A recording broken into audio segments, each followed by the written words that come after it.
good socialists are always wealthy. Most of Well, the you know, people, you don't have time to be a socialist if you're not wealthy.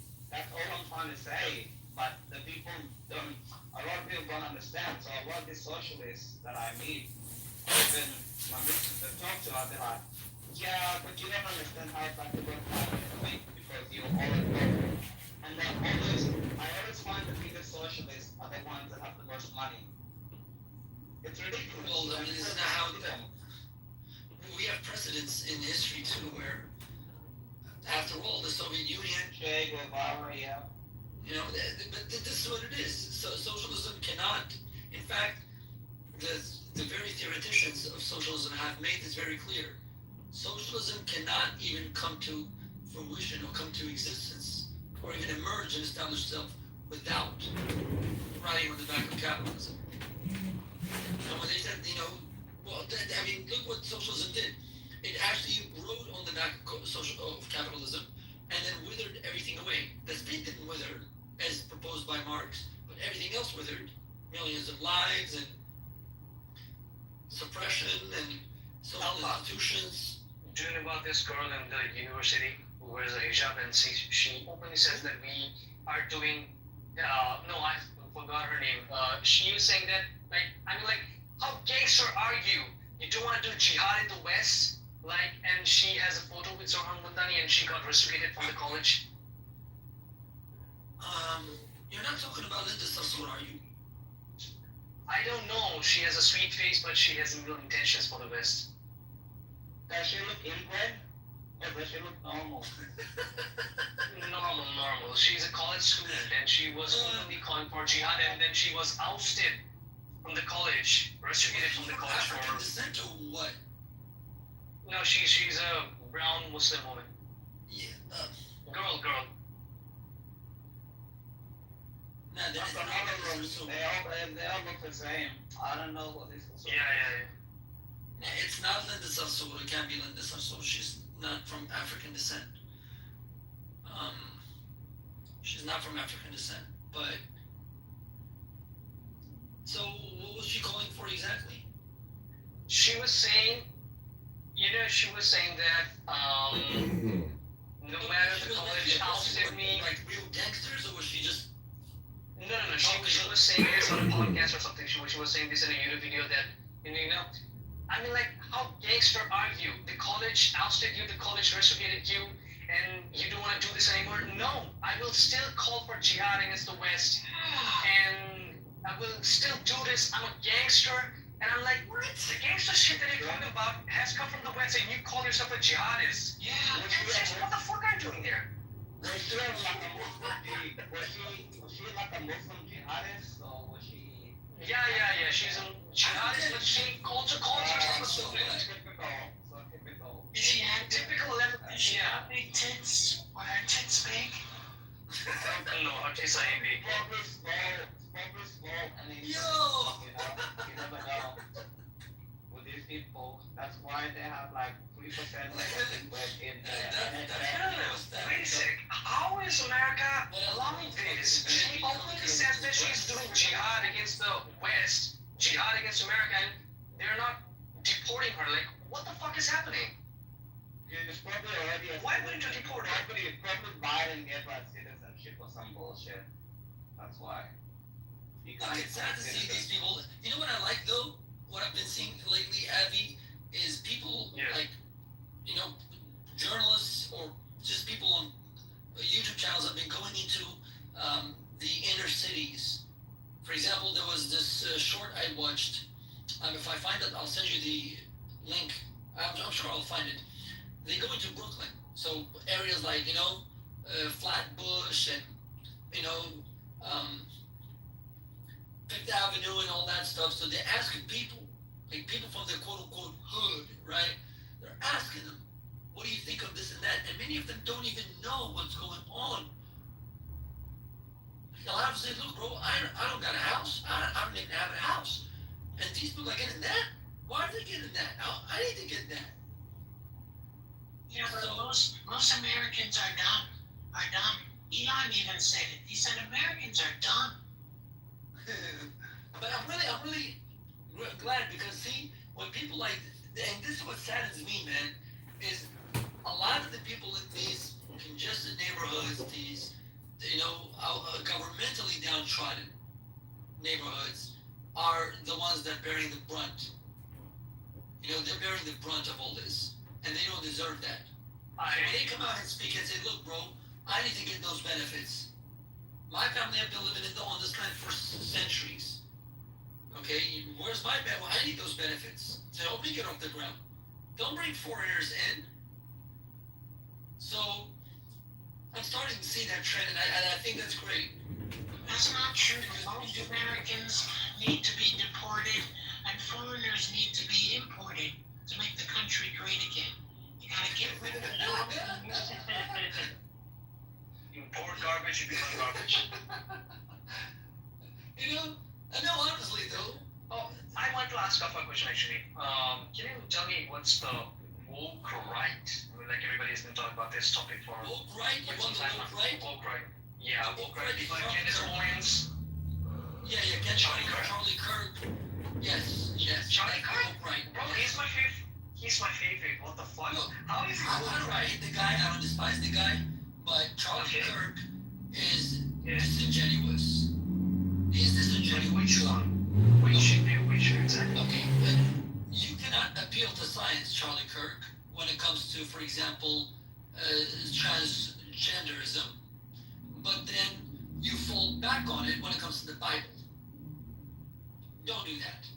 Explain. Okay, for instance, when a person says, well, you only had X chromosomes, XY chromosomes, and secondary sexual characteristics. I agree with you. Civil biology. We all learned it in junior high school. However, since you appeal to science so much and you hold science in such a high regard, right? Why don't you accord it the same respect and regard when it comes to your policies that are based on beliefs, Christian beliefs, and morality? Oh, so he's poorly managing the balance between science and Yes, religion. sir. And that's one of the woke. Okay. Okay? Another woke thing that Candace Owens, now I respect Candace Owens for one thing. The fact that Anti-Israel stand. No. During COVID, she stood up. She was against certain authoritarian policies. Okay? She wanted people to know the truth. I agree with her that if you're going to claim that and this is why I go against the left here. If you're going to claim my body, my choice, you cannot turn around and in the same breath tell somebody, when it comes to vaccines, your body, my choice. Or your body, no choice. Now, scientifically speaking, yes, take the vaccine. And it's not surprising that the vaccine came up so fast. It was produced and manufactured so fast. Because pharmacological science, with all of its erroneous past, with all of its shortcomings, we have done good progress in terms of genetics and virology. Right? But when it comes to public policy, in my opinion, I would say science has no bearing on it. Science says, look, this is effective stuff. When it comes to the ethics, policy, you take it. You don't want to take it, fine. You've made the choice, you suffer the consequences. So when it came to the battle of narratives between left and right, I respected her for that. Even when, what's her name? I forgot the doctor's name who actually supported her in this too. And she's a neuroscientist. And I love her, by the way, great scientist in her own respect. And I respected that. But when Candace Owens began towing the line of the idea of this and Israel this and 40,000 and genocide, shut up, Candace. You're telling me, Candace. Yeah, exactly. That's the reason why I You're stopped telling following me that one of the judges on the panel of the ICJ that came on the BBC and said that we've never ruled against Israel. We haven't said it. You're telling me you know better than the judge? No. And you're toting the same propaganda lines that is being told by Hamas? Shut up, Candace. Look, Candace has a problem. Candace has a problem, along with Kanye West. Look, if you have a problem with Leor Cohen, right, then say fuck Leor Cohen. And It's Leo more than Cohen. Because of Leo Cohen, Jay-Z is the billionaire. Because of Leo Cohen, DMX had enough money to do crack. Because of Leo Cohen, Russell Simmons is well off in his retirement. Yeah. Thank you, Leo Cohen. And happy Alpha. I thank you guys for and there's very good points, Alpha. Very good points. Look, many girls have dated Mr. Jeff here, right? Many girls on Clubhouse. Many girls. They have told me personally. Okay. Mr. Jeff. It's nothing to do with Jeff. Like, what are you talking about? Hey, can you let me finish a sentence? Okay. And but none of them, they're all elderly, well-respected women, all of them. And and good on Jeff. I really hats off to Jeff. The left, right, and center. Jeff is getting action. Jeff is getting action on Clubhouse, right? And Was that it? That was the dumbest mistake I had all night, even from this comments. Okay. If Jeff is getting action, he's getting action. Who gives a damn? Like, Well, who cares about what? I do give a damn, Ashik, because you should have called me as his personal photojournalist. Anyway, I don't know what to say to that. What am I saying to that, bro? I have nothing to say to that. Good for Jeff. Stay healthy, Jeff. I don't know what to say to that. Anna Kasparian recently was on Berserk mode in Piers Morgan's show, and then she shouted on a Israeli Open show or something. Did you guys watch that episode? It was wild. No, I hate P.S. Morgan. He's a cunt. Fuck him. I'll say this, Abby. So there's no animosity, in my opinion, towards Candace Owens. Okay? But Candace Owens, for instance, going on. See, have you seen Candace Owens on Bill Maher's podcast? Did anybody see the segment?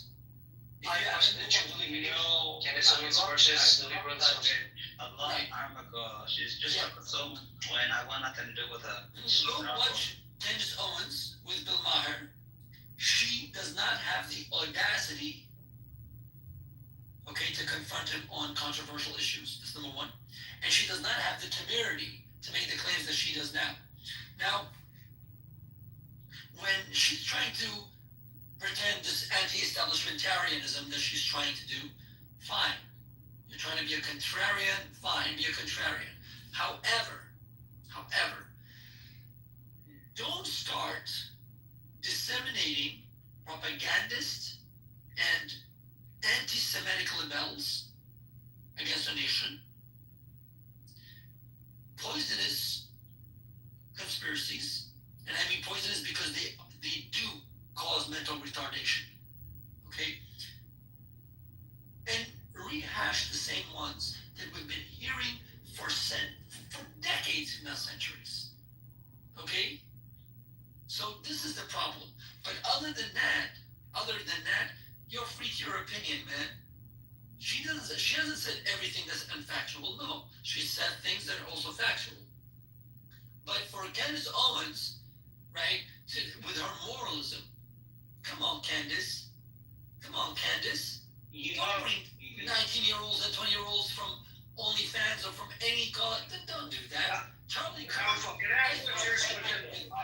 Charlie Kirk is something different. Like Charlie Kirk is one of the best conservative speakers that I've ever came across, and like he gives points, and I buy them, even with my own research and stuff.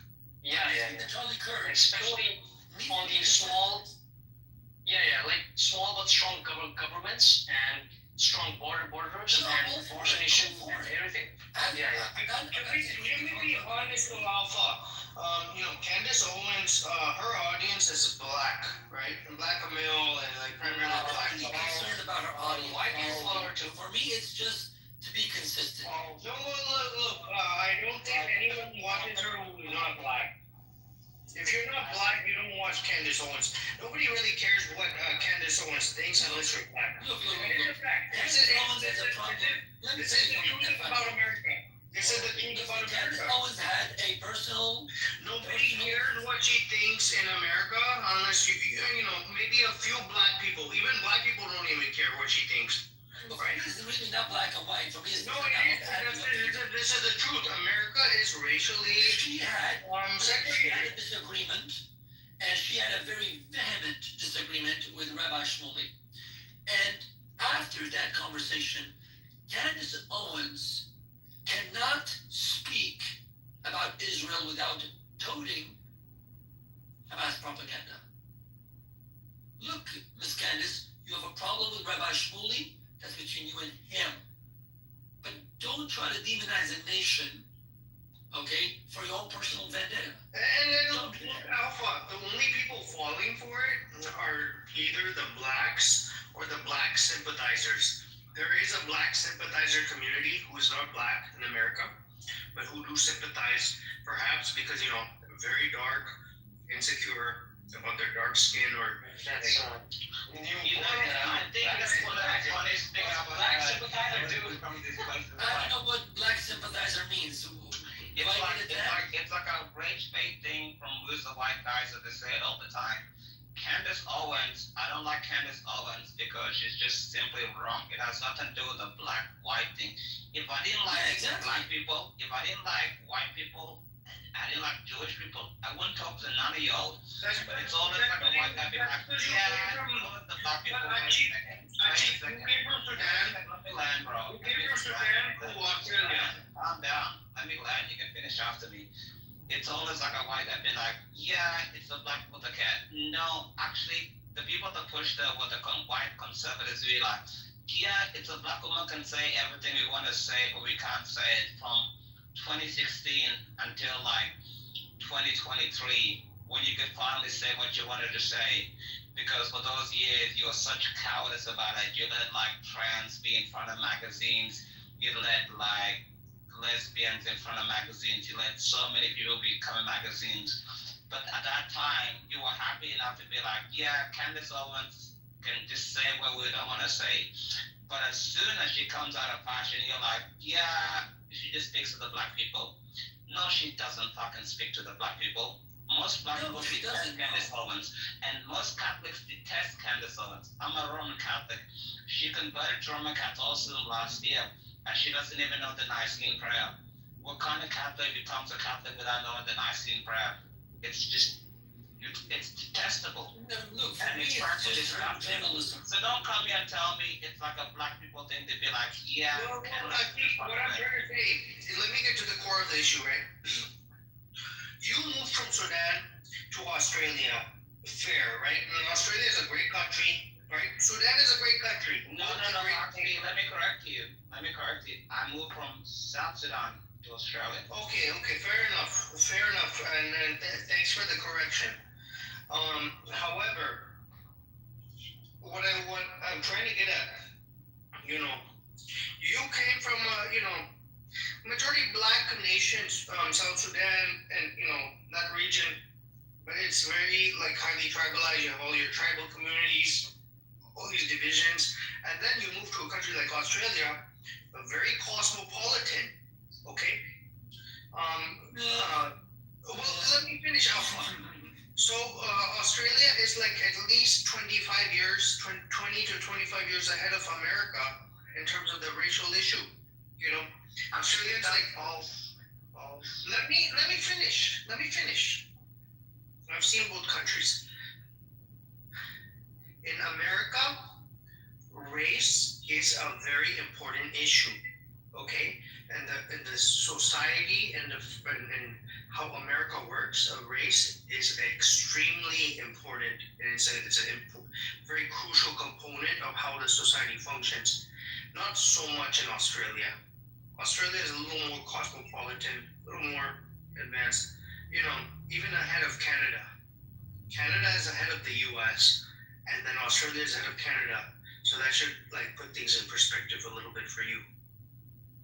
Okay, race matters in America. It goddamn matters in America, and I don't care what anybody says.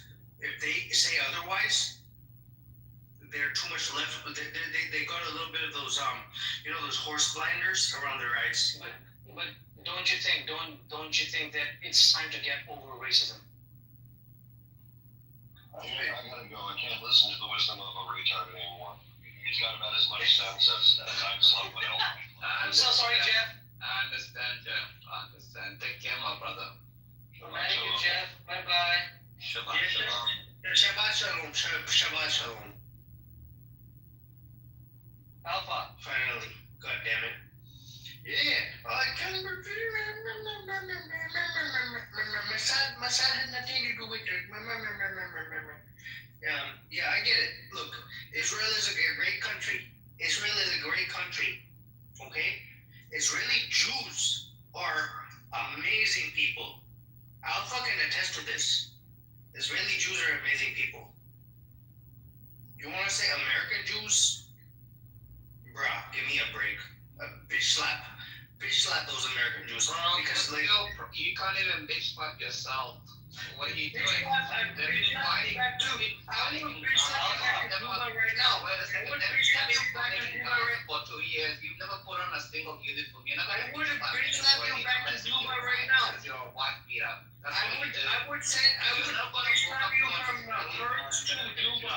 Yeah, One I'm gonna slap. government because they're gonna bitch slap you because they've been One fighting slap. I would slap from Hertz to against Cuba. terrorism. You've never put on any uniform ever. You're such a pussy. Like You one of those people and be like, can't even play basketball properly.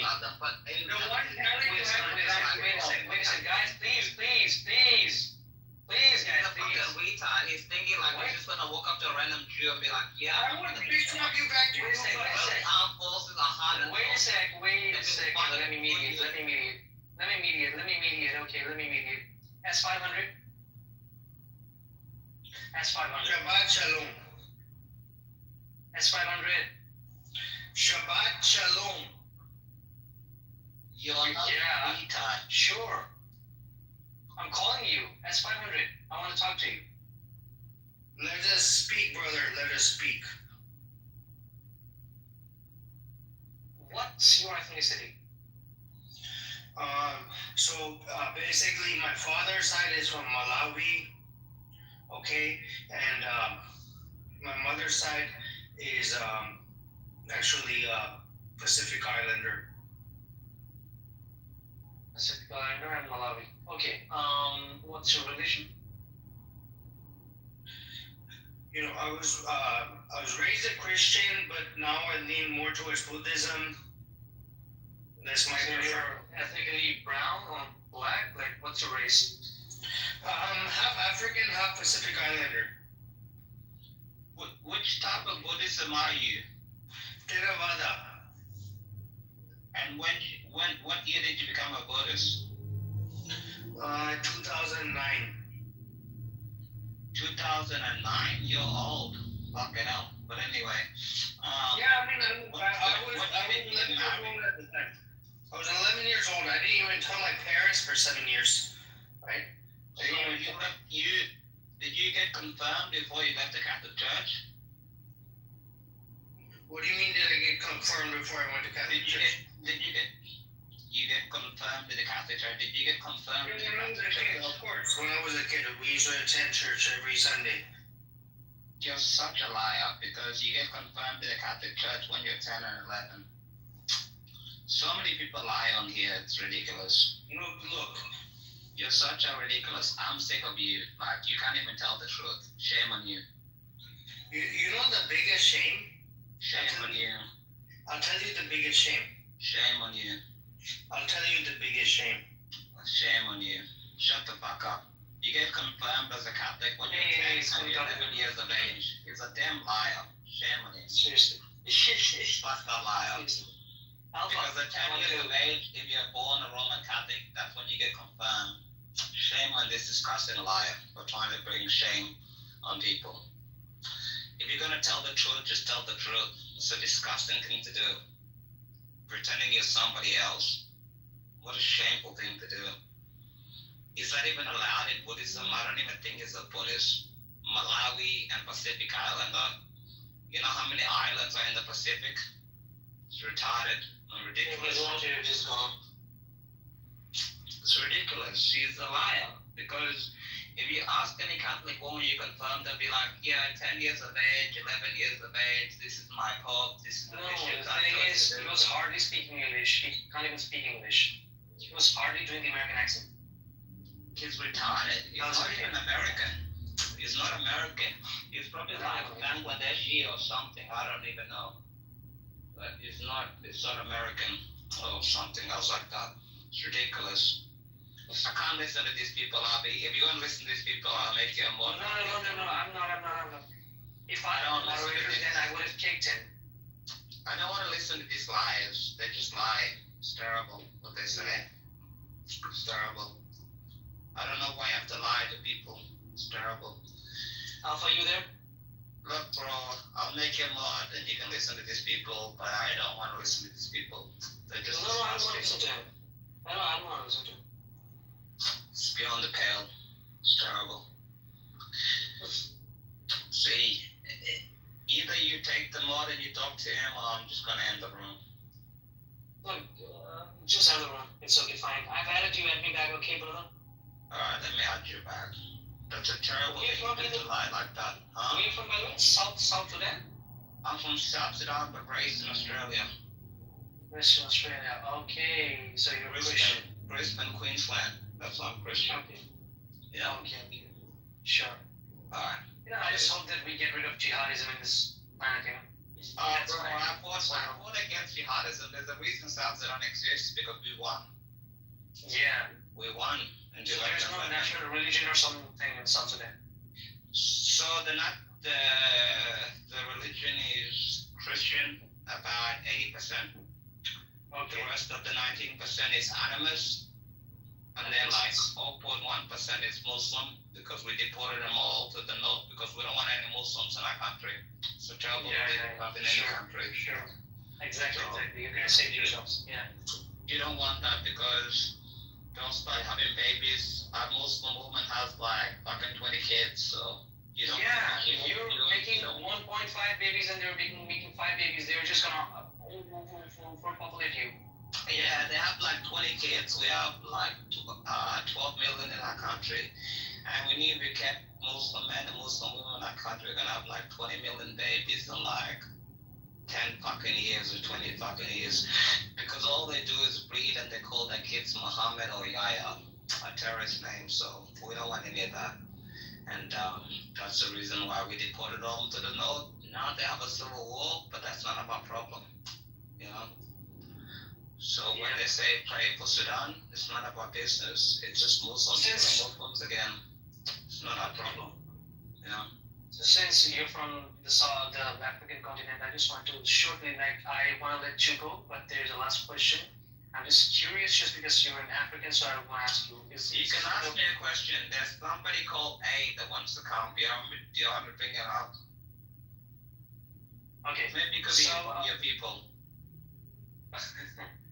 Okay, so what do you think about Burkina Faso, Mali, and Niger doing the coup? Is that good or bad? Did you say Niger? Niger. I want to break up every single of those countries. I want to break up Somalia. I want to break up Western Sahara. I want to break up all those countries. I don't want any Islamic majority Muslim countries in my country. Burkina Faso, Mali, and Niger did a coup against their leaders who were Western affiliated, and then they raised the flags of Russia, and there's a revolution going on these 3 nations. So what do you think about that? That's my question. I think they're all doing terrible. I think they're all corrupt, and I think they're just stealing money. That's all they're doing. They're all terrible countries. I've been to all 3 countries. They're just terrible countries. You can't do business with them. Every single minister's corrupt. Every single person's corrupt. And they just waited to make enough money to leave, to retire, like the Bahamas, the United States, the European Union, or somewhere else. I don't believe in those pro-African stuff. It's all a lie. It's all a joke. Ibrahim Traore. He's a joke. Ibrahim Traore is a joke. He's It's just Okay. Everybody's just saying he's the new African hero from whatever. No, Ibrahim Traore is a joke. He's probably gonna die in the next 2 years. Someone's gonna shoot him or kill him. He's a joke. He walks around like he's a commander. He was never a commander. He was never an officer. He's a retard that happened to get into power because he orchestrated some coup, you know. But Traore is not a commander in Africa. No. He's probably gonna die in the next 2-3 years. So it's not gonna last very, very long. He has no legitimacy. He's not building anything. He was saying, we're building like, what did he say that they're building? You know, tomato puree? He was like, Yeah, I know the name. Yeah. he was saying that they're building tomato puree. I'm like, you don't need tomato puree. You can get that from anywhere in the whole world. Italy, whatever, you know. It's terrible. Yeah. It's happening, yeah. He doesn't want to make any business with the West, so he's a Russian supporter. I don't care about Russia. Russia is gonna bend the knee soon because Russia doesn't have the will to fight for too long. So these people that hate Russia and what's going on, I think Russia is gonna suffer very, very soon. And I just think people like Ibrahim Traore are a joke. They're like Makandu and stuff, you know, supported all those leaders in Africa beforehand. You know all of them. I don't need to repeat them to you. You understand? Yeah, I understand. These people like them. But there are some people saying, like, I don't know if it's a false narrative that he's the most, handsome, brave man from Burkina Faso or something. I'm like, oh, really? Let me talk to an African.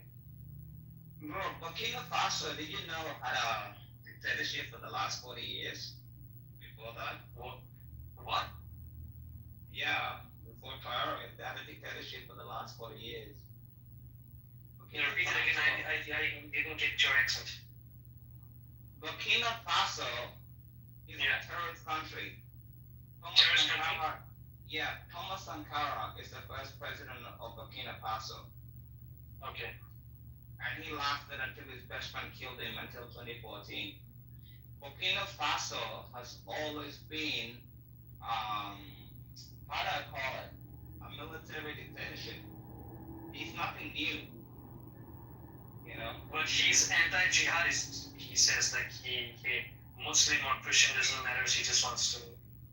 It's his. Yeah, but the thing is, every single week the Muslims take more territory from him. He's not winning the war. He's claiming to be secular. Yeah, but the problem is he's not winning the war. Like you're looking at the map in Burkina Faso, who's actually winning the war against the Sahel regions.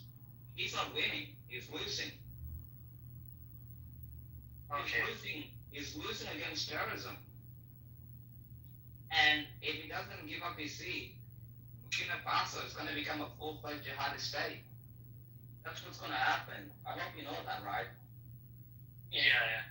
Social media is not real life. If he doesn't give But it up, social media says that he's like really secular and he's against jihadism and terrorism and all that. Which social media says. they said the same thing about Khomeini. You know, you don't believe social media. You have to go for that. They said the same thing about Ayatollah Khomeini. Like, yeah, he's secular. They're gonna call it the Islamic Republic of Iran. It's gonna be democratic. Blah blah blah. Yeah, that didn't happen. You know. Don't believe everything you see on social media. It's all about. Yeah. That's why I just verify it from different sources. Ibrahim Traore is gonna destroy Burkina Faso because he's illiterate, he's uneducated, he can't even speak French properly, he can't even speak Khakassi properly, and he wasn't educated properly. He wasn't even a commander. Thomas Sankara. Okay, he's also a good figure. Yeah, Thomas Sankara was there, but he was a socialist. His best friend killed him before he got there. Okay.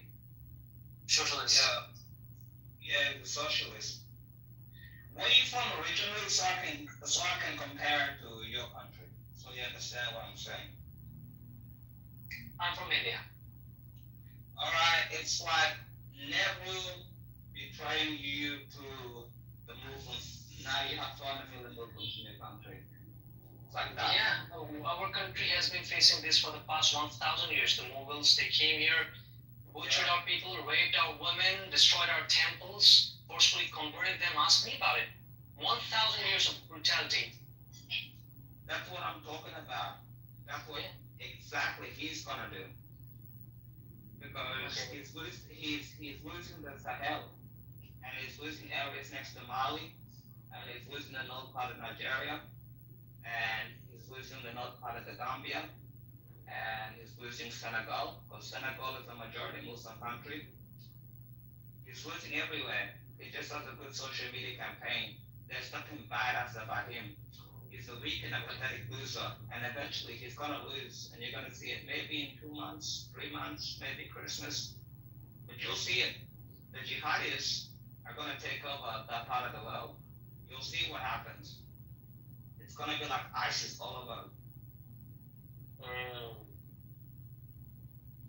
Achik, I heard that there is a famine going around, in Sudan. Is it in North Sudan? I'm not sure. Just asking. It's in North Sudan, so I don't really give a fuck. It's none of my business. As expected. As expected. They always want handouts, isn't it? That's the North Sudanese problem. That has nothing to do with me. I'm South Sudanese. When my people were dying and they were blowing up our churches and they were doing suicide bombing in our buses and all the bullshit they were doing, I don't really care how many people die in North Sudan. I mean, it sounds harsh, but yeah, there's a family in North Sudan, a problem. The youth go there instead of wearing a Gaza every single day.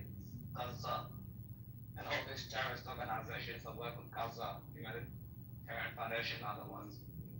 It's not my problem, bro. Yeah, it shouldn't be. We also had, I'm from the same place, India.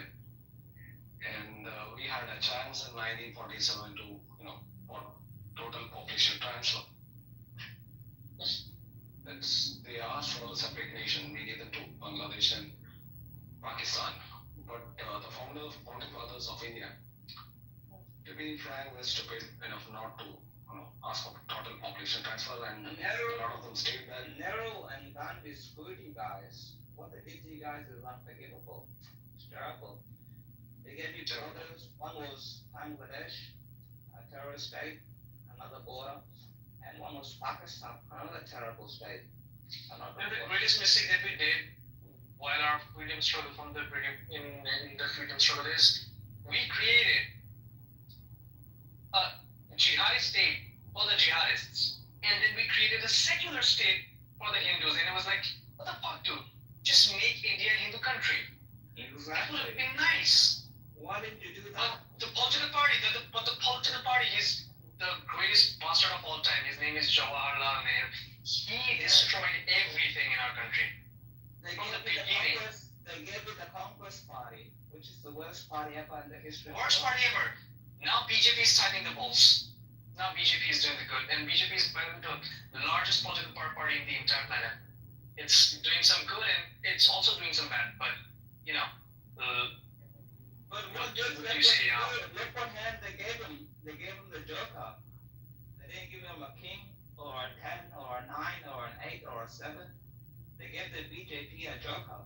You started off from nothing, so it's gonna take some time, maybe 20 years, we are talking about. Maybe like the BJP.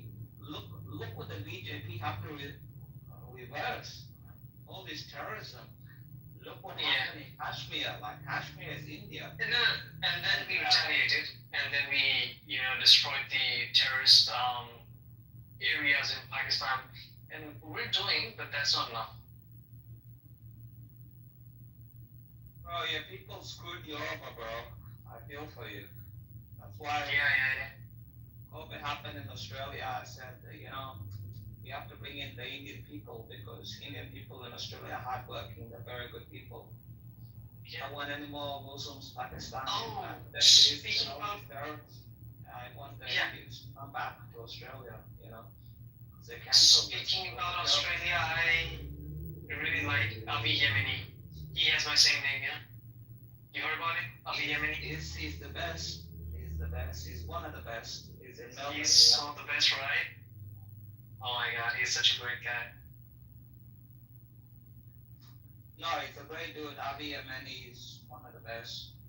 One of the best. He really goes to the pro-Hamas rallies and he trolls the shit out of them, you know. That's the best part. I go through the pro-Israeli rallies. So right now we have one in Sydney, and my friend is gonna go do it on Sunday. They're gonna cancel it, and we don't want these people in Australia. You have so many Arab Muslims that they came from Syria as refugees, and after they came in, they have like anti-Semitism. They hate the Hindus. They hate everybody. They hate Christians. They hate Jewish people. They hate everybody. It's a terrible thing what their religion teaches them. I didn't even know what they teach them, you know. And we're gonna make sure nothing happens to our Jewish community in Australia. That the best will love them, and the Hindu community too. But the Muslim community, they're trying to show force and build a mosque in Western Sydney and going to go to the Sydney Bridge. And I'm like, the problem is like, you see those pictures out of like Gaza, as they call it. And the problem with Gaza is like, 40% of Palestinians marry their first cousins, so they become inbred. So you see these kids that are malnourished, and they're not malnourished because they're sick or something else like that. And you look beside them, their mother is fat, obese, and just disgusted. And it is the same thing. Yeah. Go ahead, buddy, go ahead. I just want to say, you look at their mother beside them, their mother's obese. She's ugly, she's disgusting, she looks inbred, she has like those double eye chains, those double noses and everything. It's just a disgusting thing to look at. And they want to bring their old traditional pose to every single country. France right now, the reason why France wants to recognize it because they have a 10% Muslim population and they need it for the electoral votes, especially in Paris. They need it in London too. 5 of the 12 cabinet members of the UK Islamic Party, they need the Muslim vote. So they can't go against it. That's why they want to do it. Same thing as in Canada. The reason Marconi won, because 40% of the Canadian people didn't even bother to vote in the federal election. It's a terrible thing that happened. But no, we don't want these Muslims in any country. What they do, they come here, they marry themselves, they don't work, the women don't work, and they're just inbred. It's a disgusting thing that happens. And nobody's willing to call it out because they're gonna get killed. Like that guy in Norway, remember him? Salwa Mamarka. Remember, he used to burn the Quran? Yeah. And they murdered him. These people are savages, they're animals. I don't care if they come and kill me. I'm not even worried about these Muslims at all whatsoever. Fuck them. You know, the same problem is there in Europe, in Britain too, that consanguineous marriage, the marriage between cousins among especially these, and they won't even stop with 1 or 2 child even if they are told that the babies that they would be having would be mentally challenged and retarded, or like physically also retarded. They actually use it as a tool to gain more, to get more social welfare. And these people are also provided, I don't remember, it's a mobility vehicle, That is, the state pays for the hospital visits and social housing. And I have to go to work every single fucking day to subsidize these people. It's ridiculous. Why should I go to work every single? You know, there's this one video that I was watching that day in front of the cathedral. Okay, in front of the cathedral, these people are doing namaz. In front of the cathedral, they are doing the Muslim prayer. And I'm like, why do we need to do it in front of the cathedral? It's in Melbourne, I think. Did you follow that? Yeah, I saw that. It's a show dominance because in the whole Like, country, we are here to take over. Yeah. Yeah, it's a show dominance. They're retired. And the cathedral responded by ringing the church bells. Loud church bells. They retaliated. And I'm like, what the fuck are you doing?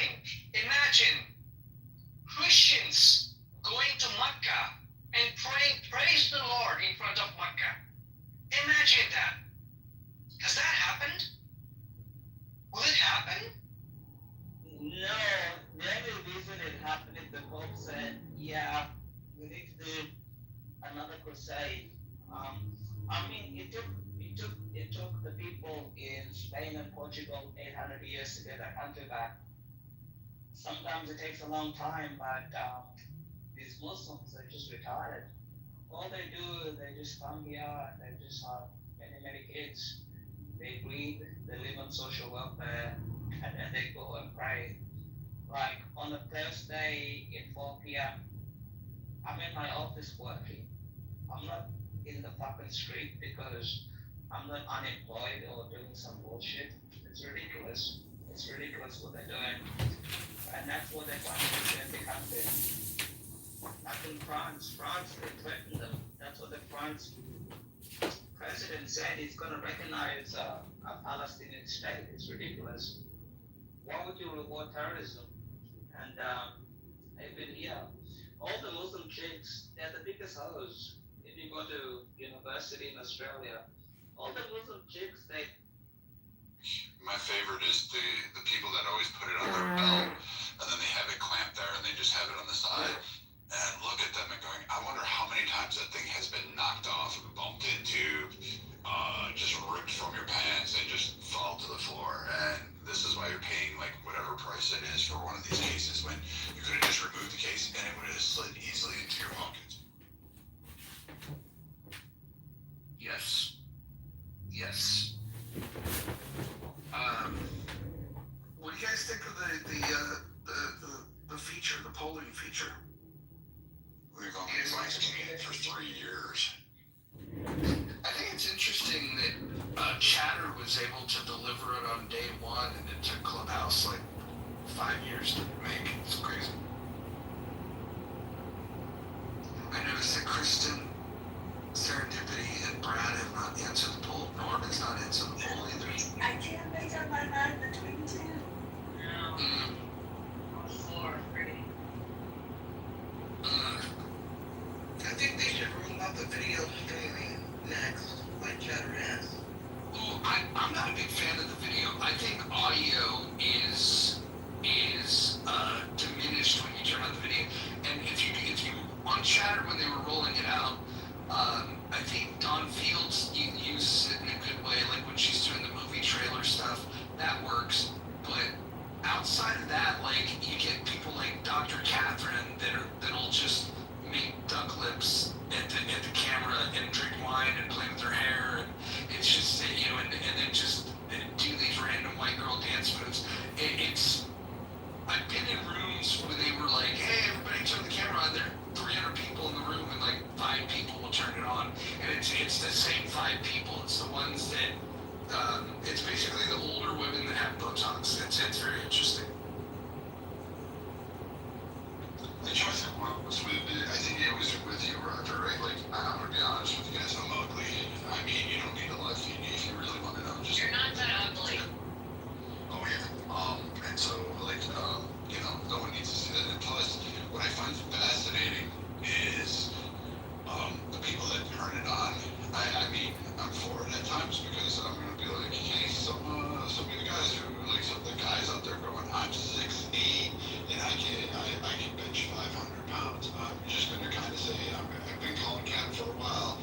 It'd be interesting to see if you really did look that way. I think the problem of why video wouldn't work for me is that, when I changed my PTR to Mojo X, to Black Mojo, if I did that, like, on camera, people would say it's racist to go in blackface. So, I think I'm safer this way.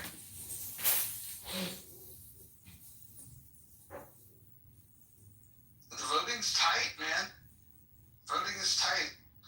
So far, the debt and Islamic extremism. Those were the two I had a hard time making my mind up about, but I decided to go with the more imminent threat. Legit. That would allow Islamic extremists because guess what? You have a breakdown of economic factors, and so you'll influx all of that, and people will gravitate to whatever they think will get them by. Yeah, people are kind of power hungry, aren't they? They'll join places, they'll join groups because they feel like there's more power behind it. Daniel says communism. Oh, he changed his vote. What happened? Hold on, let me look. No, he didn't change the vote. So we now have 45% say Islamic extremism, 45% say the debt, and 12% say communism. So far, 0 people have said that white supremacy is the biggest threat. So it's fascinating. I was just debating between the debt and white supremacy, and I'm like, I'm not even sure white supremacy is a thing anymore, especially when we have white folks crying about blue jeans, the Sydney Sweeney ad. So, yeah, I don't even know if that's an issue. Can you explain that to me? Because I remember Beyonce, right, yeah, Beyonce, coming out on a jeans ad saying she had great jeans, right?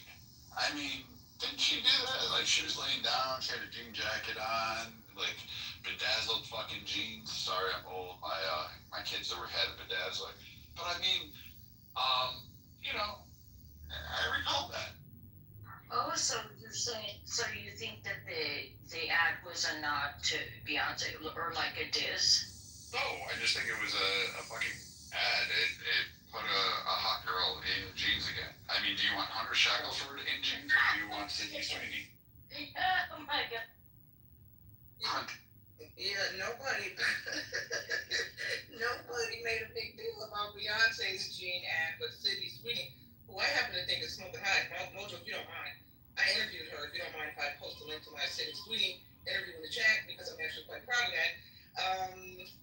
They're just jealous, Brad. It's just jealousy. She's smoking hot. She's, if I could say, got great tits. Whether they're real or fake, they seem real to me.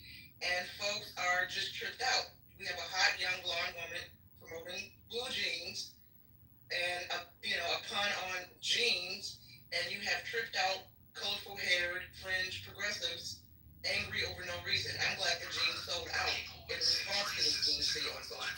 Why someone wrote like a widely circulated article about eugenics.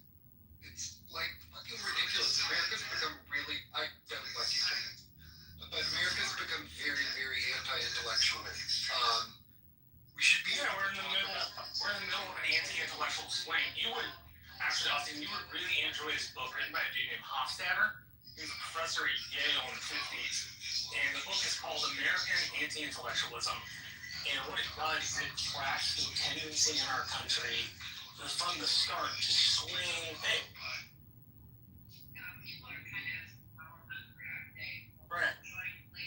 Yeah. Brett, did you move your stuff you clicked out or what? No.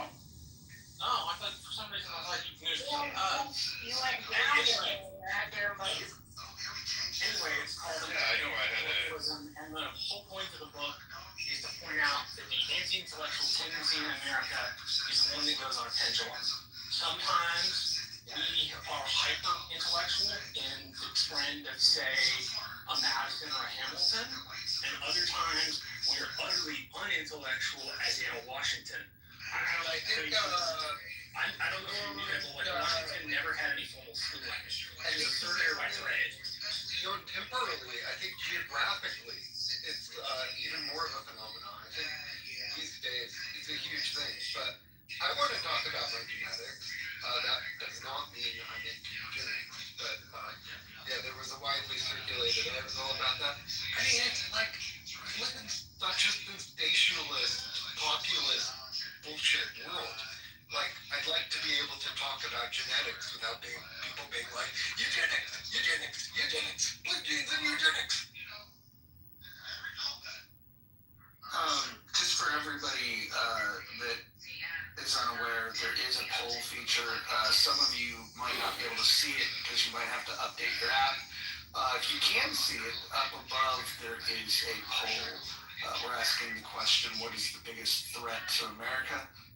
The choices are Islamic extremism, communism, the debt, or white supremacy. If you want to vote, you need to make sure you have the latest updated version, and then you can have your vote counted.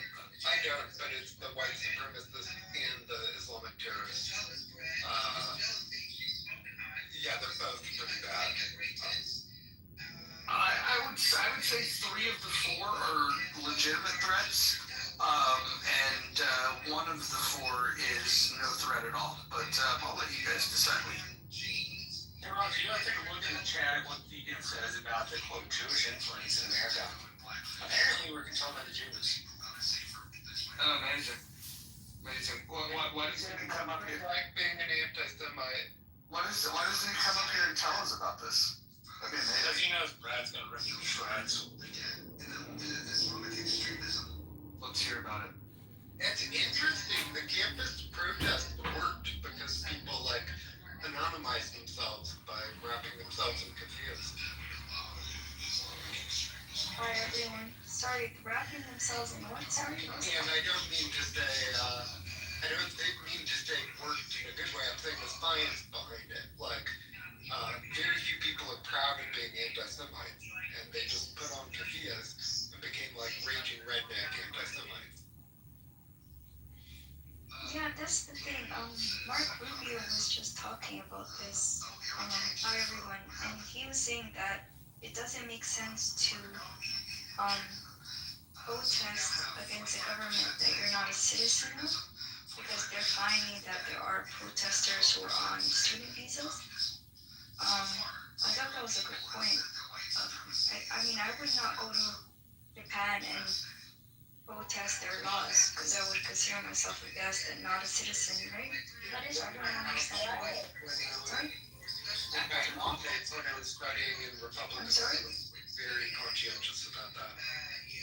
Right, sorry. Isn't that unlawful for a student on a visa? This is the problem, which is that if you're not a citizen, and by all means, there are people who study and become one, but if you're not voting, then it doesn't make sense to protest. You get what I'm saying? Yeah, I think people should just have self-control. Like, if you're a visiting student, you should have dialogue and whatnot. But like wrapping a bunch of like multi-millionaire trust fund babies in keffiyehs and convincing them to be raging anti-Semites based on a bunch of sensationalist photojournalism is not like the spirit of the law. I think students visiting on student visas should be able to speak collegially and politely and list their views, and you can often tell they aren't American based on their accent, yada yada yada. Right, but the thing is like for me, it's not about what necessarily they're protesting. It's the fact that you shouldn't protest in a country that you can't vote in. If that makes sense. That does. Yeah, they should be allowed to dialogue and be like, oh, in my country we do this. But yeah, they should not. Especially, they should never be violent protesting. Yeah, that's something they should extremely. Well, that would prevent them from, I mean, anything on their record would also prevent them from maybe being renewed, right? Their visas or their citizenship being approved or anything like that. No, they would be deported if a student Right. Acted in a violent protest, or even if you break a law. You're not. You can, depending on the administration and depending on the court. Like if you get a traffic ticket, they're probably not going to deport you. And more than likely, now if you were doing 100 in a school zone and trying to evade police, they're going to deport you. So it depends on the cases. But if you're at a violent protest and you're speaking out against America, for instance, and you're a student and you're on here in a visa, you get a list of things that you are not allowed to do and how you're supposed to act, and you get a book of that saying these are the rules you must follow and abide by while you're here as a guest in this country. Right. I mean, there needs to be some basic respect and boundaries, right? Like, I wouldn't dream of going to a country where I'm there temporarily and then protest because I don't vote, right? Well, hold on, Sabina. Speaking of not voting, you haven't voted in our poll either. Oh, I'm sorry. Is there a poll on here? At the top of the page, if you don't see the poll, you don't have the latest version of this app. So I just wanted to let everyone know that there is a poll posted to the top of the room. We currently have four choices to what is the biggest threat to America, and we've got some contenders on here. So if you haven't downloaded the new app, make sure you download it so you can take advantage of this new polling feature. It's very Interested in the poll, but I want to. Is it a poll where you could select more than one thing? I mean, no, but I hate polls like that. I hate polls where the I like those though. I know, but they don't make sense. Sabina, nice to meet you. You have a really cool name. You have the same name as one of my favorite, like alt rock, jazzy, multilingual singers. Oh, thank you. She's I got it from a Keira Knightley movie where she was a psychiatric patient for Freud. But yeah, it's a nice name. Thank you.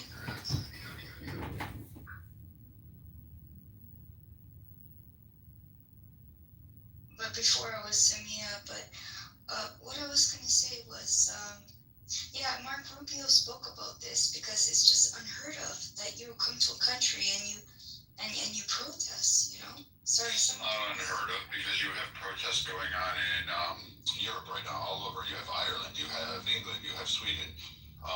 You had a group of Americans go to Egypt and thought they could protest for Palestinians or Gaza, whatever you want to label them.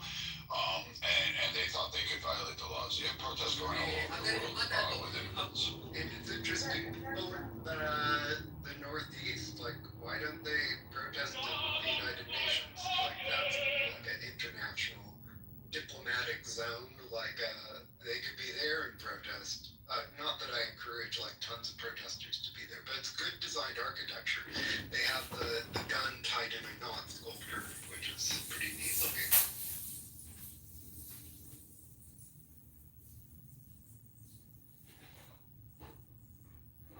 I don't know. I just assumed that if you are a citizen, then you have the full rights. But some of the people, maybe they don't ever want to be American. Maybe that's why. But yeah, I just would assume that a citizen would be the person that protests because they vote and so on. I mean, if they wait a while, they probably could become citizenships, you know, because America needs, you know, good students and so on. So I wish they just waited, but then it becomes like almost like a stain on them. Well, so you're allowed to protest. You're just not allowed to protest outside the conditions of your visa. So that means, like, you can't support a terrorist group. So if you are, say, on the Palestinian side of the argument, it would mean you could say, yay, Palestine, we want these people to be safe. What you couldn't do would be, yay, Hamas, we need to keep these people safe. Saying yay, Hamas is almost always a violation of one's visa. Which you then end up getting into, like, First Amendment jurisprudence, which I won't go down that rabbit hole because I can't sketch it out entirely. Yeah, and I agree with you, Marshall, but it doesn't matter what they're protesting. I'm saying it's a bit odd to protest when you're not a citizen of a country. Like, I wouldn't go to Japan and protest. Yeah, I feel like it's a conscientiousness thing. Yeah, I feel like it's just like people should just have like a tact. Like, if you're on a student visa, like, you should collegially express your views. Maybe you could treat your protester friends to coffee afterward. Hey, can we bring up the twat law of Hawaii? I can do this. I'm a mod again. Hold on. Where's Key today? Where is this guy? Young? Yeah, come on up here, Young. What the fuck, dude? Like, explain it. Kill all the Jews and send all black people back to Africa. I gotta hear this fucking weird ass fucking nationalistic fucking bullshit that you're gonna try to spin. So please tell me. Well, hold on, before you do, hold on, before you do.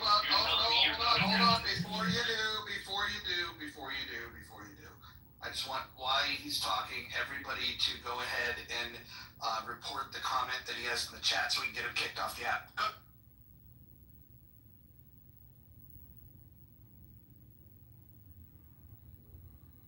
That's what you came up to say, is to give us an emoji and some fucking weird bullshit comment because you're a cuck and you can't actually. Wait, so you're telling me you're not a nationalist? You don't love America? Oh, I love America. You don't sound like a nationalist. I believe my nation should be number one. I believe all the people in this land, regardless of what race, skin, culture, How are you going to do that? How are you going to turn your nation into a number one nation? Considering that I was the one who wore a uniform and fought, I seem to have accomplished that. Yeah, you fought for the Jews and the Jewish cause. Good. Jewish cause? Really? I'm sorry. Which Jewish cause was I fighting for? Which Jewish cause? Come on. Which overwhelming, please tell me, which Jewish leader, I'm assuming you're talking about Israel, so which Israel? Where did you serve? Where did you serve? Really? Listen to me, cuckboy. Listen, I'm willing to have this because I really want you to kiss me. Nigger. But Nigger. I want to know where the fuck you served. Come stain. I mean, what do we got here? Your mother was a lot lizard who squirted you out on a prom night dumpster. What do you want? Look, I could go with that all day long. By the way, pal, I was looking at your profile and accidentally hit the wrong button. I apologize. That was me. I know, no problem. Don't worry about it. Anyways, look, it's funny. The nationalists are a weird bunch. They claim to love America, but they don't love the things that made America great. They're literally anti-capitalists. And if the guy didn't have such a foul mouth, we could have had some fun with it. But I'm not going to just let somebody with Tourette's sit up here and shout stupid shit like that. So. The issue with them is that they're not American. They're not nationalists. You can be Paula. Paula, you're Italian, right? She's a nationalist. She loves her country. She wants her country to succeed. Be a nationalist. Happy for her. Yeah, go, girl. You do it. You Italians rock it out. Spaghetti and meatballs, lasagna, all the fucking way. Have fun. Take that. Leaning Tower of Pisa. Go ahead. Have it. You rock that shit. You own that shit. Have it. Your country looks like a boot. It's fucking cool. You've got it. But that's not nationalism, Roger. That's that fucking WASP behavior, that white Anglo-Saxon Protestant bullshit, that these Right. kids do. Trust me, we have a lot of people like that in Italy as well. I mean, unfortunately, I understand they do, but it's they're a not. disease that we have everywhere in the world. This absolute. But they're not nationalists because they don't No, want their country to absolutely succeed. not. No, They right. want their country to fail because, quite literally, if you take these guys aren't the ones that are drivers in the economy. They're not building massive infrastructure projects. They're not running for offices. They aren't governing in a particular way that is far more efficient, more accountable. They're not appropriating funds. They're not reducing taxes. They're not building homes, highways, hospitals. They're not doctors and surgeons. These idiots sit there and are fry cooks and live off of EBT. So please tell me where these so-called nationalists, they're not nationalists. You can be a nationalist. It should be a proud thing. Yeah, you're damn right I'm a nationalist. I want America. I love my country. I have literally put my ass on the line more times than I can count for my country. And I'll do it until the day I die. That's great. But I love all the people in this country. And if somebody outside this country harms one fucking hair on their head, I would personally come and take them out. I would literally drink bourbon from their skull as I stood on top of the pile I left for touching one American's head. That's the difference. That's not these guys are nationalists. They're just retarded fucking inbred swine that came out of the back hills of Kentucky. Kentucky ever do to you? It's a big ass fucking state with two last names. That's what it did. Diversification.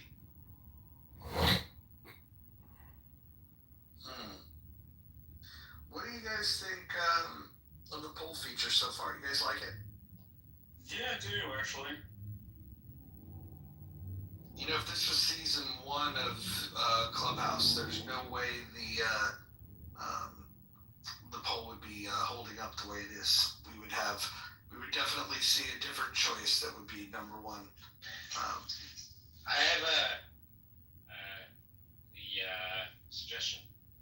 change the communism to socialism because many people think socialism isn't communism.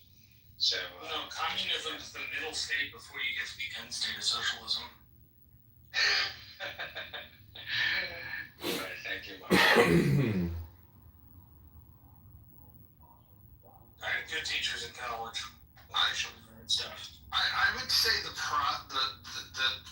problem isn't just communism. I think I broadened it to just be against anybody that's anti-capitalism.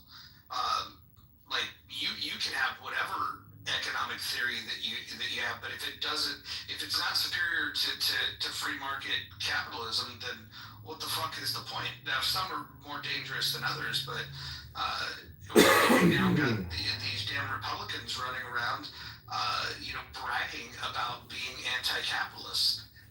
We heard in a room yesterday people being, all for, putting their hand on the scale of the market, and calling for economic intervention. And, the anti-capitalists come in many forms. Wait, did that guy come back with his friends yesterday? No. That guy did not come back. Did not. Welcome CEO, welcome Gildas, welcome Il Normo. We have the poll feature up. If anybody wants to jump in, there's a couple things going on. If you want to submit an idea to Save America, that would be great. And if you would like to vote in the poll, please do. If you can't see the poll that's posted above, it's because you don't have the latest version downloaded onto your phone of Clubhouse. We want to thank Paul and Rohan for this latest update. It only took them 5 years to get a feature that Chatter rolled out in version 1. So amazing. Where are the 5% that believe that white supremacy is the problem? Oh, they vote and dip. They don't stick around. Harry, what you want to do is you want to delete the app and then just reinstall it. If you don't see an update in your phone, if you don't see the update, then just delete the app, reinstall it.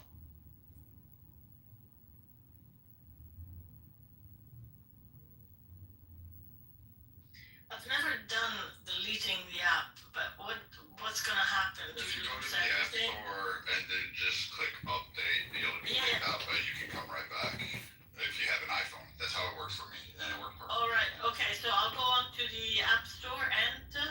Just type in Clubhouse and then click update, and it'll update, take you out of the room, and then you can come back in. And all right. Okay. Yep. I'll try it. Thanks, Greg. No problem. I haven't heard any ideas yet. Ideas to save America. I'll address the debt.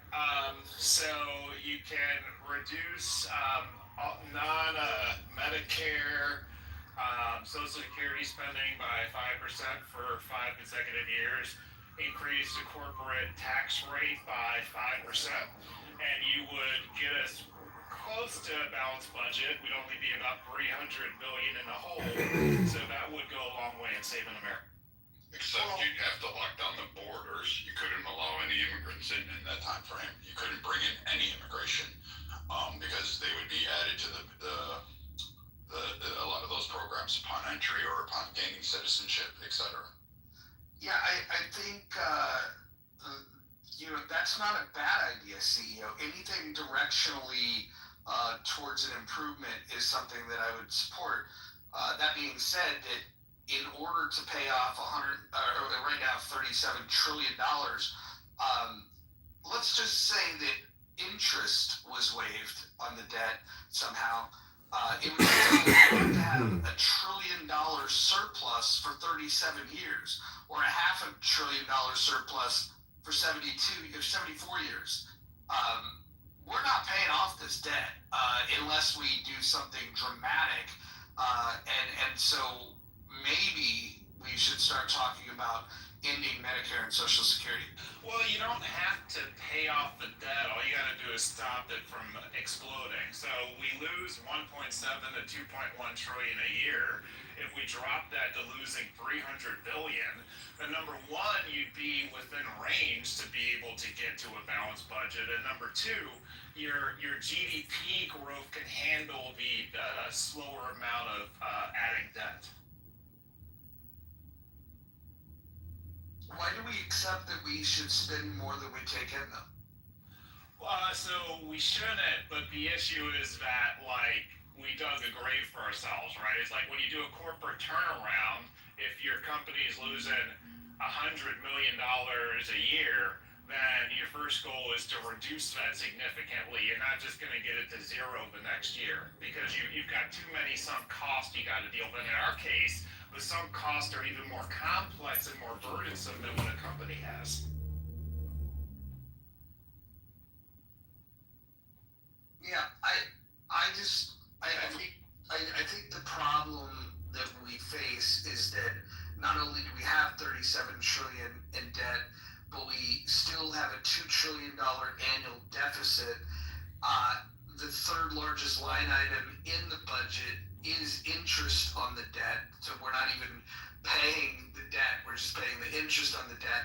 And so then the two biggest line items that we could reduce that would help us to reduce the debt are Medicare and Social Security, and nobody's interested except for myself and Hanson to maybe Gildas in talking about what we could do to alleviate that.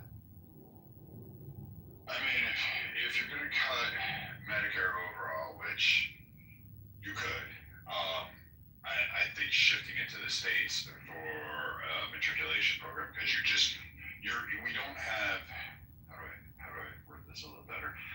If you cut Medicare and you cut the pay-fors, like who's going to pay for the medical bills, you're going to end up causing a lot of financial harms. Like if we just turn it off tomorrow, is how I'm expressing this, and maybe I'm not articulating it right. We would cause a financial collapse in the healthcare system itself. That's already under strain in the U.S. because, again, we only have like 9,000 hospital systems that cater to 350 million people. So with that extent going on, if you were to turn that off rapidly, it would massively have an impact. And it would be a loss of care, loss of life, et cetera, go down the list. Could you matriculate people off of Medicare? Yes, and CEO is correct on that. You would have to find, at least I think he was going this way, you would have to find a way to matriculate Medicare down to a level where you could cut it off and the impact wouldn't be dire in terms of the medical community that provides the service and the people. I'm for it. I don't think Medicare should continue the way it is. It's bloated, it's overpriced. CMS does not do a great job at pricing as people think. And there's a lot of issues in terms of what gets thrown around in overall into the department of the government. If you were going to build the infrastructure, invest more privatization into hospitals, more rural care, you're going to have to roll back the ACA. You're going to have to somehow figure out a way to start to reduce that one as well. And you're going to, which will have an impact on, say, other programs, which would be CHIP, like Child Health Plus. You would have to figure out a way to roll that program back a little bit. And you're going to have to matriculate people up. Now you can shift these to the states and allow the states to do it by utilizing private and state-funded partnerships in order to provide the healthcare while building those infrastructures up. But you wouldn't be able to just cut Medicare off. That will never happen. And if it did, our political leaders are really fucking dumb. It just, the harm that I see is just, it would be on a scale that I would never like to see. It would, like a Soviet Union type collapse would occur in that field. We don't have to cut it immediately. We can always give it a period to wind down. Like you said, the drop in matriculation, and maybe it's even faster than that. But we've got to decrease the scale, and then also not just the Medicare,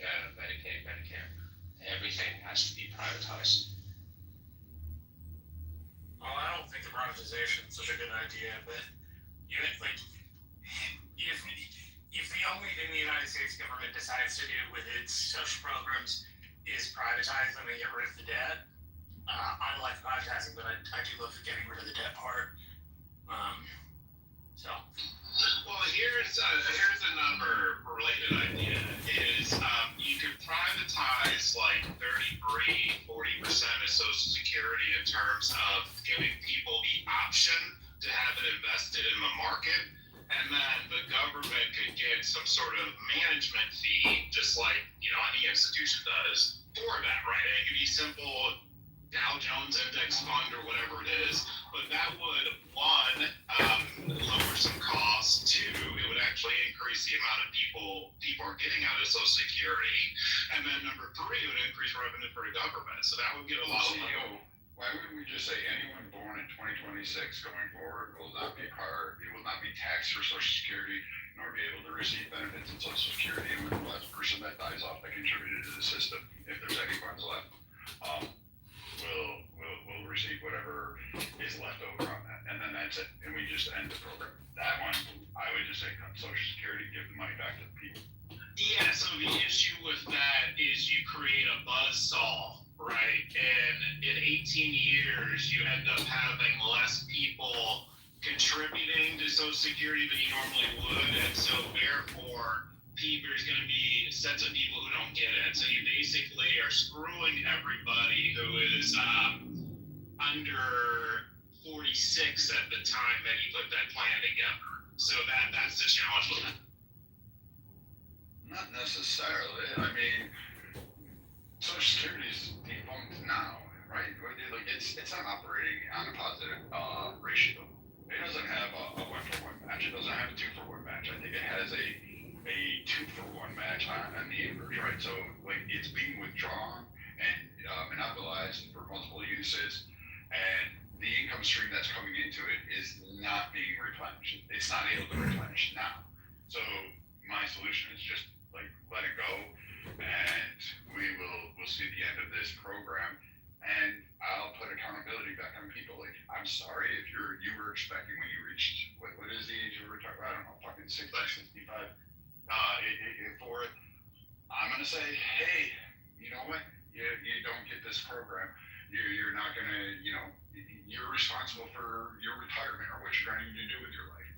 I don't get the idea that I have to be dependent on the government to worry about certain things. Now, if you're going to keep SSI or SSDI, which would be disability for people that are like truly disabled, not for those that ate 400 pounds of ho-hos and then say want to claim a disability because they're overweight and can't walk from here to there, or they smoke 20 packs of cigarettes in a day, or drink 10 bottles of booze every day. Then I would say for those that are truly disabled, yes, the U.S. government can universally apply supporting needs to help cover assistive devices, therapies, et cetera, go down the list, and also be able to help afford a cost of living if these individuals want to live in an independent environment. So yes, I think we as a community can say, yeah, you know what, that person is blind, for instance. I want to be able to ensure that they have a great quality of life. I do not mind contributing collectively to help that individual succeed. I don't want that person left behind because of a disability. We can all agree with that, right? There's no philosophical disagreement. It just ends up being the economics of it. And how do you take care of the people who are 46 right now? Let's say you're between 18 and 46, and you've been paying into Social Security, and you end up deciding that you're going to have people not pay into it anymore. Then whatever issue you're already saying is happening is only going to become much worse. And there's no way to pay those folks who have been paying into the system. So that ends up, now you can do things like raise the age to 70, right? That would help quite a bit. I think there's other things you could do, but the whole, we're going to pick a year and the future Americans don't pay into Social Security, you're going to slaughter most of the country with that. Well, what if we looked at the way that that it's funded and the mechanisms that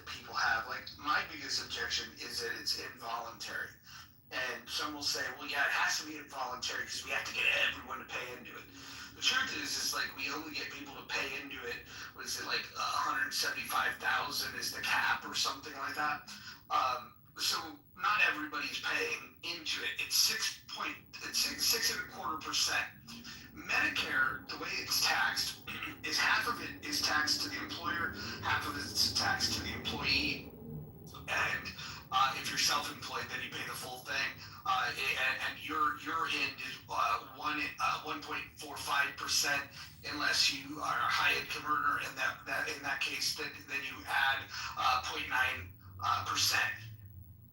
I would say maybe that employers and the government can come to a better realization of how this can work. And the idea of offering a 401k to employees is to be able to allow people to to supplement their retirement in a better way.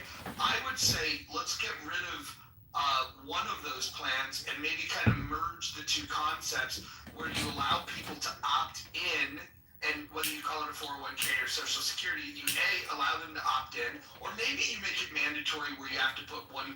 Maybe that's fair, and then have the employer match 1%.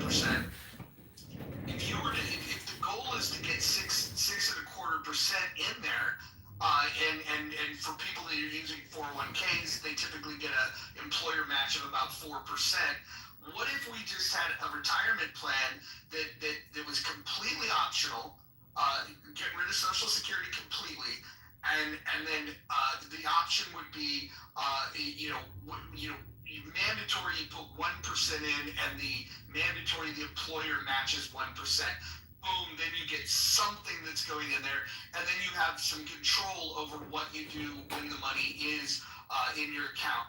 I wouldn't give ultimate control over this, because the idea is to make sure that you're eliminating some of the high risk stuff. If you want to do something higher risk, you could do that in an individual brokerage account. But if you were to open it up, instead of the way Social Security invested in bonds, what we could do is we can invest in allow people to determine that they want to invest, let's say, in the S&P, which on average over any 30-year period, you're going to get about a 10% return rather than the crap that we're returning now. I think that would be a better way to approach this, because you give flexibility to the person to determine how much they want to put in. And I think merging those two concepts to me just makes more sense. But wouldn't it be dangerous? Because, if you go back to 2007, 2008, when some of us lost a shit ton out of the 401ks that we had, and the 403bs, you were kind of on the crux. You're tying it to the economic status of the United States. Then at that point, you're pinning it there, right? Hold on. Well, did anyone drop Sabina? No, I didn't. Okay, maybe she swiped out or something weird. But I got moved down earlier, so maybe that's a thing happened to her, as what happened to me. I brought her up. Oh, it's okay. Thank you.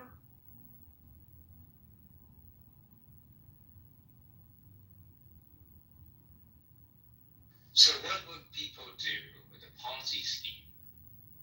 Do they just cut it off, or they want to maybe let the Ponzi scheme go on for a while? How do they do that? Like last time when Madoff was arrested,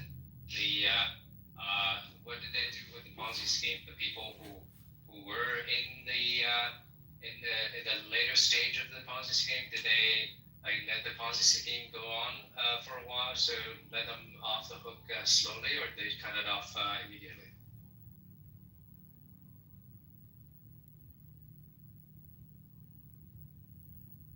Nobody's answering the question. It's a really poor comparison. How's it a poor comparison? Because Social Security represents 350 million people. The Ponzi scheme represents a set of individuals at that specific financial firm in that specific field. Yeah, so it's just a difference in quantity, right? So aside from the quantity, the essential parts are the same. So the later coming people pay for the early coming people. That's the definition of Ponzi scheme. When they cut off the Ponzi scheme, nobody got anything. So yes, you're right. It is similar. Like if you're going down that constraint, yes. If that's where you're trying to line the argument, yeah, that it would be the same. But to a broader point, yeah, I would let it just run out and end the program. Yeah. So I mean, the people who later come to the Madoff's Ponzi scheme, they're also suffering. Should we also give them a kind of palliative to slowly run out and let the later coming still get more latecomers to pay for the ultimate latecomers?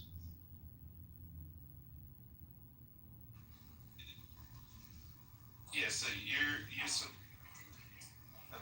I'm sorry. Oh, I use it.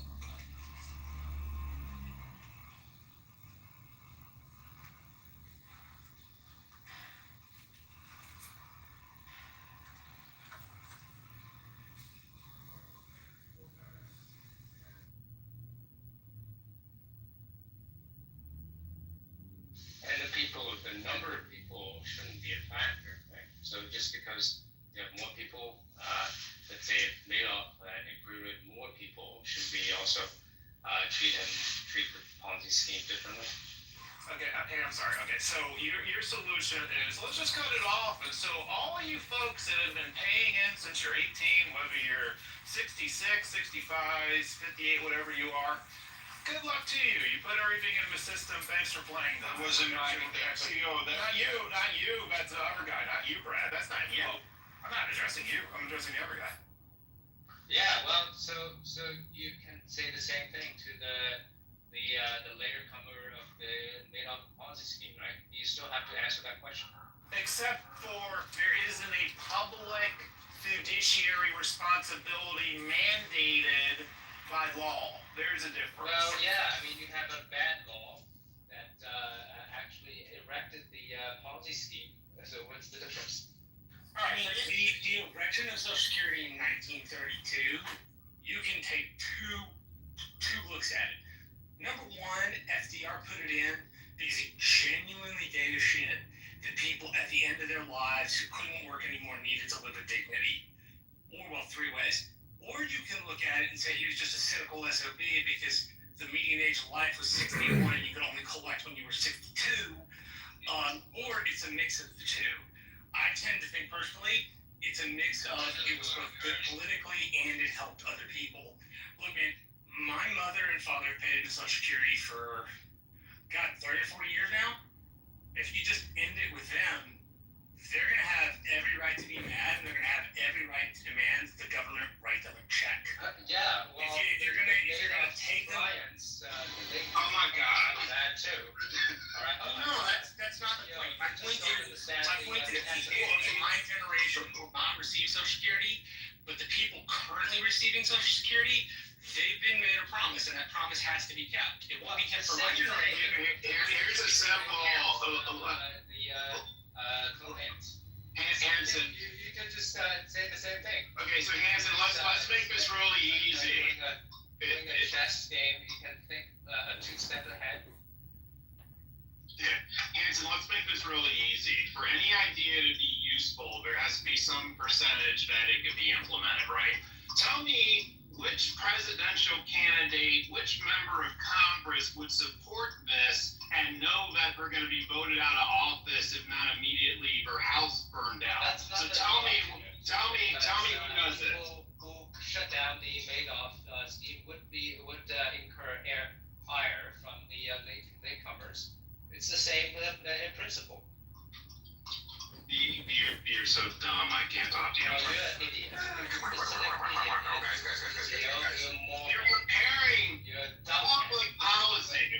300 million people to Just think 800. In principle, you can also just find the same argument to Madoff. No, you can't. Because these people are voted into office. Yeah, people were voted into office. The SEC auditors are not. The SEC auditors are not voted into office. You dumbhead. dealing with a financial matter. It's a private matter, right? But people who make the decisions are not voted on.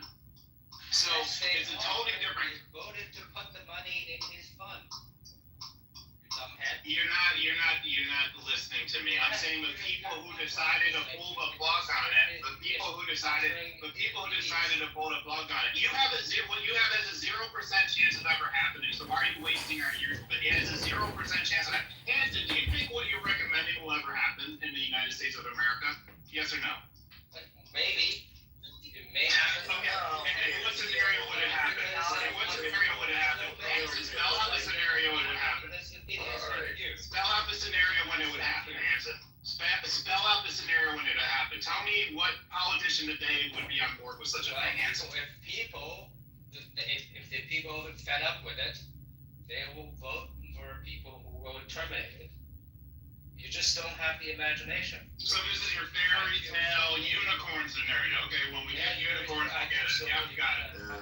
I think that, to an extent, Hanson is correct, but maybe there is a bit of idealism in what he's saying. But I would say that, there would have to be some kind of cultural shift for people to even wake up and think soberly about Social Security and Medicare. And until you get politicians who can articulate the problem to the public at the very least, and even that is probably going to require some kind of upheaval in education, then it probably won't happen, and we'll just hit that dead end one day, and then it'll be crisis mode, and everybody will be running around frantically trying to fix it. But if you want to avoid that, then yeah, it's probably going to take just 20 years to even get the right kind of politicians who can express it, clearly to the public and make the issue even somewhat palatable.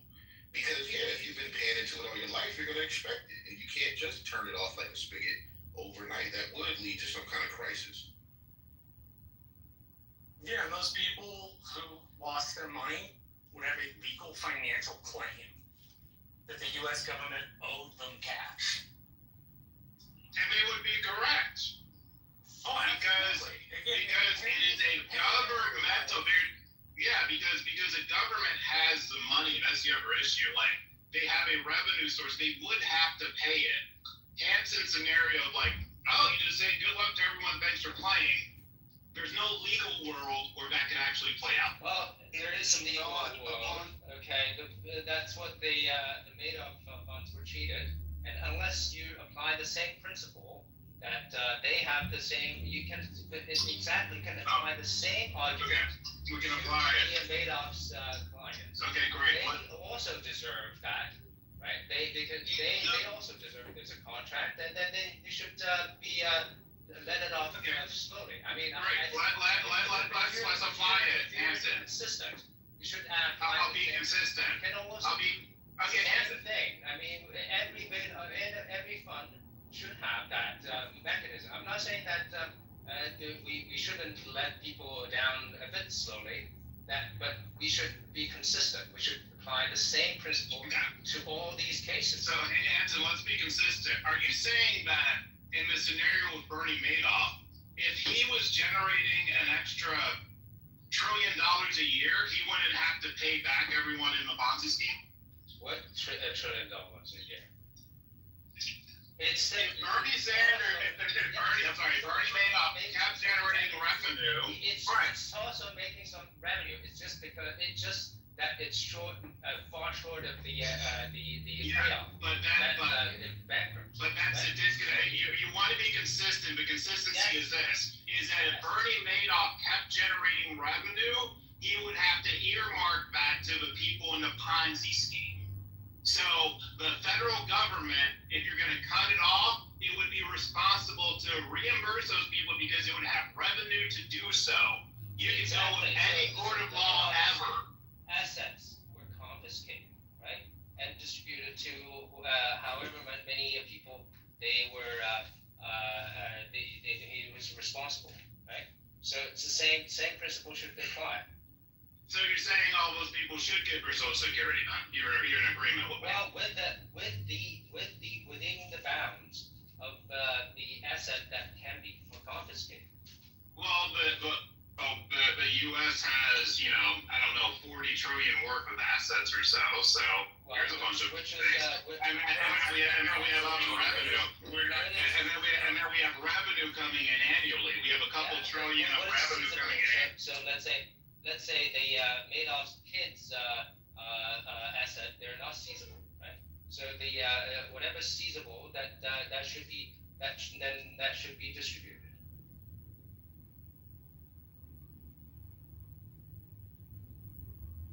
Well, yeah, Hinton, but it sounds like you're agreeing with the perspective that, oh shit, I forgot. Yeah, what did I say? I said what should be treated like a Ponzi scheme should be treated just the same to the Social Security, right? You have to wind down, but then the treatment should be the same. What do you find objectionable? I didn't hear the middle and part of that. Sorry. Oh, I said because both are Ponzi scheme, they should be treated the same. Just like how you would treat Madoff's Ponzi scheme, you should treat the same with regard to the Social Security. So what do you find it objectionable? Yeah, so the U.S. has assets that can be seized. So you want us to cut off Social Security, and then U.S. assets to be seized, liquidated, and to pay off everybody? Is that what you're proposing? Well, within the bound that can be seized, just like Madoff's asset can be seized, but not his kids' assets, right? So that within the bound that should be seized and distributed. Sure. So you've made a case that like you shouldn't be able to seize future tax revenue. Okay, so I'm on board with that. But that still leaves all the current assets the government has at the time to be seized and liquidated for this purpose. So we're talking like federal buildings, land. I mean, like we had to just sell stuff off and pay people. That's what you would go. Yeah, if within the bound of the seizure, yes. Why am I going to sell off? Why am I going to sell off U.S. assets when I could just continue to have fun? Responsibility, because whoever sets up the Ponzi scheme, and that will be a warning for the future. Yeah, you're missing my point though. Why should I liquidate assets when I can just raise the FICA cap and the retirement age and continue to pay out of the account without liquidating any assets? Well, can you do that, or do you have to? Yes, okay. Congress is fully capable of raising both the retirement age and the FICA cap. One thing though, if you already know that's a Ponzi scheme, let's say the Madoff's Ponzi scheme, and just to do the same analogy, right? So it's not really a Ponzi scheme. What actually happened was in the 1990s, hold on a second, Hanson. What happened was in the early 2000s and the late 1990s, Congress borrowed out of the trust fund to the tune of about $4 trillion. Both the Republican-controlled Congress and the Democratic Congress borrowed $4 trillion out of the trust fund. Now, trust fund gives the impression that it's some sort of protected financial fund. It's not. It's just a column in the government ledger. The point kind of stands. And Hanson, I finished the point. Well, here's a tie-in. The floor, and you didn't state what your point is. Well, here's a tie-in to Marshall. So Hanson, your proposal would cost about $80 trillion.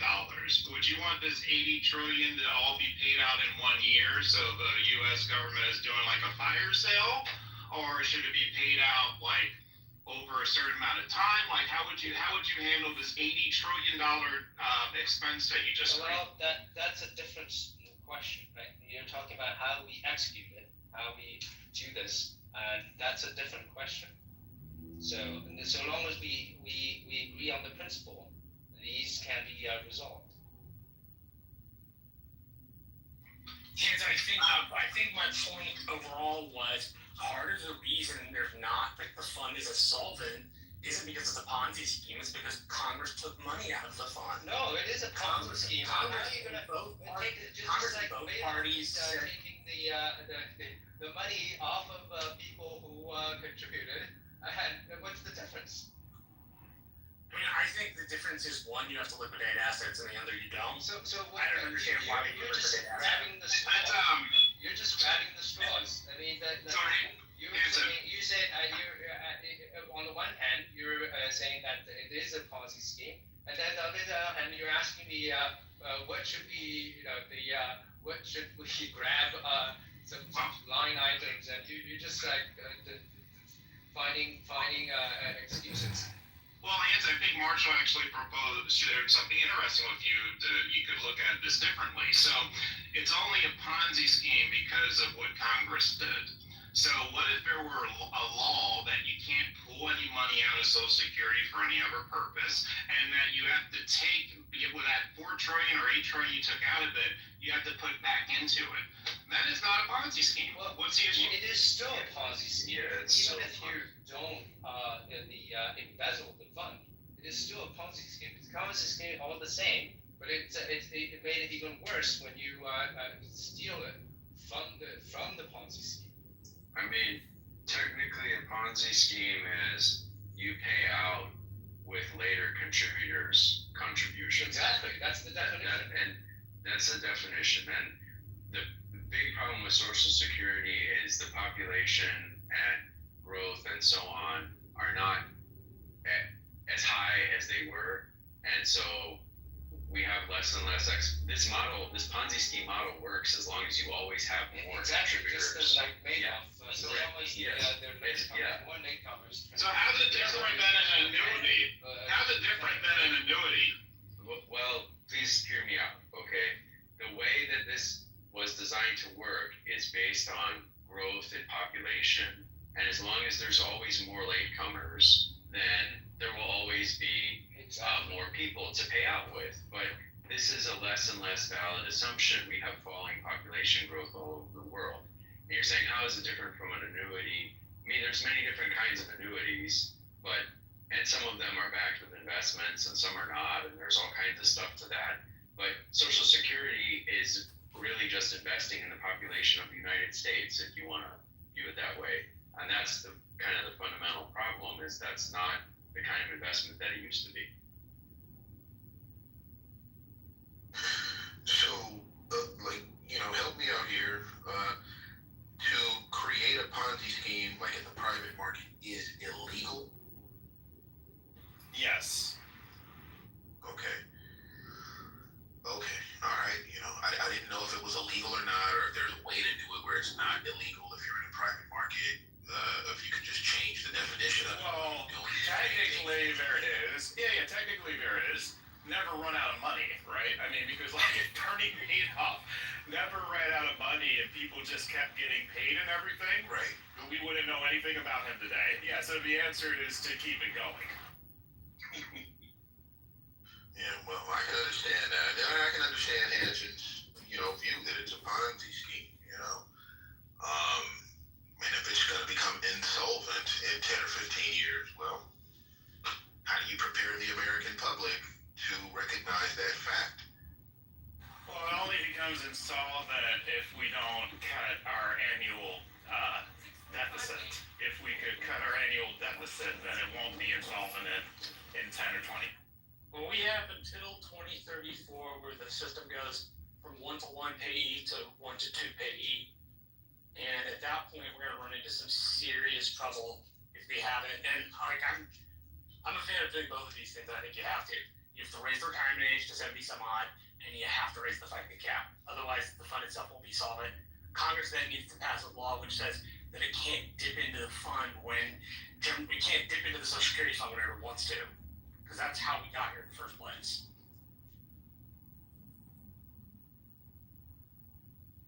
I agree. I think the best option is to wind it down, but gradually. So it will gradually pay less and less in your retirement. You'll gradually pay less and less. Future generations will pay less and less for it. Sure, some of us, like me, will pay a lot into it and get nothing or almost nothing. But, future generations will be less burdened, and that's what good policy is about. Can I just interrupt real quick? This poll is interesting. We're now up to 12% of the respondents saying that white supremacy is the biggest threat to America. 12%. It's amazing. But where are they? I only see one person down in the audience. I wonder if this person will come up. His name is Chad.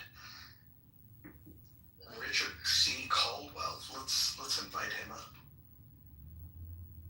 And I know there's plenty of people who would be willing to articulate why it's white supremacy. It's just, I don't know if they're just doing a drive-by and coming in and voting.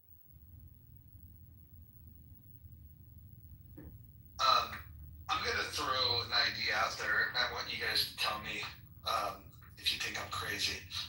I would overhaul the entire taxation system. I would get rid of the income tax. I would get rid of the corporate tax. I would get rid of Medicare tax, Social Security tax. What I would replace Medicare and Social Security with is a mandatory spending match by employers. I would give employees the ability to save anywhere between 1 to 15% of their pay, and the employer would then be mandated to match 1 to 15% whatever the employee decides to do.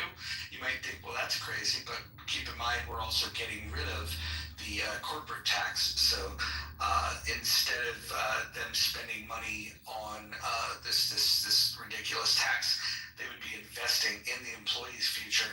It would also give the employee the ability to pass down what they make to their heirs. I would give the employee the option to have a low risk, medium risk, or high risk plan.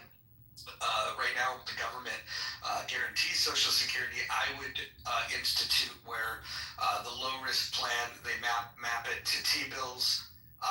The medium risk, you could split it 50-50 between T-bills and the S&P, and the higher risk tier, you could map it 100% to the S&P. Then, in order to offset what you lose through the income tax and these other taxations, you would then institute a federal sales tax at 20%. I've ran the math, and basically we would eliminate Medicare, we would eliminate Social Security completely as line items in the budget. We'd massively reduce the debt annually, and the budget would remain somewhere about $3.4 trillion per year. So you're 80% of the way there. The two issues is, what do you do with Uber drivers, and what do you do with small businesses who can't afford to do that? What do you mean they couldn't afford to do that? They couldn't afford the match, right? So like you mentioned some match, and if you're a small business that does, I don't know, $3 million a year, you aren't currently obligated to provide health care, for instance, or things you're not. So what about the mandate you're giving them? You're increasing their expenses significantly. I don't know if you are, if you aren't, because you're also reducing the taxes and fees that they would otherwise be paying down to zero. A lot of companies offer some sort of benefit anyways, where they're doing a 401k match. So you get rid of the concept of a 401k, and you're kind of blending it into this. And so instead of the traditional cap of matching at 4%, you're eliminating all of their other taxes and fees. And if the employee chooses to go above 4%, up to a maximum of 15%, then the employer would match it. I would love to see a business model in which they wouldn't be able to afford. What do you do with the Uber drivers and the shared whatchamacallit company, the shared economy? Yeah, I think if you're in the gig economy and you're a 1099, we'd have to figure out a carve out for that for 1099s. I put this together in the last 20 minutes, so I'll have to think about 1099s and how they would be in. Roger, I agree with all you said, but I'm surprised that you want the employer to take on the burden of the retirement plan for the employee. Why not just let the employee do their own things, and just let the employers concentrate on making money? I think what we're accommodating here, I'm not saying it's a perfect plan. I'm proposing this as a thought experiment because it would offset the money that corporations are already paying in taxes and invest in their employees. Now, I can understand all of your criticism, and I would probably agree with it. I'm just offering this up as a thought experiment. It's definitely an improvement over the current system in my mind, because it makes everything becomes more voluntary with the exception of the mandate of the employee match, which, by the way, most companies choose to do an employee match anyways, and the companies are already mandated to pay 1.45% for their employees for Medicare. We're eliminating that. I think when you add it all up and you compare them side by side, you would see where I'm going with it. But I can understand your fundamental philosophical different pushback on it. That why would the government put any of the burden on the corporation? I'm with you on that. I'm throwing this out as a thought experiment. Yeah, I mean the corporation wins because they're not paying a 21 corporate tax. I wanted to say, I guess one question I have for you, Roger, is what's the transition plan like? Let's say in the steady state, this is going to work great, but in between, what do we do? And then the other thing I wanted to say is, like, to Hanson's question, I think the reason you want to mandate contributions like that is simply to ensure that people have pensions, because people may make bad decisions. And in some cases, Big Daddy government does know better. And one of those cases seems to be forcing young people to save for retirement. Okay. Otherwise, there'll be a burden on the public later. But that's a policy reason. That's not such a principle reason. It's a pragmatic reason. But to my question. So the drawdown, and again, just a thought experiment, totally open for pushback on this. Year 1 through 5, the new workers enter the system. Social Security and Medicare still pay full benefits to existing recipients. Government borrowing likely increases temporarily.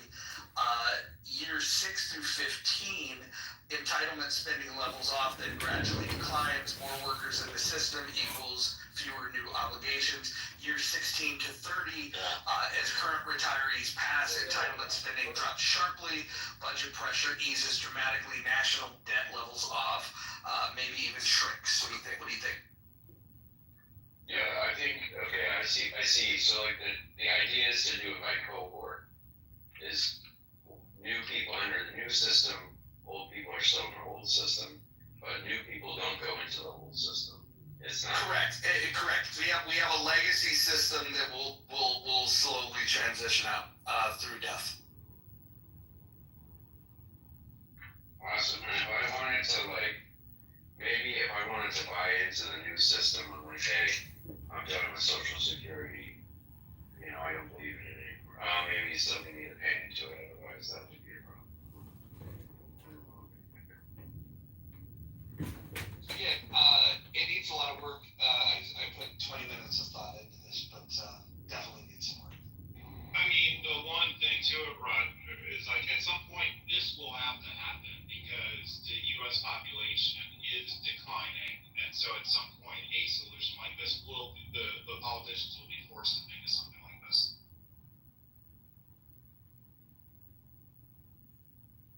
So federal workers are already taking buyouts. I mean, there's 150,000 employees sitting on their asses getting paid till the end of September. If federal workers can take buyouts, Social Security, citizens who have been taxed and paid into Social Security and are expecting benefits or already receiving benefits, they should be offered a buyout. And we wind down the entire agency, terminate every employee, and get rid of it. It's a Ponzi scheme, and it's unsustainable. You know, a Social Security buyout actually is an interesting idea. That is interesting. Yeah, I would take very little money to just, like, not have to pay the tax anymore.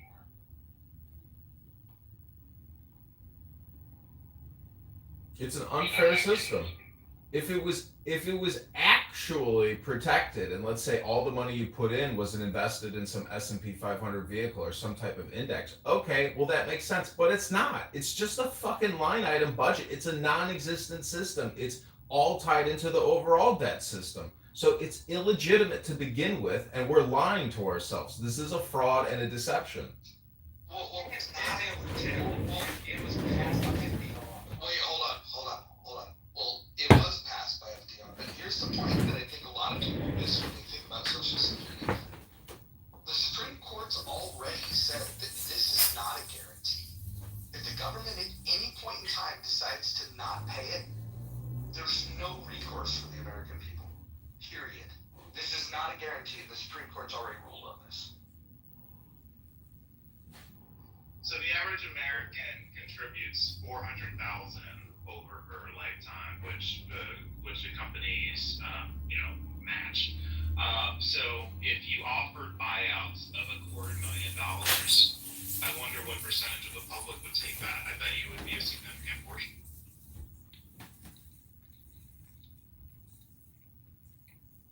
Yeah, I mean, how much does that 400,000 matched by 400,000? So $800,000. How much ends up being paid out at the end of their lives? Like, I guess you can say that's what it grows to. It probably doesn't grow to very much.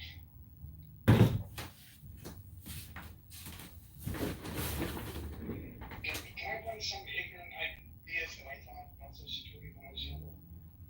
Go for it. Yeah. When I was younger, I thought you put this money into Social Security, they would put it into a place that they protected and it would gain interest. For those of us who didn't make it to the age of where you get it, that money that they didn't make it go into the fund. So I thought it was like an insurance type thing where it was guaranteed as long as they didn't invest it and stop, they lost money. Like a bank, for example, you get whatever interest back in the day, whatever that interest was. So you put your money into this holdings, and it was guaranteed when you get to a certain age that you would get that back with interest. So I know I'm ignorant on that whole concept of it all, but I thought the story of insurance was like people that would die, people that would live. I agree that people are living longer, right? So less into the fund. It's all confusing in so many levels, but I thought it was a guarantee, especially for some guy like me who's been working for many years, but into this fund. It's supposed to be like a savings account. It's always blows my mind that people are manipulating, like investing in ways that aren't safe. And why are they investing in it in the first place when it's supposed to be like, in my opinion, and I'm wrong, I guess, because I don't know enough about it to put it in year after year after year. My time has come where I should be getting it. And apparently, for the most part, it's not as stable as I thought it would be when I was a younger kid. So I'm ignorant on the whole matter, obviously. But I think, Mark, for your generation, and I get it. I'm not. When FDR created the program, it was not intended to be a savings program. His pitch to Congress was that it was a program for dignity at the end of an elderly person's life. Because there, at that point, post-Depression, there were a lot of older folks in America who were food insecure, who didn't have adequate housing, who, for lack of a better But Marshall, that's not where dignity comes from. That's not where dignity comes from. Please just let me finish. I'm not saying my view, I'm saying what FDR advertised to Congress. His advertisement was that those people deserved a pittance at the very end of their lives so that they could live their last 10 to 20 years out in comfort. It's become a retirement program, which it was never meant to be. It was only It's not a retirement program. Edmund, for the love of Christ, let me finish. It was not meant to be a retirement program. It was meant to be a program for, quote, dignity, as FDR said. And if we treated it like FDR treated Social Security, a taxation program. Dude, stop. Stop. Then we would not be paying out to so many people. And then if you want me not to get mad at you, please don't interrupt me. Here's me off, bro. So can I just say, because I've been listening to you guys, someone mentioned the buyout. When you do the buyout for Social Security, because it's an interesting plan, my question then goes to the other social programs that we have. Are you going to scale them down? Because what I would say is that we will see a significant portion. Obviously, I would be like, yeah, give me my money and I'll invest it into things that I want. But what are you going to scale back, say, SNAP, or are you going to expand SNAP benefits to actually include those? What about the various HUD programs, the housing assistance programs, HEAP, the associated various utility configurations that are out there for social programs across all the states?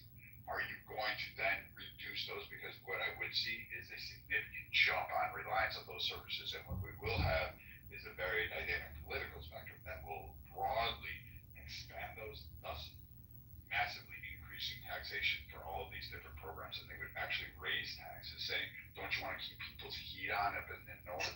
They're dying. No. Hold on, Hanson. I want to just get you guys clear on what the Supreme Court has already said about some of these programs.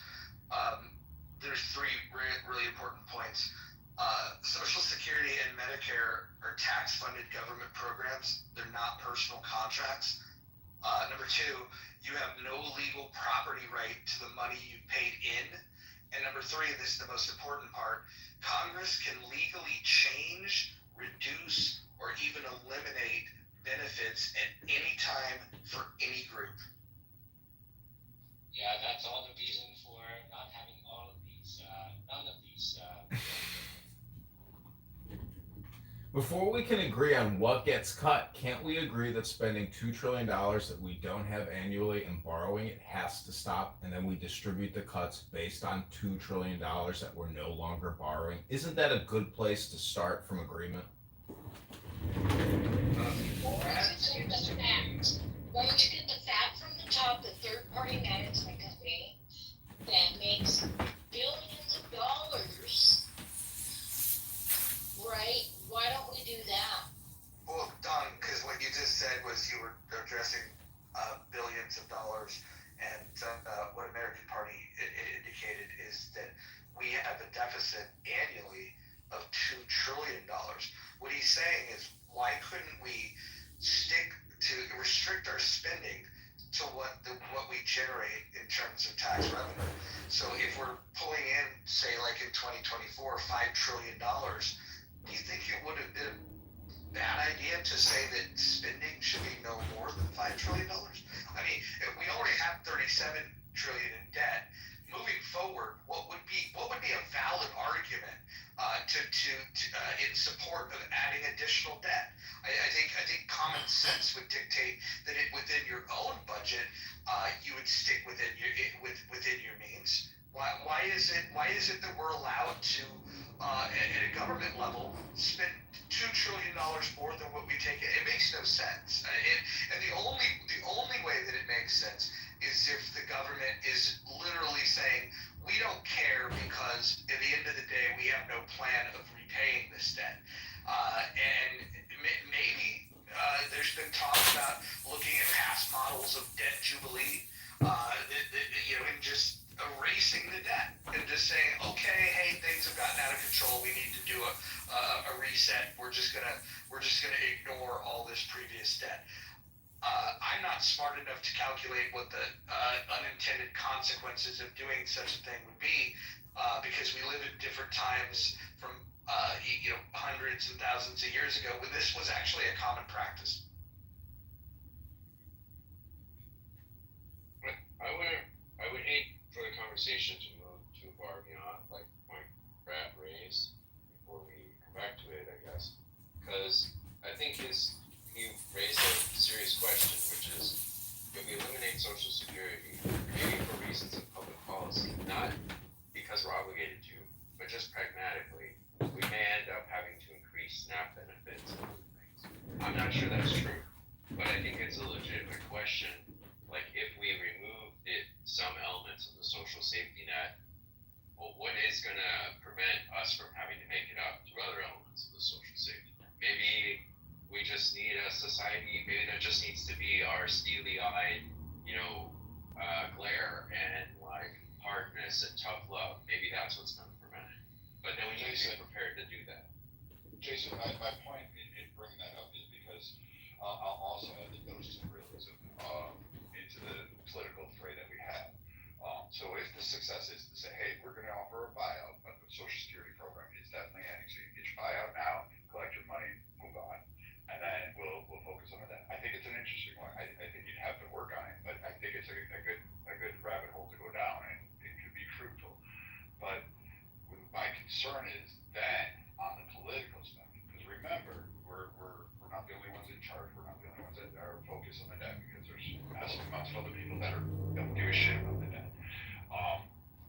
That political spectrum will absolutely, in this day and age, will increase. Like there will be a Democrat, there will be somebody in there that will just massively increase all of these other programs to an extent that we haven't seen. It will basically give them a doorway. And the argument against that to say, hey, we're in debt, and then they will sit there and put people up like, hey, 100 people froze to death because they couldn't keep their heat on. That you're not going to win on that argument in a political arena. I don't see a winning scenario in that area unless you're going to also cut those down and then start to figure out a way that you can incorporate more opportunities for people to take accountability and actually manage their finances going on. Yeah, right. So if people, I understand what you're saying, because that scenario would say that if you're negotiating and then you cut this and then increase that. The thing is, I would think that if people have come to the census that these welfare programs are not sustainable, then they would do all cut the cuts all around. And if they had acceded to cutting the Social Security or just outright terminate it, but with the same mindset, they would have agreed to cut all other programs as well. I mean, this is the same. It would be built on the same principle, right? Cutting welfare, not just Social Security, as a bargaining chip. Yeah, but SNAP isn't where we get most of our debt from. Social Security, Medicare, and disability insurance. Disability insurance actually makes a hefty portion of mandatory spending. Listen, these are all wealth redistribution schemes and debt creation scams. Again, stop the borrowing, stop the spending. If we stop the spending at the federal level, the stock market crashes and we lose 50 trillion there or 100 trillion there. There's no easy way out of this. We have to stop the artificial economy and get back to a real economy. This is one huge debt scam. There will be no debt jubilee. There will just be an implosion and everyone is going to get fucked. And that's the truth. I am complete. Well, then you don't chop off the arm and let yourself bleed to death. I mean, your argument is essentially, hey, we're probably going to bleed to death when we chop our arm off, but let's go ahead and chop that fucker off anyway. Well, look at being realistic. So right now, we'll just think the world is not built right? Volunteer work, what is it, 20, 40 hours, whatever it is. That is receiving massive backlash from the population. That's just to add worker volunteer requirements. So if that is such a hard pill for the majority of the American populace to swallow, if you cut Social Security, you better have a way to politically, in this environment, you better have a plan to alleviate what will actually occur. And like Jay said, I think understands what I'm getting at. But just cutting the spending, you have to govern people. That's the equation you're not accounting for. This isn't a stock ledger. This isn't an Excel spreadsheet. You have to govern people. And if you add the people equation, you have to figure out how to get them convinced that Social Security is a defunct program. It's not really viable. It doesn't help promote us. It hurts us. You have to show that. Then when you cut it, you have to ensure that people are not going to crash and burn in massive ways, which will occur. So how do you prevent that? Can I run a thought towards that? Universal income doesn't necessarily have to be a handout. It could be a way where people are working to save all the stuff that's negative in the planet. Quick example, a dump truck can come to my house every month instead of once a week. So all that energy that these big trucks are making, moving this to the landfill and stuff like that, what if universal income, I get paid for the stuff that I do. I compost everything. Nothing organic leaves my house. What if, and I'm talking about residential, granted, in residential areas, but I contend we could do it in the cities too, with a little bit more thought on the subject. But universal income, we all get paid a check. Because we all know that technological unemployment is happening. People are going to be losing their job. So there's going to be more and more of us wondering what to do with ourselves. And they're going to find themselves at home. And at the very least, what you can do is stop organics from going to the landfill where they do no good. That's the biodiversity lost in our updated growing system. So if we're talking about getting rid of Social Security because it's too expensive. It's like $1.5 trillion a year. And you're talking about adding like an additional $5 trillion in spending. Like where are we going to get that money, man? It doesn't grow on trees. Where's it come from? You're not getting rid of Social Security because people have paid in for decades, and that's not going to happen. Should I go? Could I ask my question? Please do. Mark, I think you were going to say something. At least I thought you were going to say something. No, I think Marty's going to jump in. So, I think the last speaker really is emphasizing my point. When Social Security is like it should be like a piggy bank. You put a little, you work hard, and you put a little to the side for the future when you want to retire. But I feel like if you actually want to start cutting something, it should be food stamps because the current system that we have, if you make $1 more than whatever limit that they give you, you lose your food stamps. So people start actually not taking that raise because they have so much involved to lose for that little dollar that they're gonna gain. And I feel like that's actually something that keeps Americans down. Rather than giving something for free, you work and you can get that benefit of a food stamp type of program. But if we're gonna cut something that's spending Oh no, that was totally my fault. I was friending him. I'm so sorry. Marty, you're coming back up. Can you hear me? Yeah, Kristen moved you. Kristen's a woman. She doesn't know how to work the tools. This is why I was terrible at modding. I was friending. No, you're fine. Look, your specialty is making sandwiches, not modding rooms. We get it. Wow. I thought it was crocheting. It's a nutrition assistance program makes up 1.5% of the overall U.S. spending. I'm sorry, Ray. Let Marty finish his statement, Marshall, if you could, please. So I don't know where you last heard me, but if a program that actually starts causing harm, it's like a sinking sandstorm. I think we should start focusing more on that, or making it better for people who are on it to not always have to depend on it for basic necessities like even housing. These are types of things I've even heard Democrat Congress politicians basically talking about it. And rather than going towards Social Security where it's just basically you put in when you're actually working for retirement, I feel like there's actually benefit there. So if you actually want to cut spending, we should cut it in a way to make sure food stamps not something that you're always gonna have to depend on, and it could be programs where that could end up making us save money, not have people go hungry. Yeah, Marty, the supplemental nutrition assistance program in fiscal year 2023 was $115 billion, made up approximately 1.84% of the entire federal budget. fiscal year 2024, SNAP was $100.3 billion. That represents 1.5% of overall U.S. spending. It's like getting rid of foreign aid. Don't get me wrong, I understand the concept of you start small and you work your way up. But if we're being real about the drivers of our debt and the drivers of our expense, SNAP is not among those drivers. It's about the principle, Marshall. Marshall, if I may, Tucker Carlson's just had a guy on that says that banks make the money. They have no tangible, yet it just comes out of nothing. For some reason, they are able to make money. So why can't we just make a ton of money and feed everybody? How come we can't do that? I'm confused when we make a ton of money and feed everybody. Like, I'm not following. These people believe that you can create an infinite amount of fiat and that it will have no repercussions. They're delusional and low IQ.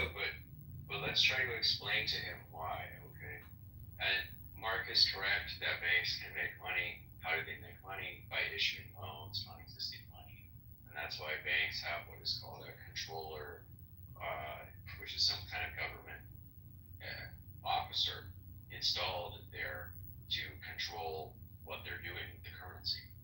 And so they do have a currency making power. There's some obscure paper on this. I'll have to go see if I can. So how come they can't do that with Social Security? So the problem with making more money is that the value of money is backed by the value of the exchange of goods.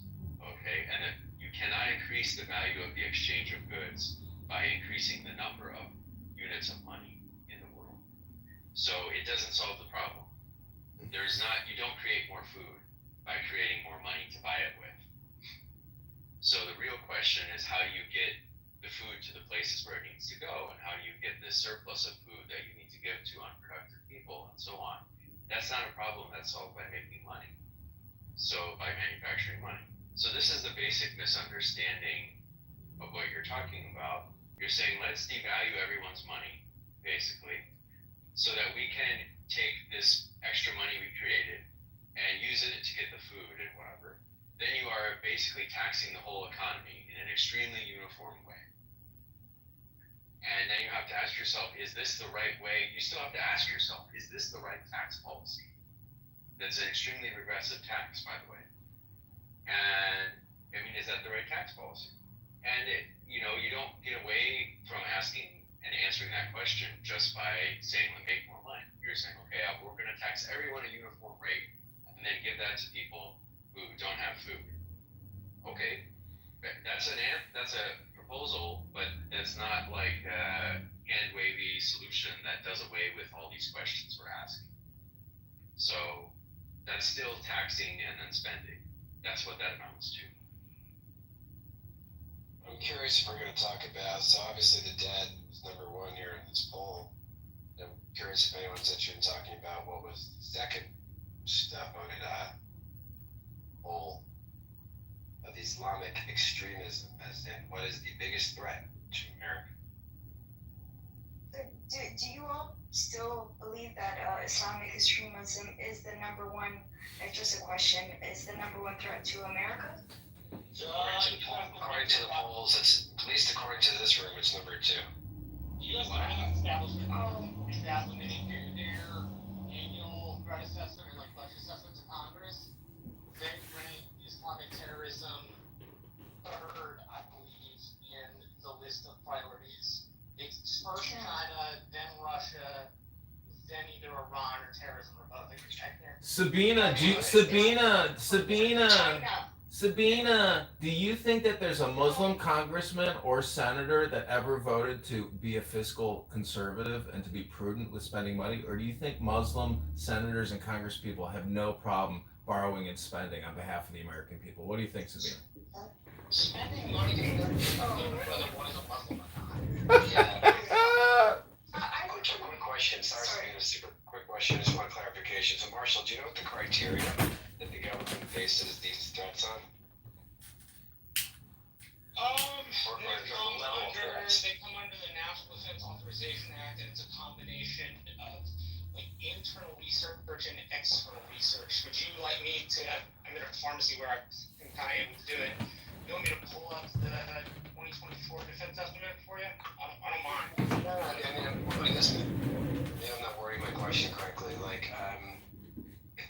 Marshall, just get your prescription and don't worry about the Defense Authorization Act. We want you healthy and happy, Marshall. Could you just tell us? Could you just And make sure you have enough for us. So I rewatched The Sopranos recently, and towards the end, there's Tony's Sopranos FBI buddies that were first, of course, watching him.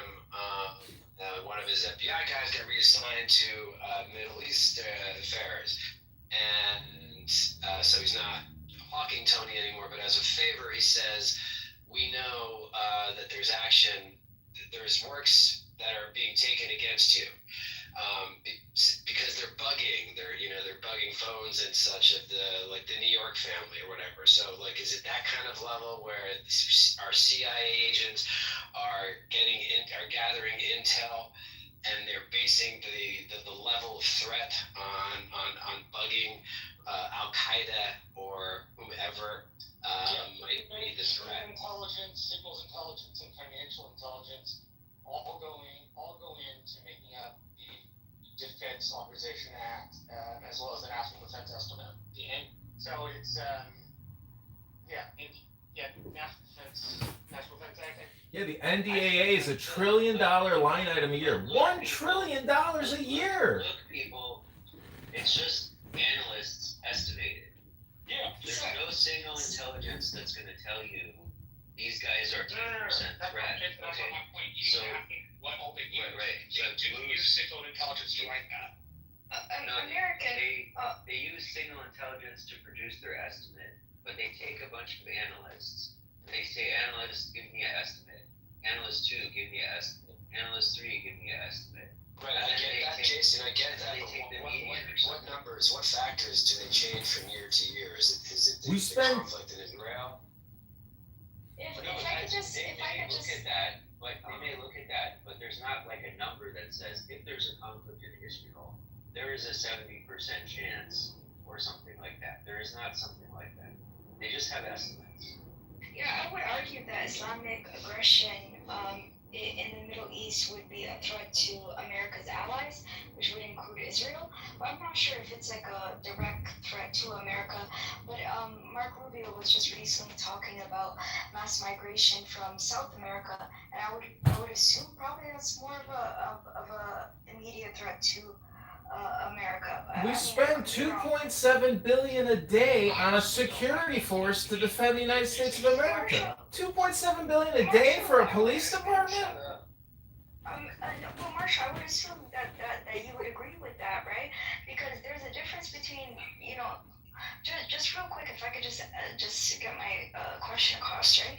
There's a difference between genuine immigration versus migration, which is what Mark Rubio talks about, which is mass migration.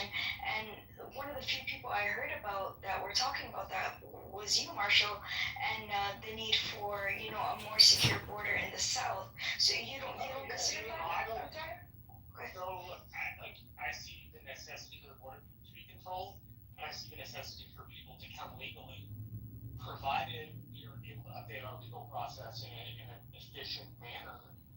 I would see nothing wrong with large portions, large groups of people wanting to apply to come to the United States. They've been in. I don't have. Let's put it this way: 10,000 Hondurans tomorrow wanted to follow the immigration process and come to the United States. I'm not going to stand in their way. Absolutely, yeah. But I'm not going to stand in the way of somebody who's doing the right thing legally.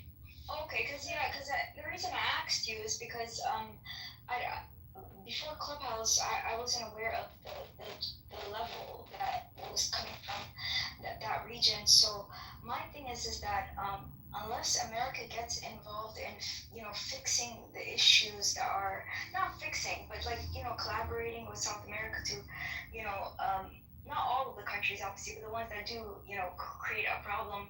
Unless they fix that, then it's going to continue to be a problem. So, and that would be in the Texas border with Abbott as well as California. But I was just answering American question. I would say the Islamic aggression is more of a threat to American allies, which would include obviously Israel or other countries. But my thing is that Yeah, I think there's a difference between, legal immigration and mass migration. Yeah, we heard that already. Sabina, stop repeating yourself. These are the top 25 U.S. federal agencies we should abolish to save America. Number one, Federal Reserve. Number two, Department of Education. Number three, EPA. Jump in and ask Oh, yeah, a question, jump because I in, think this is please. an interesting thing. Wait a minute. Who in the fuck moves people up the stage? What's going on here? Not me. I did not do that. Hold on. Listen, I could go back to solo modding. It's not a big deal, but dude, don't remove somebody just because you didn't like what they said. Yeah, I'm just interested. It's a great poll. I like this feature. Islamic extremism, biggest threat to America. For those who picked that, just, kind of what does that mean exactly? What does that look like? Is it what Sabina's talking about with our allies? Is it in this country right now? It's JB. Maybe cells or something like that? Is it the worry it's going to change the cultural fabric? Just, yeah. It's a great question, Pete. I mean, I was amazed that immigration is not even on here, but yet Islamic extremism is on here, but not immigration. Amazing. So can I answer? Exactly, yeah. Yeah, go ahead, Barney, if you want to answer, because if I answer, people are going to say that, I don't know, I've got some sort of problem. Go ahead. So it wasn't that long ago, 9/11. Let's just act as if that doesn't exist. I think also people really also are glossing over the fact rockets hitting the American air bases is a direct attack to America. These are types of things that we don't discuss when we talk about what the radical extremists actually do. Do I think attack in America? Yeah, if you listen to the FBI, Homeland Security, for the past not only 3 years, they're saying in America these are attacks that could easily happen, and they're monitoring, and it's gone wild. When extremists, they don't care if you're Jewish. Like the extremists that went into Midtown, shooting up the place that was previously marked by radical Islamic extremists in America. That building that he targeted was on that list, and we have to fully understand he shot the Muslim guy in the front, and it doesn't. These extremists in all over the Middle East, Saudi Arabia, UAE, all these countries actually mark them as extremists and considers them terrorists. These are types of things that they don't do it just because they are anti-Islam. It's not how it works. It's because these are the types of people that will kill each and anybody that they see. They have no shame in their game. You could be Muslim, they'll kill you too. But to gloss over the fact that a terrorist attack in America isn't very possible is actually just not reading what the FBI or the Homeland Security openly says, especially in the last 3 to 4 years. So it is something that Americans should work. It's everywhere. The levels that it's on, it's not even comparable to what we've seen in the past. No, you're missing my entire point, which is because we're American, people want to use us and attack us. Being king of the hill comes Yeah, but you never heard Australia. Never heard Australia killing the president and trying to kill him. Being king of the hill imposes a great deal of benefit.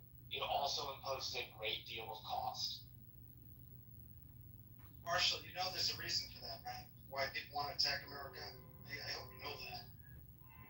Well, it depends on which group wants to talk about America. They all have different reasons. Sure, but I would say it's a bigger threat to the UK. Are you guys aware that America moved a bunch of nukes to the UK? But it's yeah, go ahead. Wake that up, Sabina. Wake that up. Do you know the U.S. has nuclear, biological, chemical stash depots all around the world, Sabina?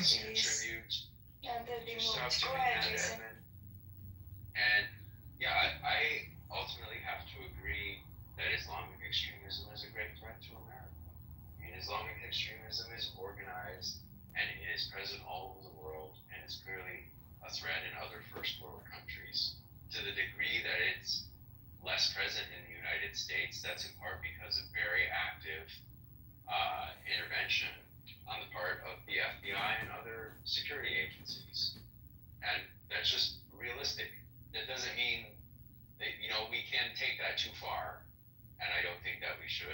but is it a serious threat? Yes. And are Guatemalans illegally entering this country to work in our gardens a similar threat? No. Is the porous border a problem? Yes, but in part it's a problem because terrorists come across it. So like that's something we have to keep in mind. That's all I'm saying. I'm saying we've got to be balanced here. Is border security is a big issue, but Islamic extremism is a super organized thing, and it's a huge threat to Muslim countries, to be totally frank. I mean, Sabina talked about our allies like Israel, but the harsh truth is that it's a big problem even for Saudi Arabia and a bunch of Islamic countries. Yeah, and I don't disagree. The nature of my question was not any type of gotcha or leading question. I wanted to understand where people's minds are at and what they meant when they said that. And that's absolutely, true. I agree with that. So it's more of something that is like imminent, and like very dangerous. And like you said, our intelligence agencies are quite good. I think to Sabina's point, also geographically speaking, we have different types of immigration that flood in here. So I was wondering, kind of like maybe she alluded to, if we're comparing to other Western countries and their issues, where we would rank that on the list. You know what's a bigger security threat than Muslims? $37 trillion in debt and $1 trillion in annual interest payments. A $2 trillion Medicare Medicaid program. $1 trillion Social Security program annually. These are the top 25 agencies we have to get rid of to save America. Number one, the Federal Reserve. No, Jason, please stop. I'm going to say this list. Number 2, Department of Education. Number 3, EPA. 4, IRS. 5, Department of Energy. 6, HUD. 7, HHS. 8, USDA. 9, Department of Labor. 10, SEC. 11, FTC. Hold on. And if you're going to continue, I just want to say this. People saying that they're leaving because they don't want to hear a list, like, people have to listen to other people's bullshit.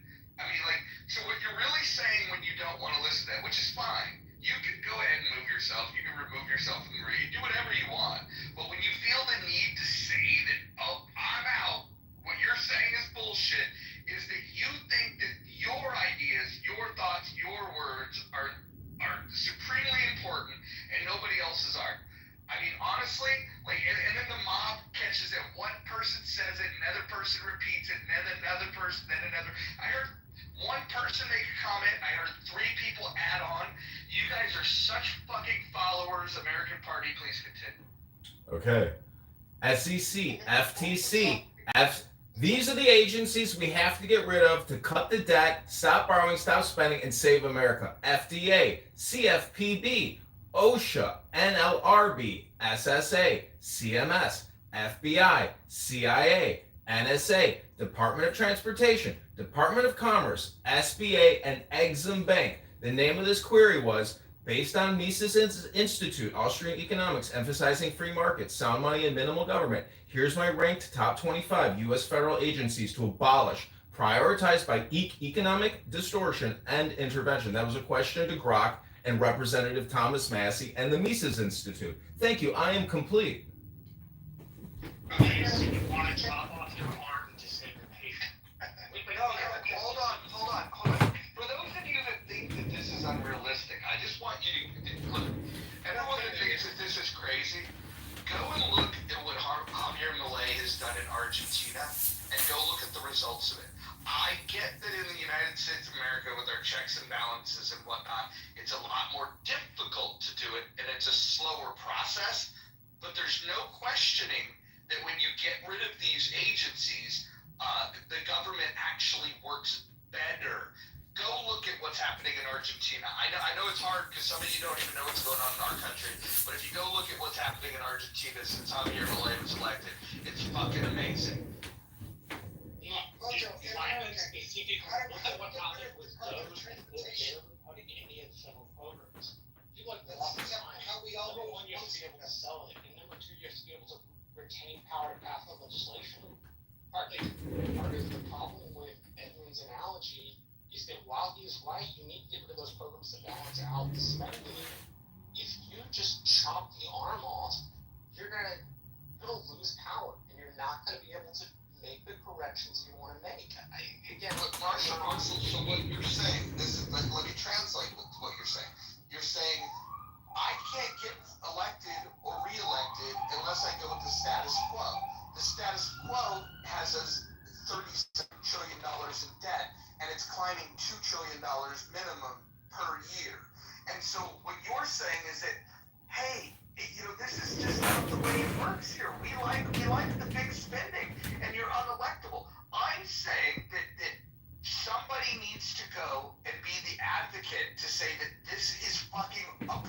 problem. Because here's the thing. Maybe today you can't get elected or reelected for telling the truth. But tomorrow you may be able to. Because maybe it hasn't hurt you enough, Marshall. Maybe it hasn't hurt others. But I will say this, there is going to come a time in this country where people are going to look back and say, why didn't we listen to Ron Paul when he was talking about this? Why didn't we listen to his son, Rand, when he was talking about this? Why didn't we listen to Chip Roy? Why didn't we listen to Thomas Massey?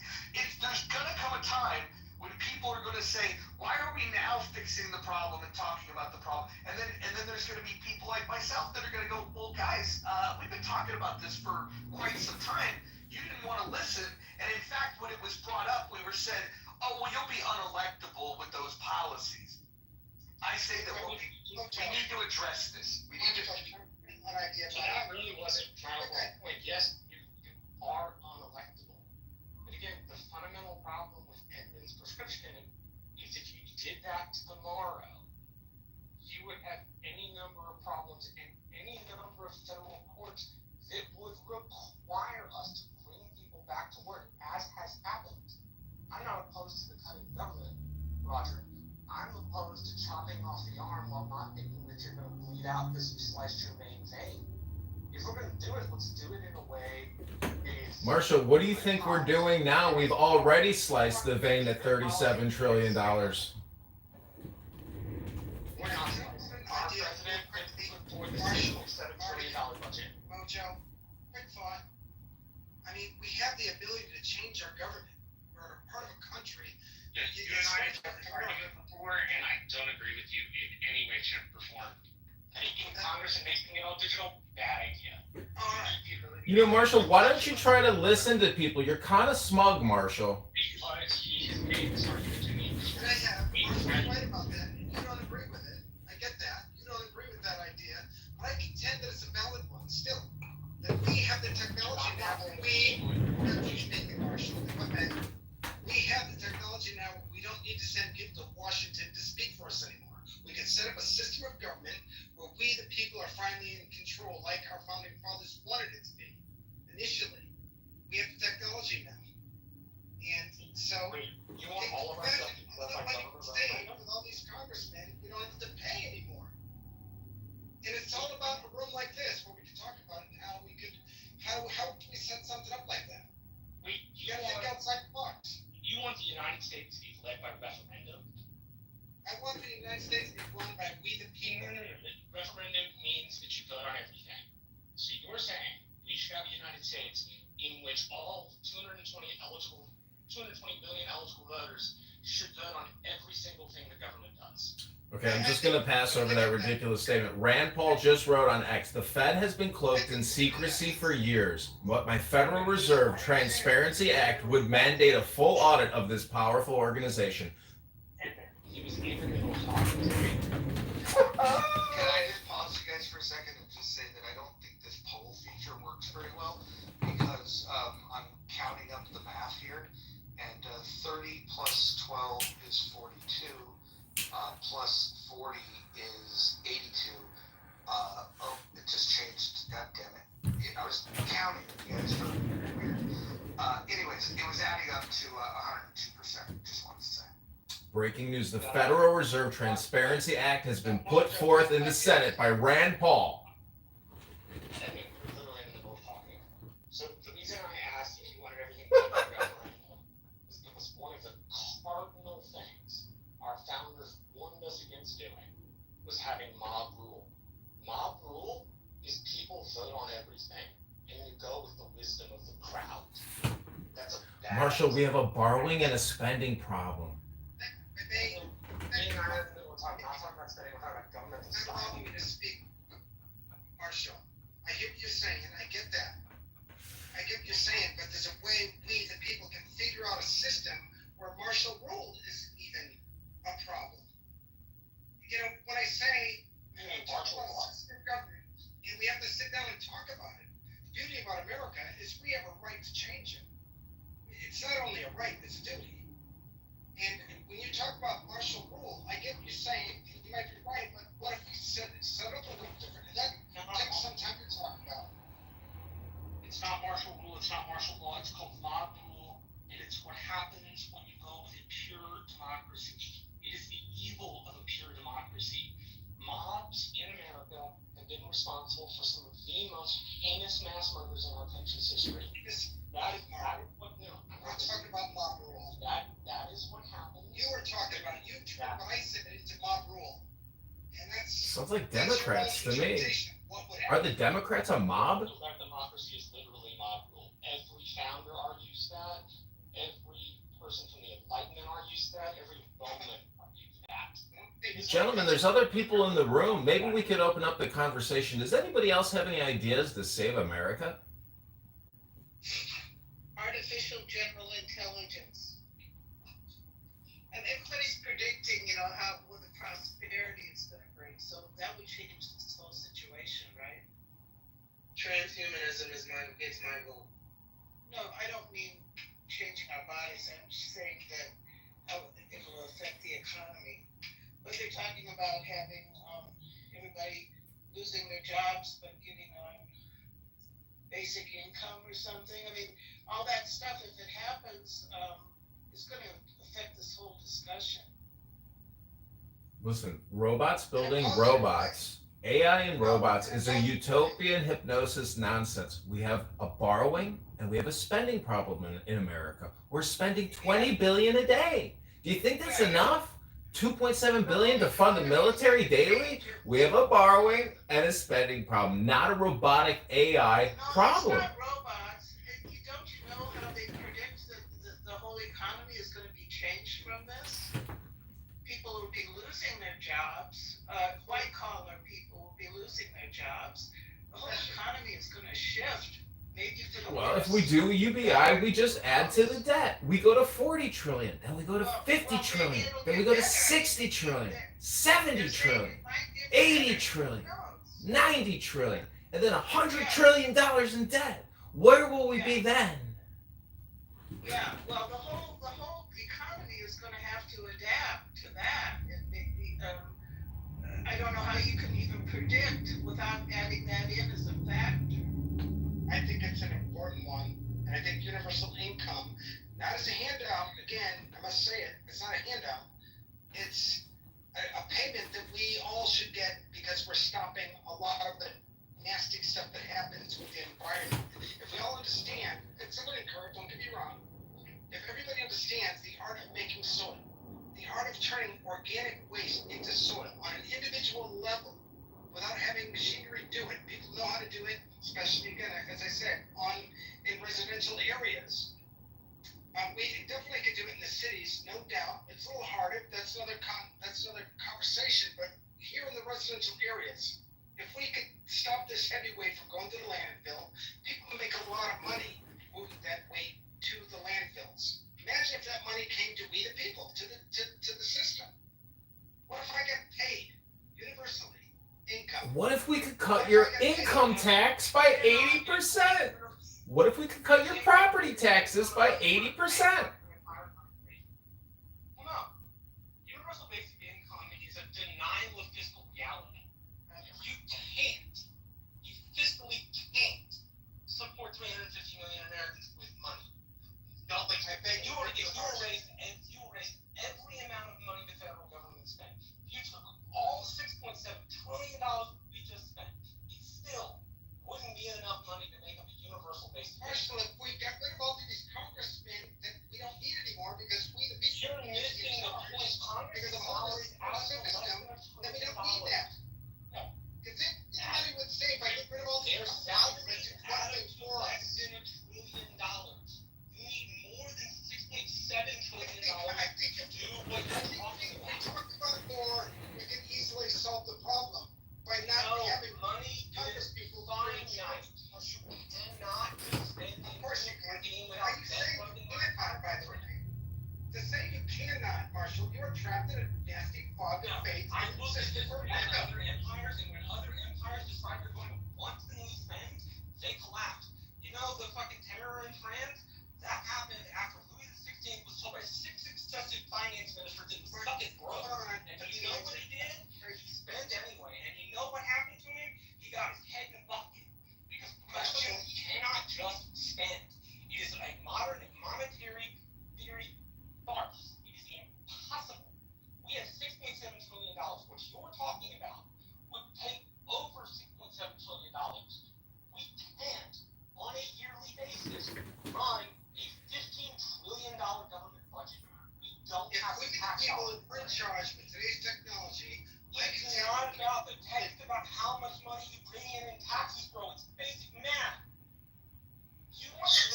very utopian, crazy idea you want, but I don't have to believe it with you.